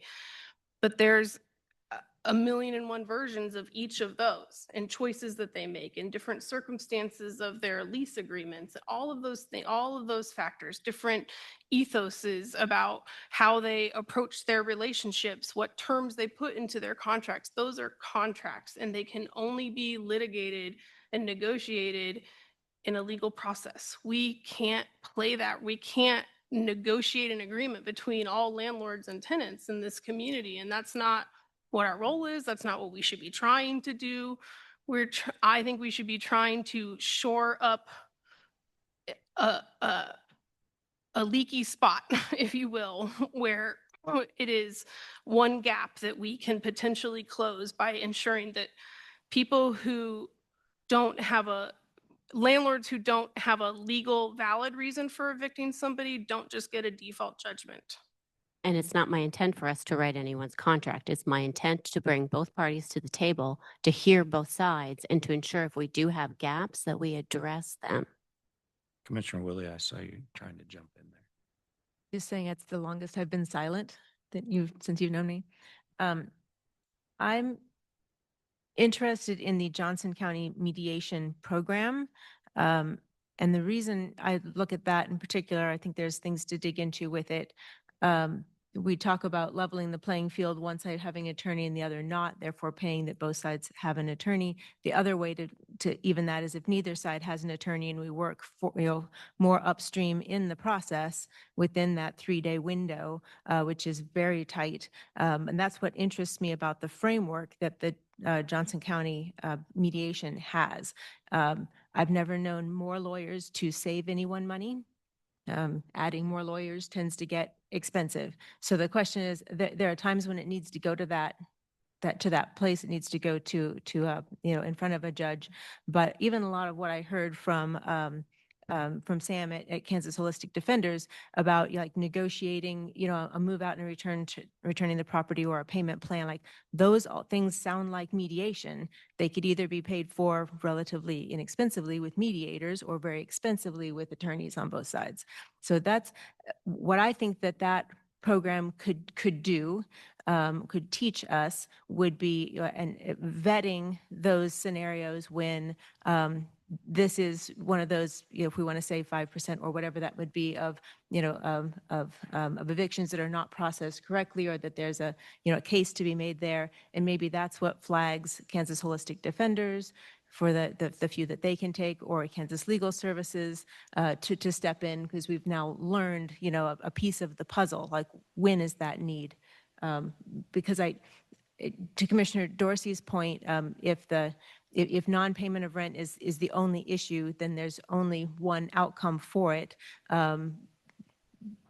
But I think a mediator can sometimes do more to help find that place of we're not going to get caught all the way up on the rent. Is there a payment plan and stay, or is it not going to happen and there's a move out date figured on? I'm concerned that the tenant right to counsel is not the right lever at this moment. I feel like we can do more with the same dollars in an upstream scenario. What we heard from Shannon Oury with Lawrence Douglas County Housing Authority, it's a very tight window, but that's, I think, where the most impact can be made in that time frame. And we also have a model that Johnson County is doing to kind of see how that works out and what we can learn from it. So that interests me more, but I throw that back to other commissioners. I agree. So I'm going to staunchly speak against trying to muddle this with mediation. We've had conversations about mediation throughout this process and the multiple discussions we've had about it. And there are clear distinctions. An attorney can mediate an agreement. A mediator cannot advise anybody about their rights. That's a fundamental distinction that makes a huge difference in what information is being shared, how it is shared, and then how somebody is empowered to make an informed choice based on that information and advice given to them. Also, it is not a substitution for legal representation and legal advice. Legal representation and legal advice does not equal continue the case out indefinitely and ensure that this person won't lose their housing. That's not what it equals. Legal advice can equal a 30 to 60-minute conversation, a consultation, in essence, that explains to them that the law is very clear. There are no other options. The landlord has followed all procedures. Are you aware of any other resources? I'm sorry, there's not more. And that can be the extent of what legal advice or consultation or representation is. And so I hear all the concerns about wanting to be more upstream and wanting to resolve things before it gets to the eviction point. We've been talking about this we've been talking about that in these chambers for years. And we have invested dollars in the self-help centers to help support the self-help centers eviction diversion programming and to try and implement the voluntary mediation, pre-filing mediation program that I'm grateful to have heard one landlord speak positively about today and having volunteered in that.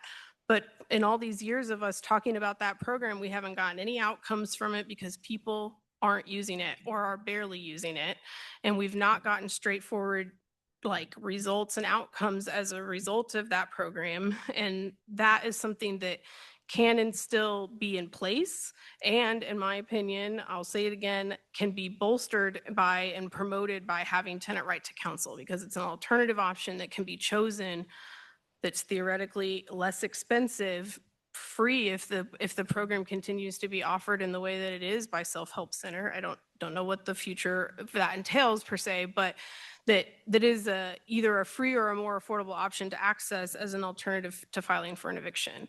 And then the other point I really want to make about this, looking at Johnson County's mandatory mediation program, is I can appreciate the idea behind it, and they've got some positive outcomes, but it's still not the same thing, and it's not in our purview.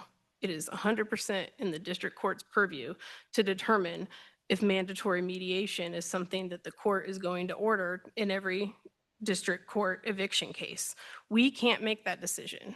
We can have conversations with them about it, but it's fundamentally something that district court has to decide because it's a court rule and it's something that they would have to apply broadly and require of every case that came through. And so that's not a decision that's within our purview.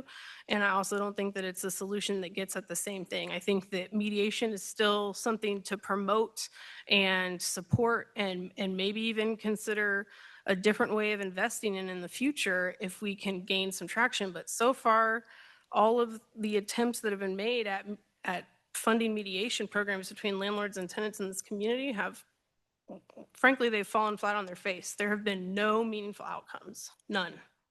So I don't understand why we would keep chasing mediation as a solution. It can be an option, but it has to be an option that some people choose. And mandatory mediation is only a thing that district court can decide to do, and I haven't I don't have any reason to believe that that's a thing that they're chasing. So I want to pull on that thread if people can choose. You know, I'm listening to Commissioner Anderson talk about some sort of collaboration here. And I heard a lot of public comment this evening about understanding your rights in the 3 days between when you're served the eviction notice and when you need to appear. It is not the best time to hear it. And it was interesting to hear Shannon talk about as a, not necessarily a landlord, but somebody who works with landlords, giving some education to renters about what their rights are and could they access Kansas Legal Services to better understand their rights early on in the process. I'm kind of curious to see, you know, how landlords would react to saying, like, are you a landlord that, you know, has some claim to say, like, I have informed my tenants of these rights and these resources when they signed similar to what Shannon was sharing, like, when they signed the lease, this is the information that they're getting. And if they're getting that information early on, now some won't hear it, you know, some it's not the right time. Some, you know, you get a lot of documents when you first sign a lease. Maybe that's not the right time, but it starts to say, hey, as a landlord, I am recognizing what your rights are. In fact, I'm telling you what your rights are. I'm telling you what services that you have available to you. And possibly, to your point, Commissioner Reed, I am saying I am going to choose mediation before I evict you. That at least we can agree to do that earlier on in the process instead of waiting to when it becomes a crisis and a 3-day eviction notice is happening, saying at this point, no, we're just going to court. Because what I heard a lot was there's some try to help people. We heard from one public commenter that, you know, that the tenant was going to the landlord and asking for help with people that were trying to work with, that were trying to live there, and they didn't want them to live there because they were afraid they'd be evicted. We also heard from landlords that there are times when I'm trying to help a person and telling them there's only a certain amount that, you know, if you could pay this and then you get behind on rent. What I hear maybe is a little different in that I do think in many ways people are trying to work together, but there's not a good structure for how to do that creates you said trust, so I'll use this phrase, trustworthy process of here's where we start and here's where we end up.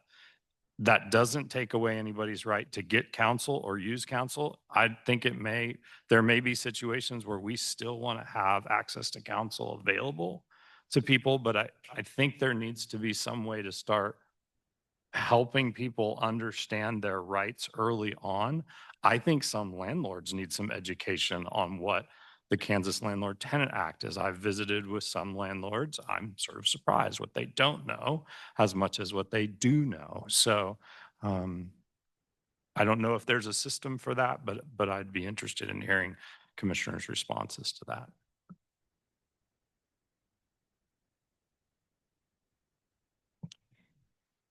I think one of the things that I hear from our local landlords, and I want to differentiate that from some larger corporate, which has a different process, most likely, you know, I think our local landlords, many of them are trying to mediate with their tenants, and they work on that process until they are frustrated, and then they go to an eviction, and that's why they don't want to choose a voluntary mediation, because they feel like we already did that and it failed.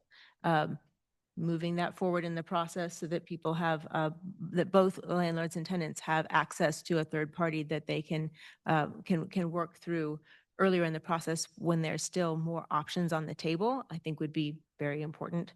And even I'm happy to have a conversation with district court about if they have an interest in a mandatory mediation. We haven't had that conversation, and I wasn't thinking that was the starting point or the trigger point for it. But I feel like that's maybe some of the collaboration that Commissioner Anderson is talking about that's needed is is how to have those conversations. And I think that the trick is much sooner than they usually are and much sooner than an eviction conversation at all. And that's been my concern with working at the time of eviction. I think there's important conversations to be had with that. I think you can catch a lot more people much earlier for a more reasonable budget.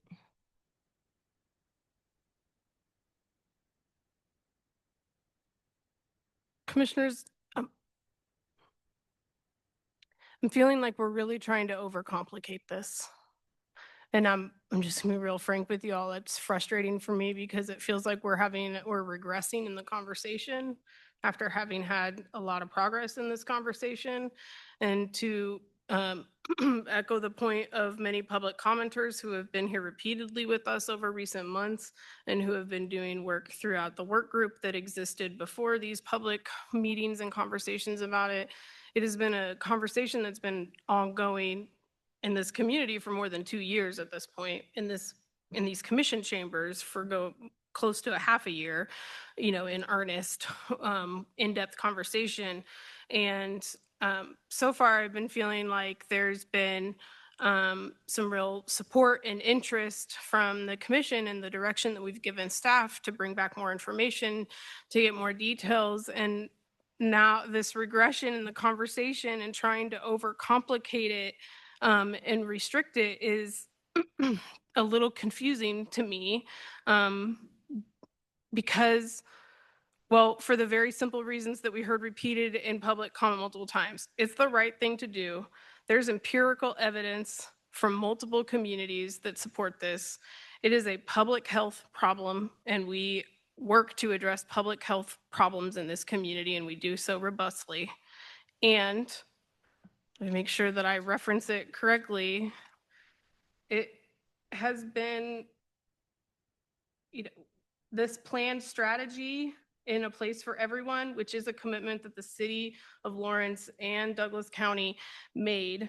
And to your question earlier, Commissioner Dorsey, no, there was not a rubric of whose responsibility was what. It's a community plan that the city and county passed after the community, including multiple stakeholders from all sides of the issue, worked for a very long time to develop specific strategies. And one of them was establish a tenant's right to access legal counsel, and that we would establish a pilot, the original goal. We don't always stick to original goals. Timelines move all the time. So I'm just trying to draw the point that the established pilot goal was to be by Q1 of 2023, and that then a proposed ordinance based on the outcomes of that pilot would happen by Q4 of 2024. We're in Q4 of 2025. So I understand the frustration of community members who say we've been talking about this and we don't have any action still. I am feeling that frustration. I think that we made some good progress this fall in this conversation. I think there's plenty more to be understood about the housing crisis on a very local, granular level, and other strategies we might be able to employ. Like, we're in a constant process of learning and gathering more information and trying new things, adding things, taking away things, et cetera. Like, this is a tool that we have been given an incredible amount of evidence to support that it works in preventing illegal evictions. It works in slowing evictions in a way that can provide somebody a little bit more predictability in their transition, either into a new home or to homelessness if they don't have that other option. And so it's so straightforward to me. And while I'm somebody who appreciates nuance so much, and I love nuanced, detailed conversations and thinking about it from all the angles, but I am feeling frustrated by what feels like a regression in this conversation about an item that we, to Sarah's point, we have asked staff to pour a lot of time into. And I'm interested in what is the next action step that we ask staff to make that time worthwhile and to make good on the commitment that we as a body and as a community between two governing bodies that voted on it, a plan developed by the community, said we would do. So I really feel like we need to move forward some action. My proposal at this point is that there is $40,000 of set aside money that this commission decided earlier this year for the 2026 budget to allocate for eviction defense work, not knowing exactly what that would be. To me, tenant right to counsel is exactly what eviction defense work is.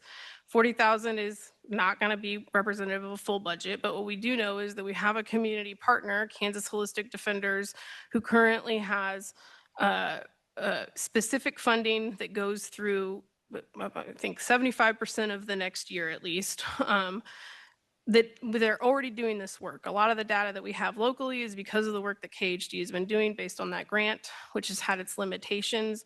And I believe that we have an opportunity to supplement that grant now with the 40,000 set aside for them to continue doing the work that they're already doing and start gathering the types of data, the types of information that's noted somewhat in this staff report, specific metrics so that we can get a better grasp on the local version of the issue and the case outcomes, and that if we allocate those dollars now, and staff can, develop an agreement about metrics that are tied to that, I think that will go a long way towards them being able to start figuring out what the fuller budget would look like and have a couple months worth of costs and services paid for to help develop what a 2027 budget proposal could look like. And for the record, I support a 2027 budget proposal for a full tenant right to counsel program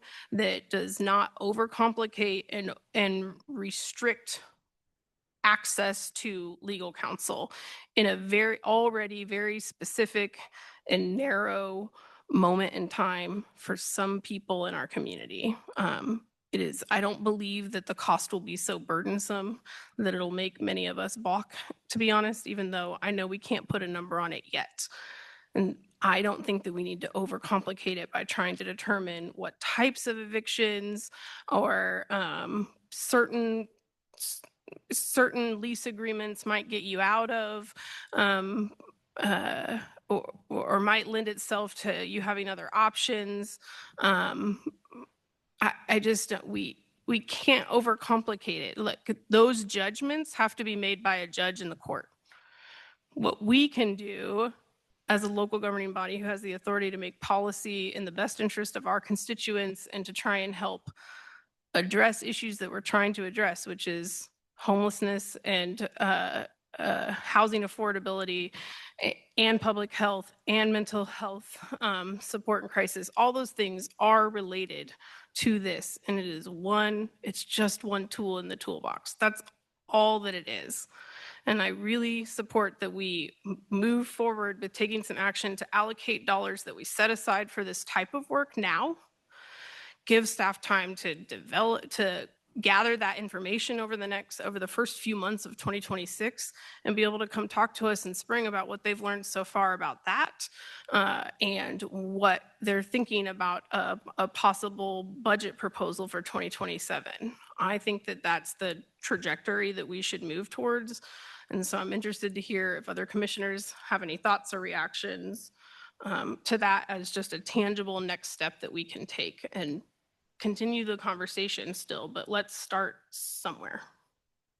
Commissioner Reed, in the language that you just referenced, ordinance, was that not meant to be an ordinance with the city of Lawrence? It doesn't specify. It says establish a tenant's right to access legal representation. And you say all parties participated in that. Who from the property owner group was part of that? Well, I don't have specific names. I'm going to look to Jill to verify that there were landlords and property owners who came to some of the community work groups and sessions over the many months and years that we talked about developing a place for everyone. It would have been tenants to homeowners, and the housing authority would probably be the only ones. So maybe the only stakeholders that were like participating in specific work groups, but the larger community meetings, some of which I attended, did include landlords and property owners who absolutely gave feedback, participated in the process.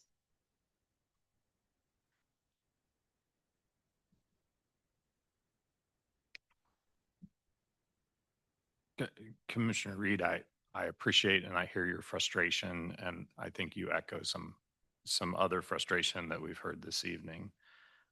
I am not ready to go where you're ready to go yet, and that may feel like we're stepping back. I don't know that um, as we've continued to have these conversations and get more information and look at different programs that are happening in other places, I would be willing to dedicate some of that 40,000 that we've set aside to something that looks similar to Topeka and what they're doing on letting them look at cases, and a percentage as well of that 40,000 to look at some type of mediation. I totally hear that that's not where you are and you would like to be at another place. And you know, that's why we have multiple commissioners, right? And so I would expect that any counsel, any access to counsel that tenants have that's paid for by the county, we're going to have people who say that's a waste of money and it's tax dollars that aren't doing us any good. I would expect that if we do some mediation, some people will like it and some people won't. But I think in some ways, what I'm trying to figure out is to get more information here locally about how it can make an impact. That's where I am tonight, and that's what I would ask staff to do, is sort of come up with, you know, within that 40,000, what could we do in 2026 that would have a little bit of access to counsel and a little bit of mediation. And then, as you said, in the spring, we would have more information to see, you know, are we seeing the same effects that are shared in other communities? That may be about mediation and what we're seeing in Johnson County. That may be in the 27 communities that have tenant rights to counsel. They may have different state laws than we do. Those are things that I'm supportive of. It's not as big of a step as you'd like to take, and I understand that. And I can see that disappointment and I hear that frustration. But in our discussions, that's sort of, I'm also trying to figure out where this commission might be as well. I think that 40,000 could be potentially better served with utility and rent assistance. So we've already taken public comment. That's the second time. There's no public comment. We're having a discussion. Thanks. For those individuals that actually need help and actually paying their rent, so that we can actually keep them housed and they don't actually become homeless.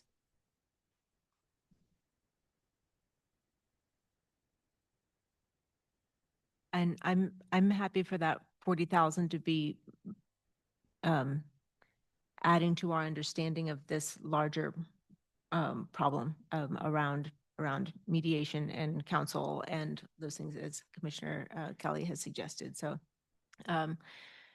the HRC, the Housing Resource Collaboration, it got less funding by $100,000 from the City of Lawrence Affordable Housing Advisory Board than previously, and yet City of Lawrence is the largest recipient of those funds through there because they do not have another program to help with utility assistance. I think that there's just big conversations around that program. I think 40,000 is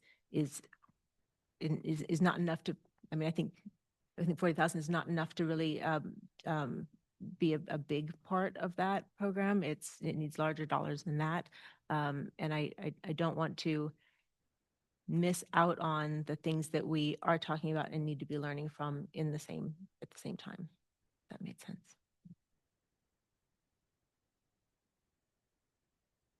So I've heard one commissioner who says we should spend that $40,000, and I'm oversimplifying, I'm sure. We should spend that $40,000 on housing stabilization fund. I've sort of said I'd like to see a little bit of both in a mix here and get, mirror some programs around that. Commissioner Willie, I think that's what you said as well. Commissioner Dorsey, I'm trying to figure out where you are.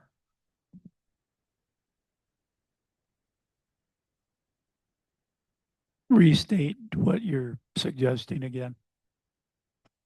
Well, I think we asked staff to bring us some programs that were happening across in other communities in Kansas. And I think that's really important to me. And they brought us a program in Topeka that the representation looks very specifically at cases. There's no cost to the tenant if they take their case.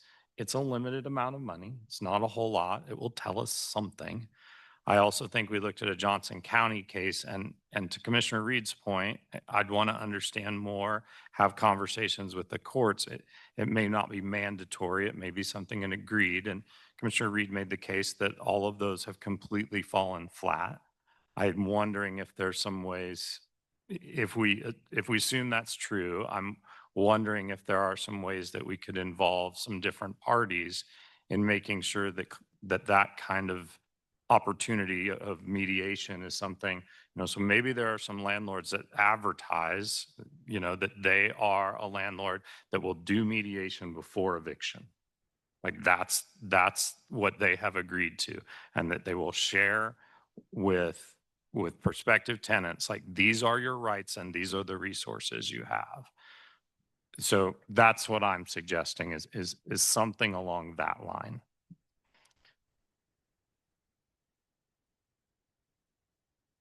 I'm thinking. Yeah.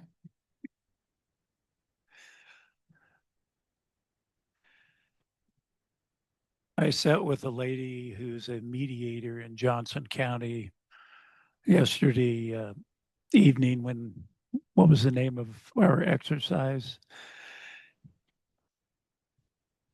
The Douglas County Thrives. Yeah. Yeah. Yeah. And she frankly thought it was working pretty well. Now, obviously, everybody doesn't get what they want, but to be a mediator, you have to know the law. So maybe they can't give you formal legal advice, but you've got to know what you're doing when you're a mediator. I'm in favor of mediation because it benefits both sides of the equation, and cost is less than an attorney.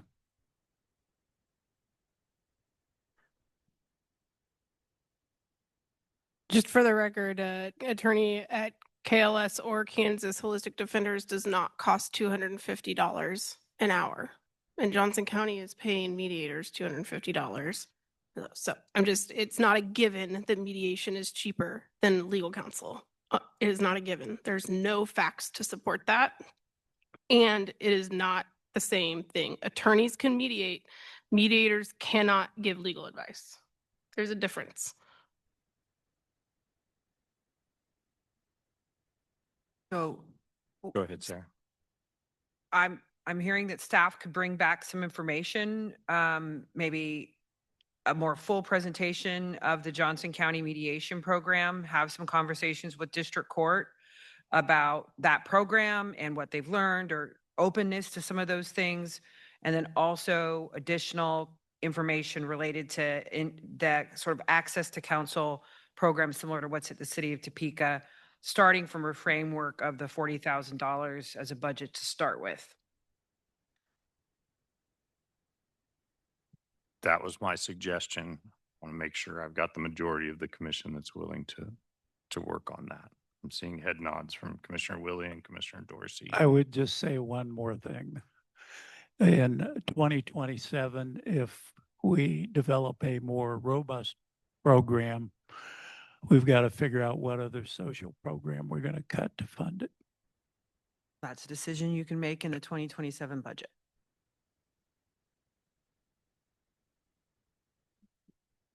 Okay. We have consensus to further study that and bring it back to the commission? I sort of feel like no one's happy, which sort of gets us maybe some progress. I guess I want to clarify that I got a majority because I think I still have two. Majority, but not consensus, if that, yeah. Yeah, I think you Whatever have we have. 3 commissioners who are willing to move forward on that. Commissioner Dorsey? Okay, is the third? Yeah. Okay, that's what I'm trying to clarify. Okay. He didn't say yes.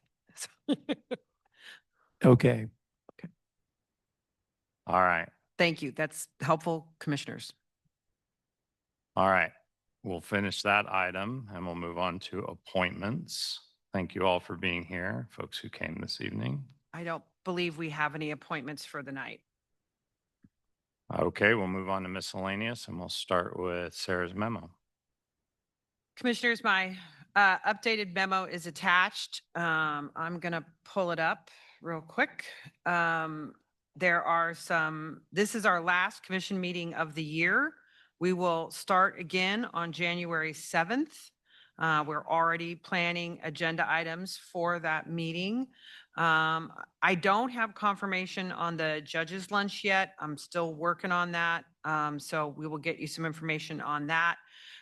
Do want to make sure that if you want to get registered for the legislative priorities breakfast, that you let us know so that we can make that happen, because that'll be a very quick turnaround once you get back after the new year.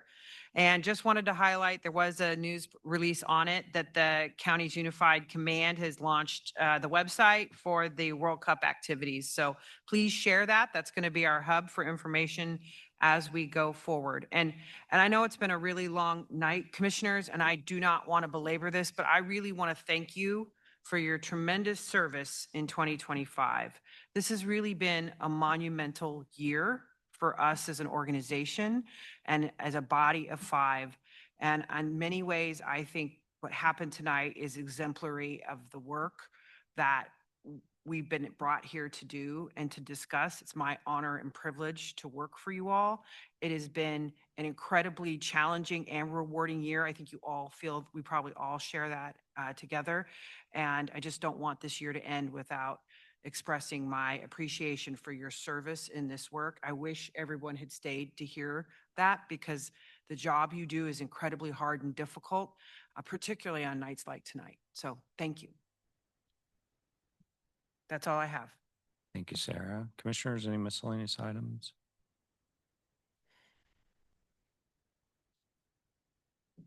I had a few things, but due to the length of the meeting, I will defer them till next year. Sarah, I know as commissioners, we really appreciate your comments. This is a tough job that we do. We don't always agree, but we do appreciate staff's guidance and us helping keep us focused and providing all the information that we ask for. Sometimes we don't know what we need. And so thanks for hanging in there with us when we're trying to make good decisions on behalf of Douglas County. And we could not do it without our Douglas County staff. So thank you for that. Thank you. I was just going to say thank you. For the public, we don't meet next week or the following week. We hope everybody enjoys the end of the year, and we will be back in session on January 7th. I hope you'll all be back then. All right, we're adjourned.